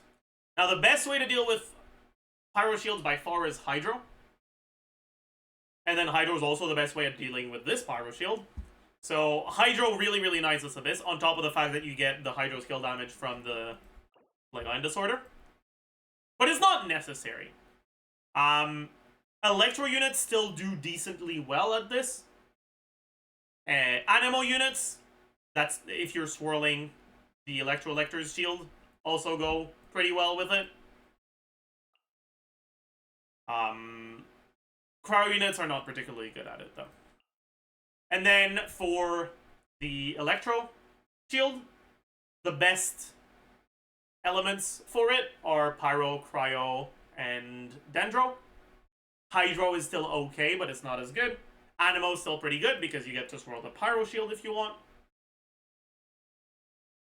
All in all, generally you're looking at combinations of Hydro plus Dendro in some sort of Hyper Bloom team, Hydro plus Cryo in some sort of Freeze teams, but then the Freeze teams can end up not having the best matchup for these chambers, so it's not necessarily that great, but it's fine at least. Hydro plus Pyro and Vape teams, but Pyro carry Vape teams are going to be a bit slower on the Emperor of Fire and Iron because of its high Pyro resistance. In Hydro carry teams like Mualani, but there is some jank involved with Mualani in general, and Mualani herself takes a while to break the Emperor of Fire and Iron, so you kind of want to play a double Hydro Mualani team. Gives you a bit less flexibility for your team options. That being said, there is a bug with Mualani where under some conditions, her skill will count the Emperor of Fire and Iron's horn and its main body as two separate entities. And if you do that, then you can effectively hit twice per charge attack with Mualani, which can double your damage. Which is a big fucking deal, obviously. Right? Because you get the, like, follow-up AoE part of her skill, or of her normal attack on the same enemy as the main normal attack. So there's that. That's pretty good. The problem is, in order to have that work well, you need a lot of pyro. So it makes the Milani versions, or the Mawika versions of Milani teams a bit worse, and the channeling versions better. But there's enough delay for channeling to reapply pyro pretty reliably. Anyways, if you're playing teams that don't have hydro, you generally want to play teams that have a lot more application. So the Chaleurs teams that use Fischl, right, like Kara and Fischl, for example, are quite good as well. Chaleurs teams with pyro carries are a little scuffed because high pyro resistance. This one too.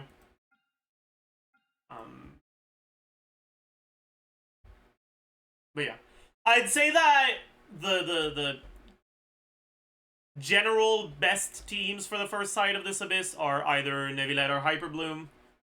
This is a great Abyss for Hyperbloom. Dendro is great at breaking the Electro Shields, and Hydro is great at breaking the Pyro Shields.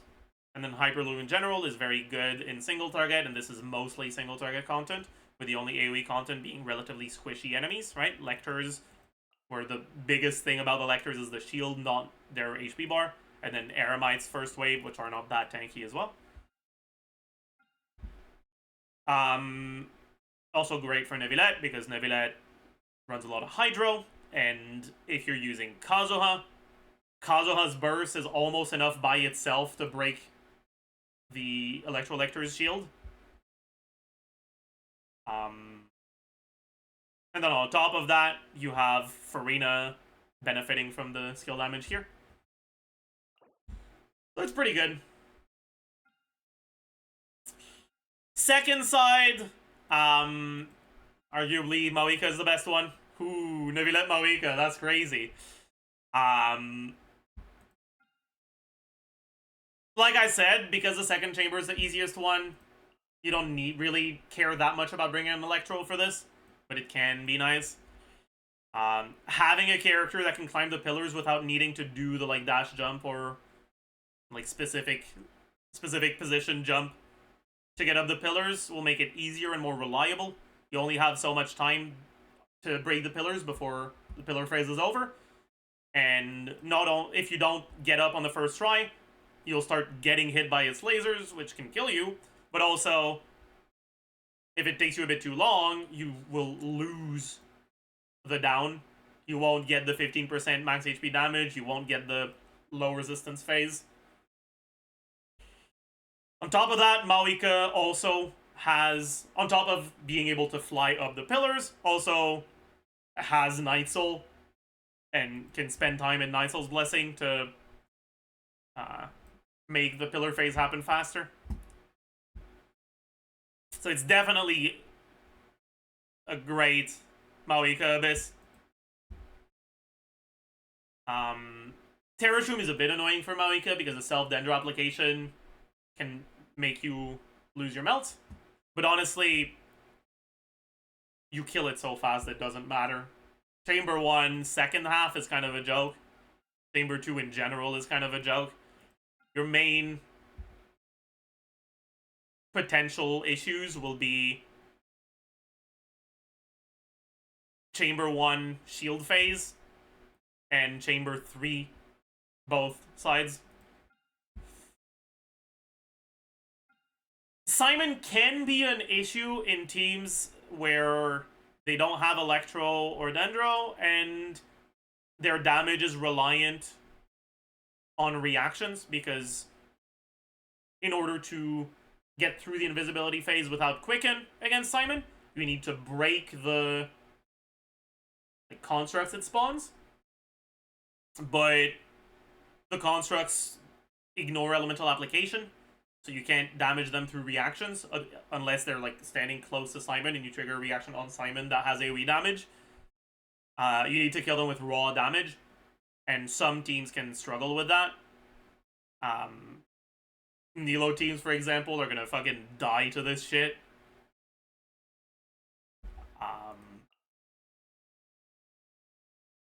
Milani teams can struggle.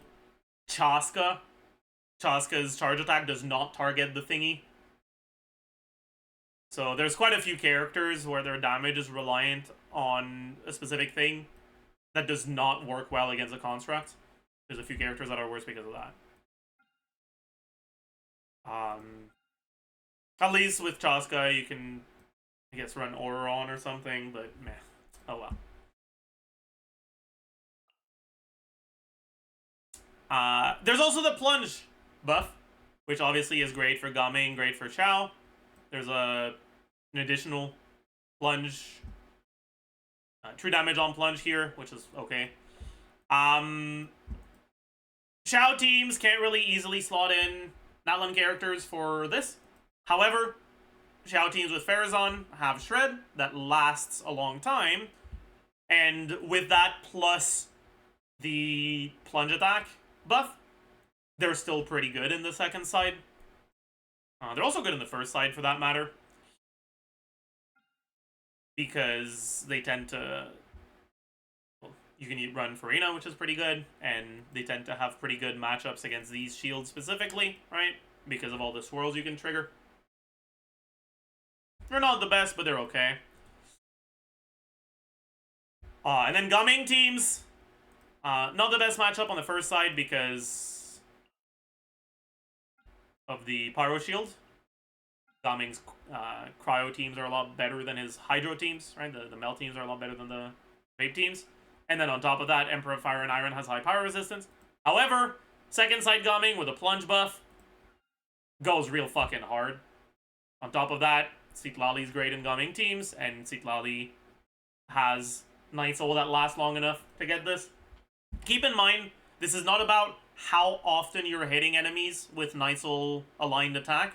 This is how long one of your characters spends, how much time one of your characters spends in Night Soul's Blessing. And so, characters like Shilonen, for example, don't really help with making him do his pillar attack faster.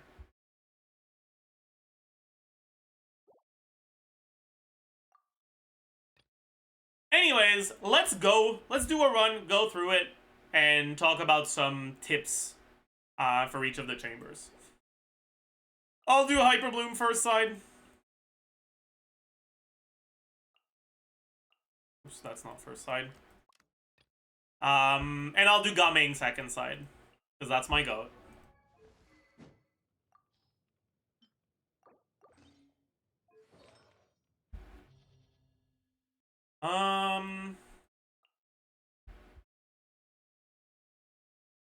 I guess I'll use Shilonen, so I don't have to risk going the wrong angle with Gaming's E to go up the pillars. Anyways. So, a few things to remember. In this chamber, the Wayob, while it's shielded, does not take damage. That means abilities that proc on dealing damage, like Raiden's skill, for example, will not trigger. That means that if you're playing Raiden Hyper Bloom, you want to set things up so that you can use your burst right before the Wayob shields up. That way you can still trigger Hyper Bloom with her on field. Before we get there, though, we have two other ways. So, first is this guy. It's really straightforward. It gets a Geo Shield after a little bit. If you have an Arca attack, like Farina normal attack, you can use that here to cancel the Geo phase. And if you cancel the Geo phase, it starts doing a lot less damage.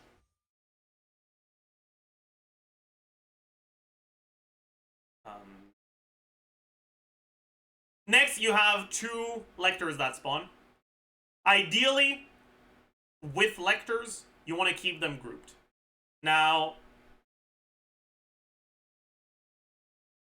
Lectors get knocked back once you get to their shield phase away from you.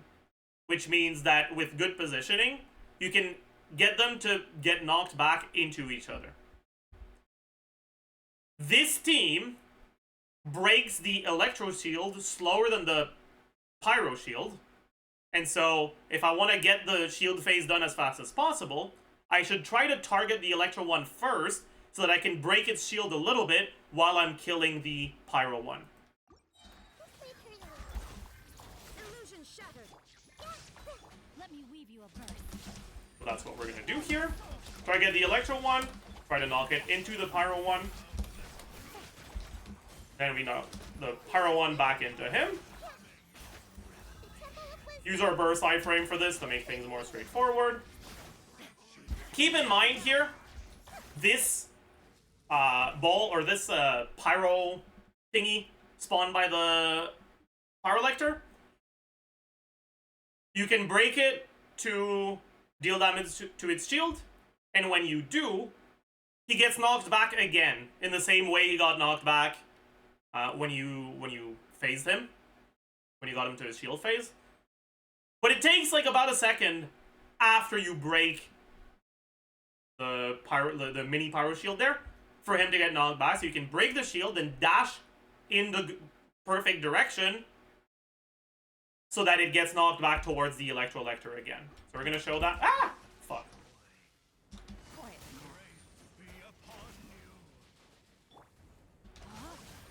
Here, right? We dash back so that it gets hit like that. Oh my god. Because I was focused a little too much on explaining, I kind of fucked up my bursts here. So I'll slow down here just so I can show stuff more easily. Want to make sure I finish with Raiden burst up and Singso burst up. Like I said earlier as well, I want to have Raiden's burst for the shield phase, but because Singso and Yelan burst animation are relatively long, if I want to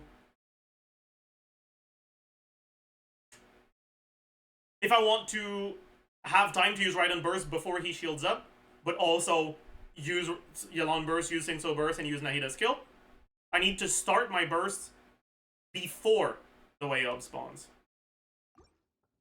So that's what we're gonna do here.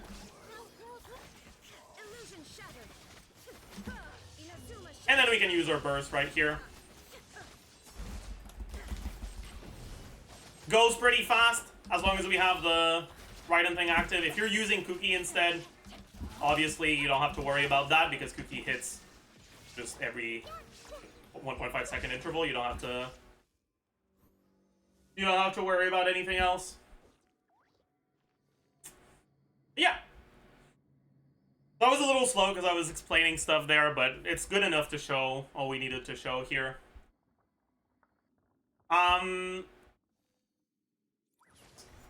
Now, like I said here, for this one, we have the Eremite into the Terror Shroom.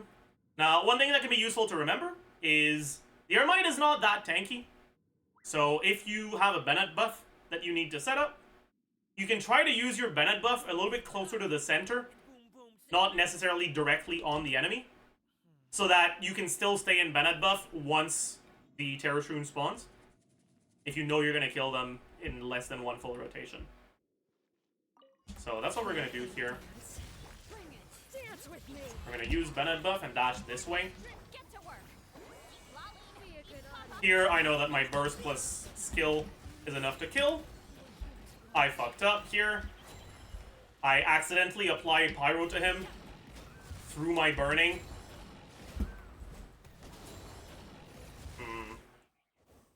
I took Dendro damage. It didn't deal damage to him, but it applied Dendro to me, which triggered burning on me.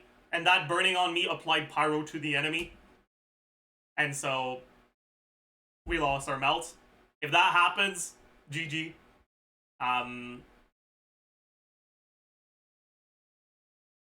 We have enough time that we don't need to reset here, but that's something to keep in mind if you're playing Game, if you're playing Mawika, stuff like that. Anyways.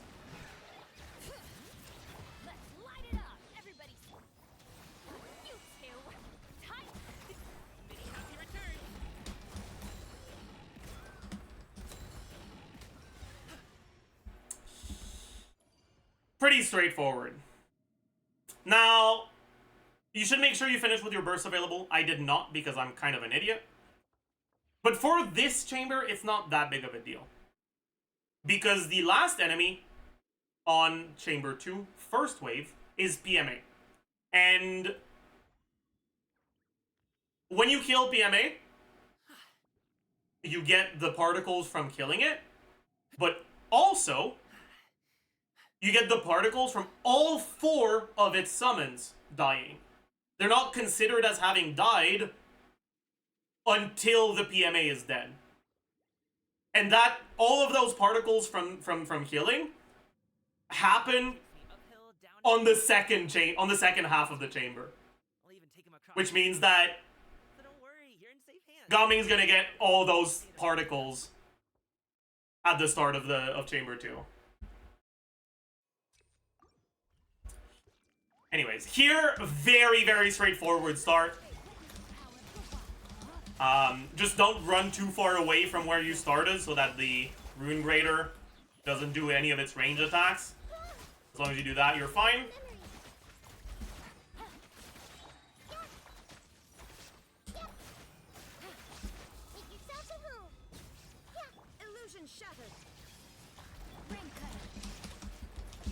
Just keep doing damage. Everything's fine.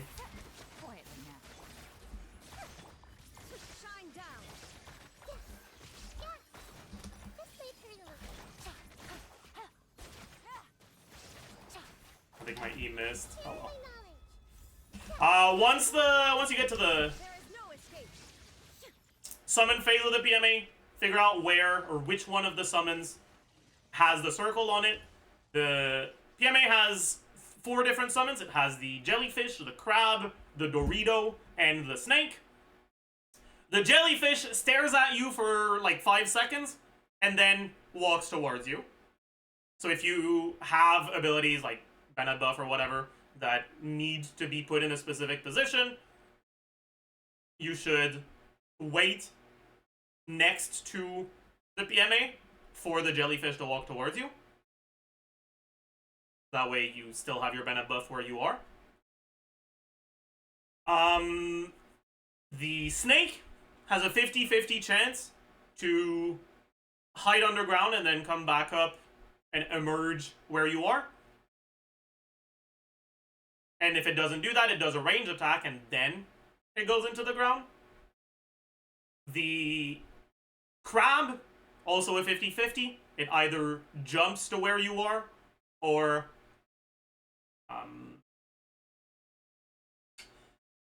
it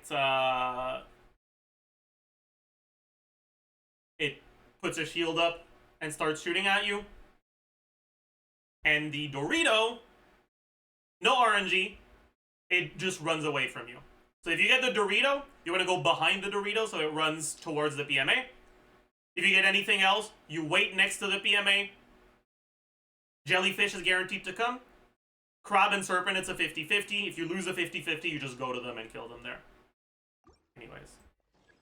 For this one, right? Oh, I took too long. You have to go be next to it right as it spawns, otherwise it won't run away.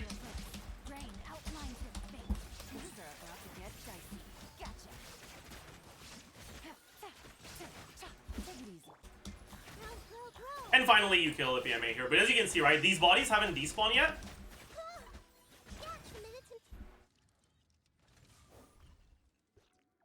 And I get all of this energy on my Gaming here. So even though I ended the last chamber without a lot of energy, we still start this chamber with full burst. What the fuck just happened? Anyways, for this, we've already talked a little bit about how this phase works. Keep in mind, you'll only really care about getting that destroyed. Once you're at this phase here, keep in mind if you hit the pillars here with Electro, it will knock it down instantly. But if you don't, you can already start your setup for the next rotation while it's invisible. Just remember that your auto-targeting will target the pillars, not the main body of the PMA, right? So Shilonen kind of looks like an idiot there.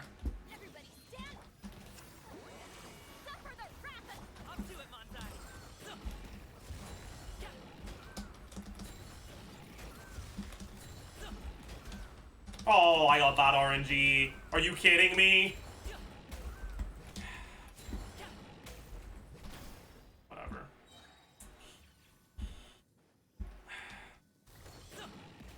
Here I can show what I wanted to show earlier.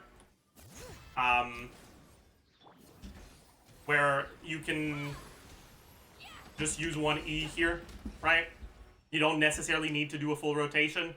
Apply cryo, use Eon Gumming, and he dies.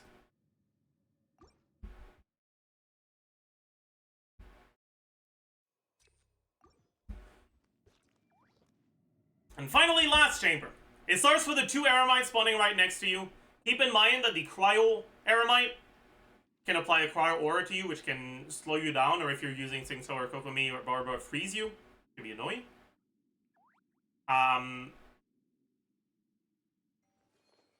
Both of them pretty much end up next to you at some point. Like, they both, like, stick to you. So there's no specific positioning you need to be in. You can remember that the next wave spawns right behind where the first wave spawns. And as long as you stay there, you'll be fine.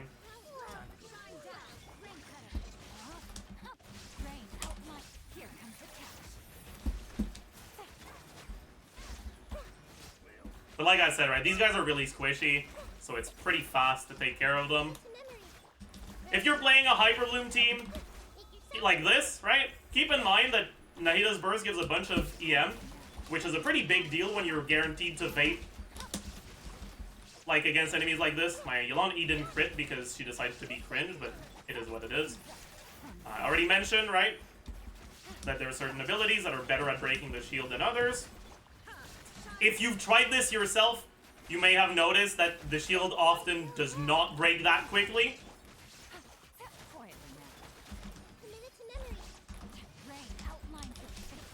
If you're playing a Hyper Bloom team specifically, make sure you don't accidentally bait him towards one of these pyro thingies, because if you do, then you'll start burgeoning from the floor instead of triggering Hyper Bloom, and the floor doesn't have any EM, so you lose a lot of damage if that's what you do. Right? The burgeons were hitting for 5k instead of the 40k I get on a Hyper Bloom.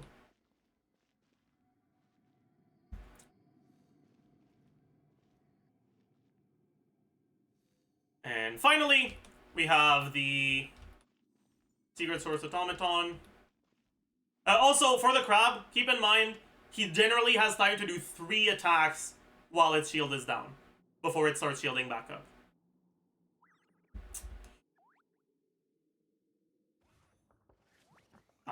Anyways, for the Automaton, I already talked about the strategies, so I'm pretty much just going to focus on doing my clear. Keep in mind, it hurts pretty damn hard, so you can be careful, and you cannot jump over this attack, right? You'll get hit by it no matter what. And, like I just showed, right, I missed an E there because when he gets his Night Soul thing filled up, he jumps up a little. So things that only hit the ground might miss. Anyways, here I'll do this. Right as he spawns the pillar, I'll use Shilonen E. Go up here. I'm an idiot. I should have. Oh, fuck. If you're smart, you don't want to do. You don't want to dash jump between the pillars on Shilonen, because you actually have time to go back to where it is and get your Shilonen proc.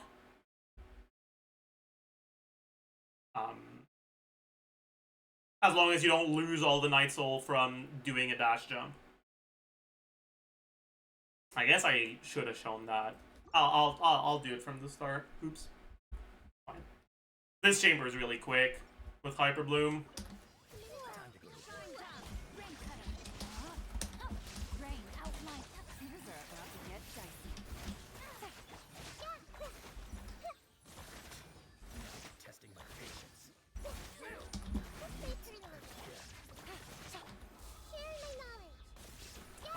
fight to be cringe. Quietly now. Eh. This is the second time my E doesn't crit. What do you mean, man? Here comes the catch. Gotcha. There we go. 190k when it crits. There is no escape. Take it easy. Oops. Commit it to memory. Let me lead you. I kind of fucked up my hits on the shield there, so I'll use Ride and Burst for a little bit more. Game's up. Fun's over. Quietly now. Illusion shattered.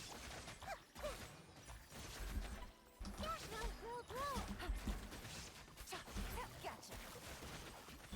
Commit it to memory. Witness the power. Rain outlines your fate.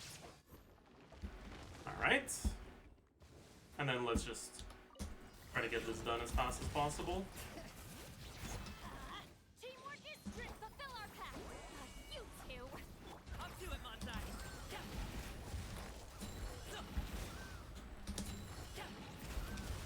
Oh, that's not fast. That's a problem. Oopsie. Time to go to work. Let me lead you first. Body of Here comes the catch. Quietly now. I'm Make yourselves at home. Commit it to memory. Finally got a crit. 216k. This way, Prince. And then the double E from Saxing Toe should be enough to kill. And then I can use my Yulon Burst to start breaking the shield fast. Torn to oblivion. Oh, he does a Ride and Burst. That's annoying. Gotcha. There is no escape. Commit it to memory. Rain cutter. Rain outlines it. Things are about to get dicey. This way, Prince. Shine down. Roll. Take it easy. Still about a minute. This time I'll just be a little bit smarter about it. I have enough damage to 2 rotation pretty easily, so I'll try to focus on dodging.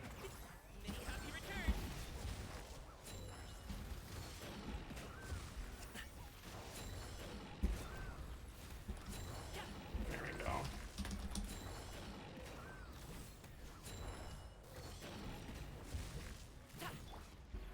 Oh my, I'm accidentally walking. Anyways. Bring it. Another thing you can do on Chilonin is if you input your normal attack quickly, you can effectively get one hit targeted on the automaton. Up to it,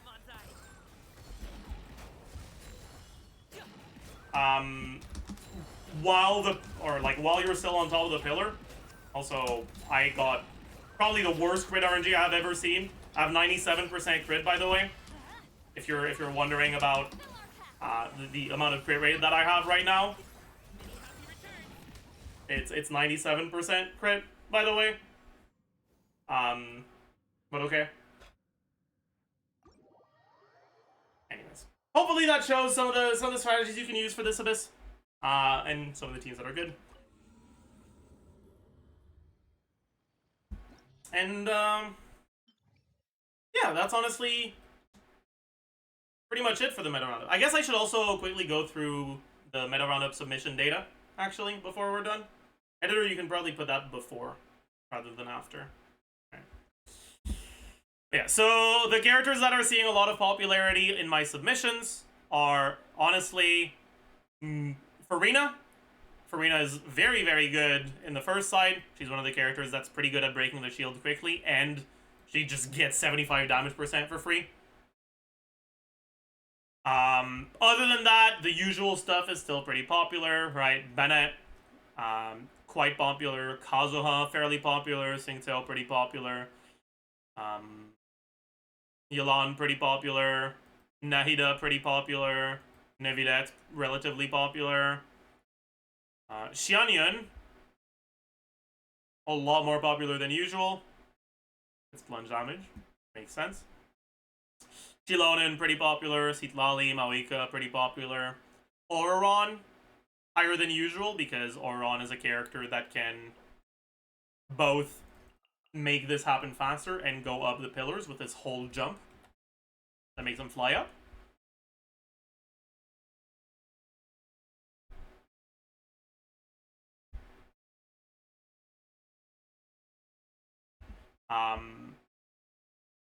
Hydro is significantly more popular than anything else on the first side, which is not all that surprising. It's a pretty good Abyss for Hydro.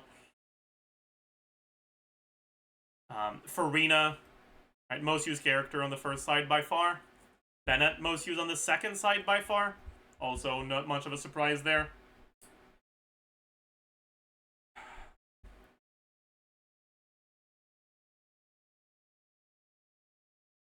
Oh, that's kind of interesting.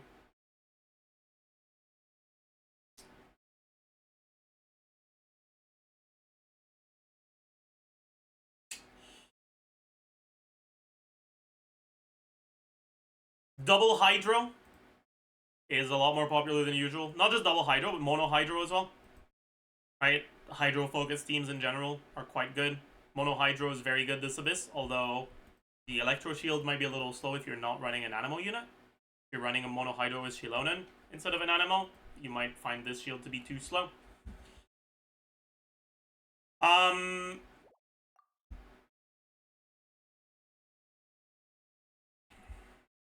If you look at the overall Abyss data,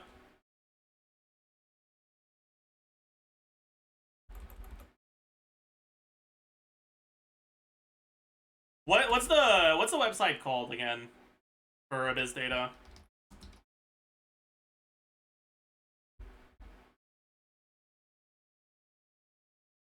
YS Helper. Right. Oh.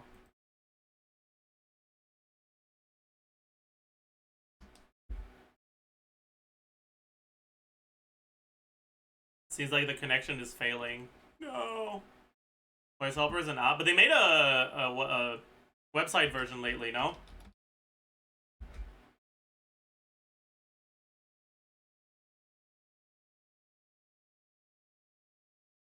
Yeah, but it's not working. Damn. Alright, 5.4 Abyss usage rate. Alright. This was from 7 days ago. Overall Abyss usage, Farina, highest. Not much of a surprise. Neuvillette, highest carry by far. Not much of a surprise. Citlali still very, very high. Mawika still quite high. Bennett still pretty high. The fact that this is a great Abyss for Neuvillette means that Bennett is a little bit less popular than usual because people who have Neuvillette want to play him. Yulon relatively high. Singto somewhat high. Risley.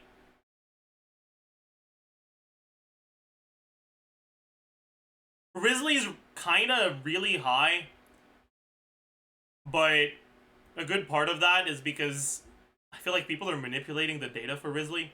The 9th most popular team at the time of this thing being posted was solo Risley. I feel like it's just like a group of like a bunch of Risley mains that got together and said, okay, we will all submit solo Risley as our run. Like, it actually... Because there is no way that the 9th most popular team is solo Risley unless people are actually trying to manipulate the data. Like, people don't play solo Risley that much unless someone told them to.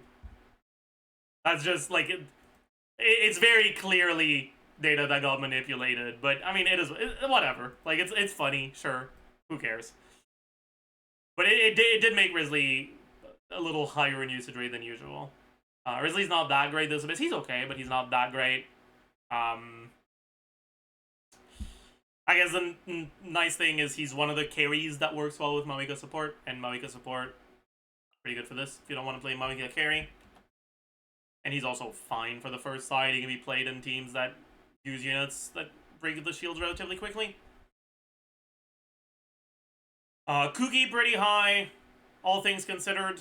Oreron also quite high. Molani above 10%. That's how you know it's a good Molani Abyss. Molani's a character that a lot of people got because she's strong, but a lot of people bench because she's a pain in the ass to play. So her usage rate is generally quite low. Generally, you can tell whether an Abyss is good for Molani or not based on whether Molani usage rate is above 10%. It's a pretty good Abyss for Molani, for sure.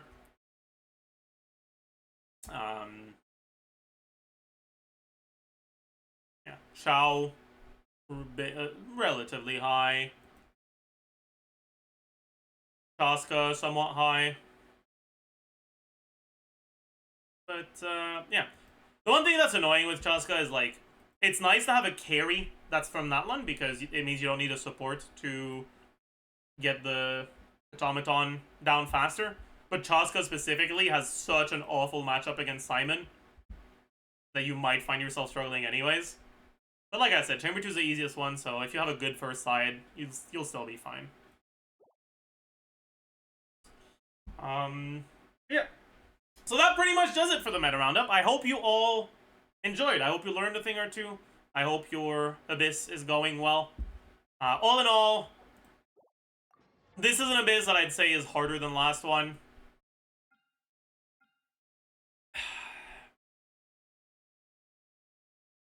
I think it's a bit more restrictive as well. It's a bit... I really don't like the Secret Source Automaton as an enemy. But, I mean, it is what it is. I did manage to do Forcer only clears with Sugro's Fischl, Oreron, Singto on the first side, and Bennett, Gumming, Kachina, Rosaria on the second side. I don't think it would have been doable without Kachina, and I don't think it would have been doable if I didn't have C6 Gumming.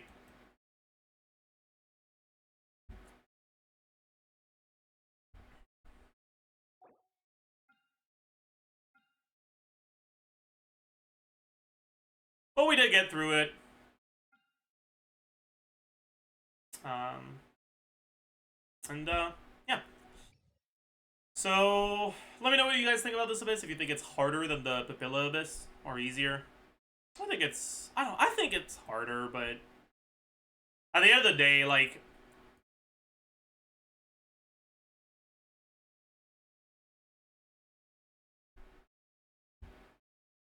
it's difficult for me to evaluate which is harder between two Abysses that I'm able to clear, right? And there's so many factors that go into which one is harder. The answer is going to be different for a lot of people. But yeah, let me know which one you thought was easier. Yeah, I'll see you guys in the next one. Bye, YouTube. Okay! Boy, recorded 2 videos.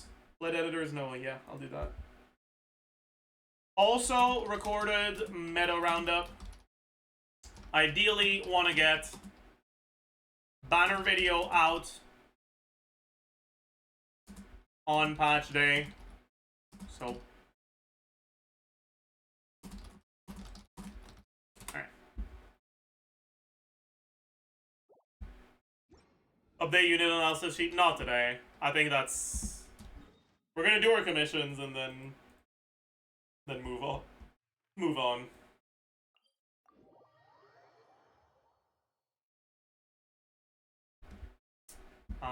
I gotta go to my appointment relatively soon as well.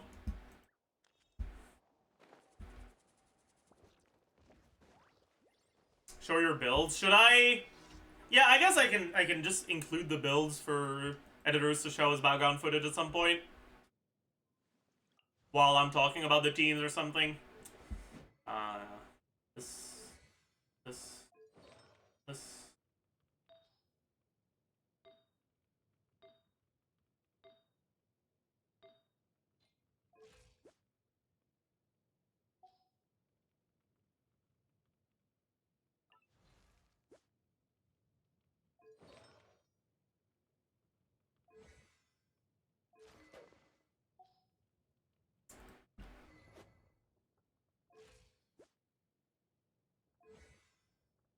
Ideally, she should be on Instructor or Petra in that team because Citlali already has Cinder City, but I'm too lazy to gear.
Yo.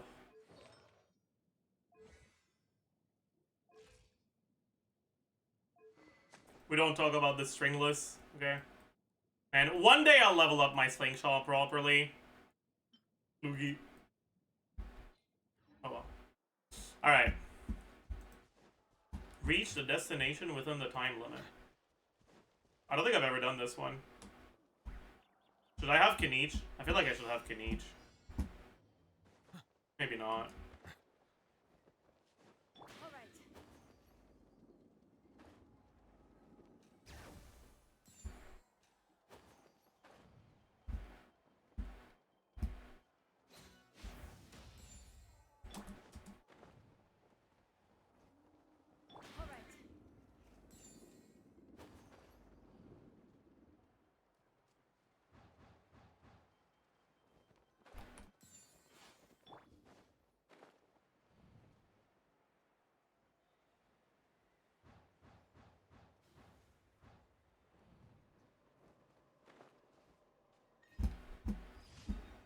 Wow. Commissions the big 2025, yeah. It's because I don't I skipped some of the events. My commission points are like, yeah. Yeah. There they are. I don't have Farina. Oh my, I can't even proc Shalon and stuff. Well, I guess it doesn't matter. Where the fuck are they?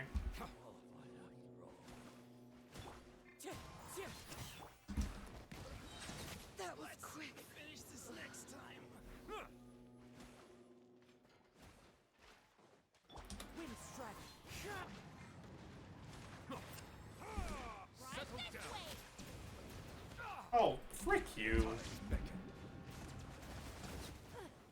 Tour's over. Bow your head.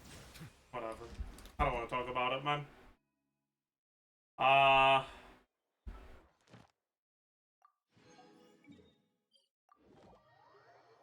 Doing commissions in 2025 is crazy. I know. I'm sorry.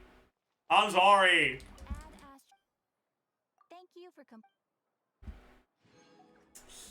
Alright, but I think that's gonna be it for today. I hope you all enjoyed your stay. Hope you had a good time.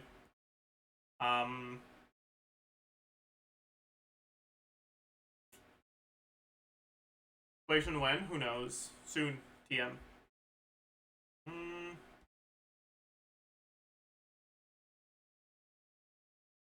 Alright, we can...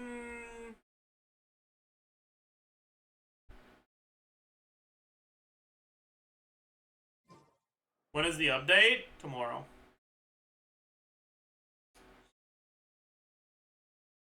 We can raid...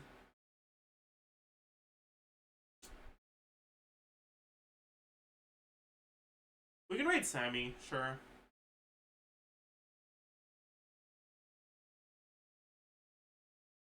When I say tomorrow, I mean tomorrow for NA.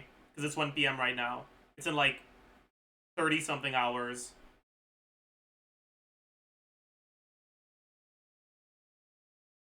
What the fuck is she doing? That's not Genshin Impact.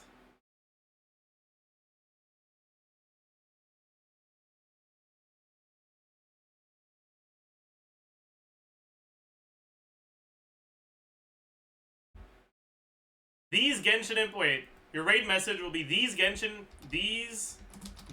characters look different somehow. This is your raid message.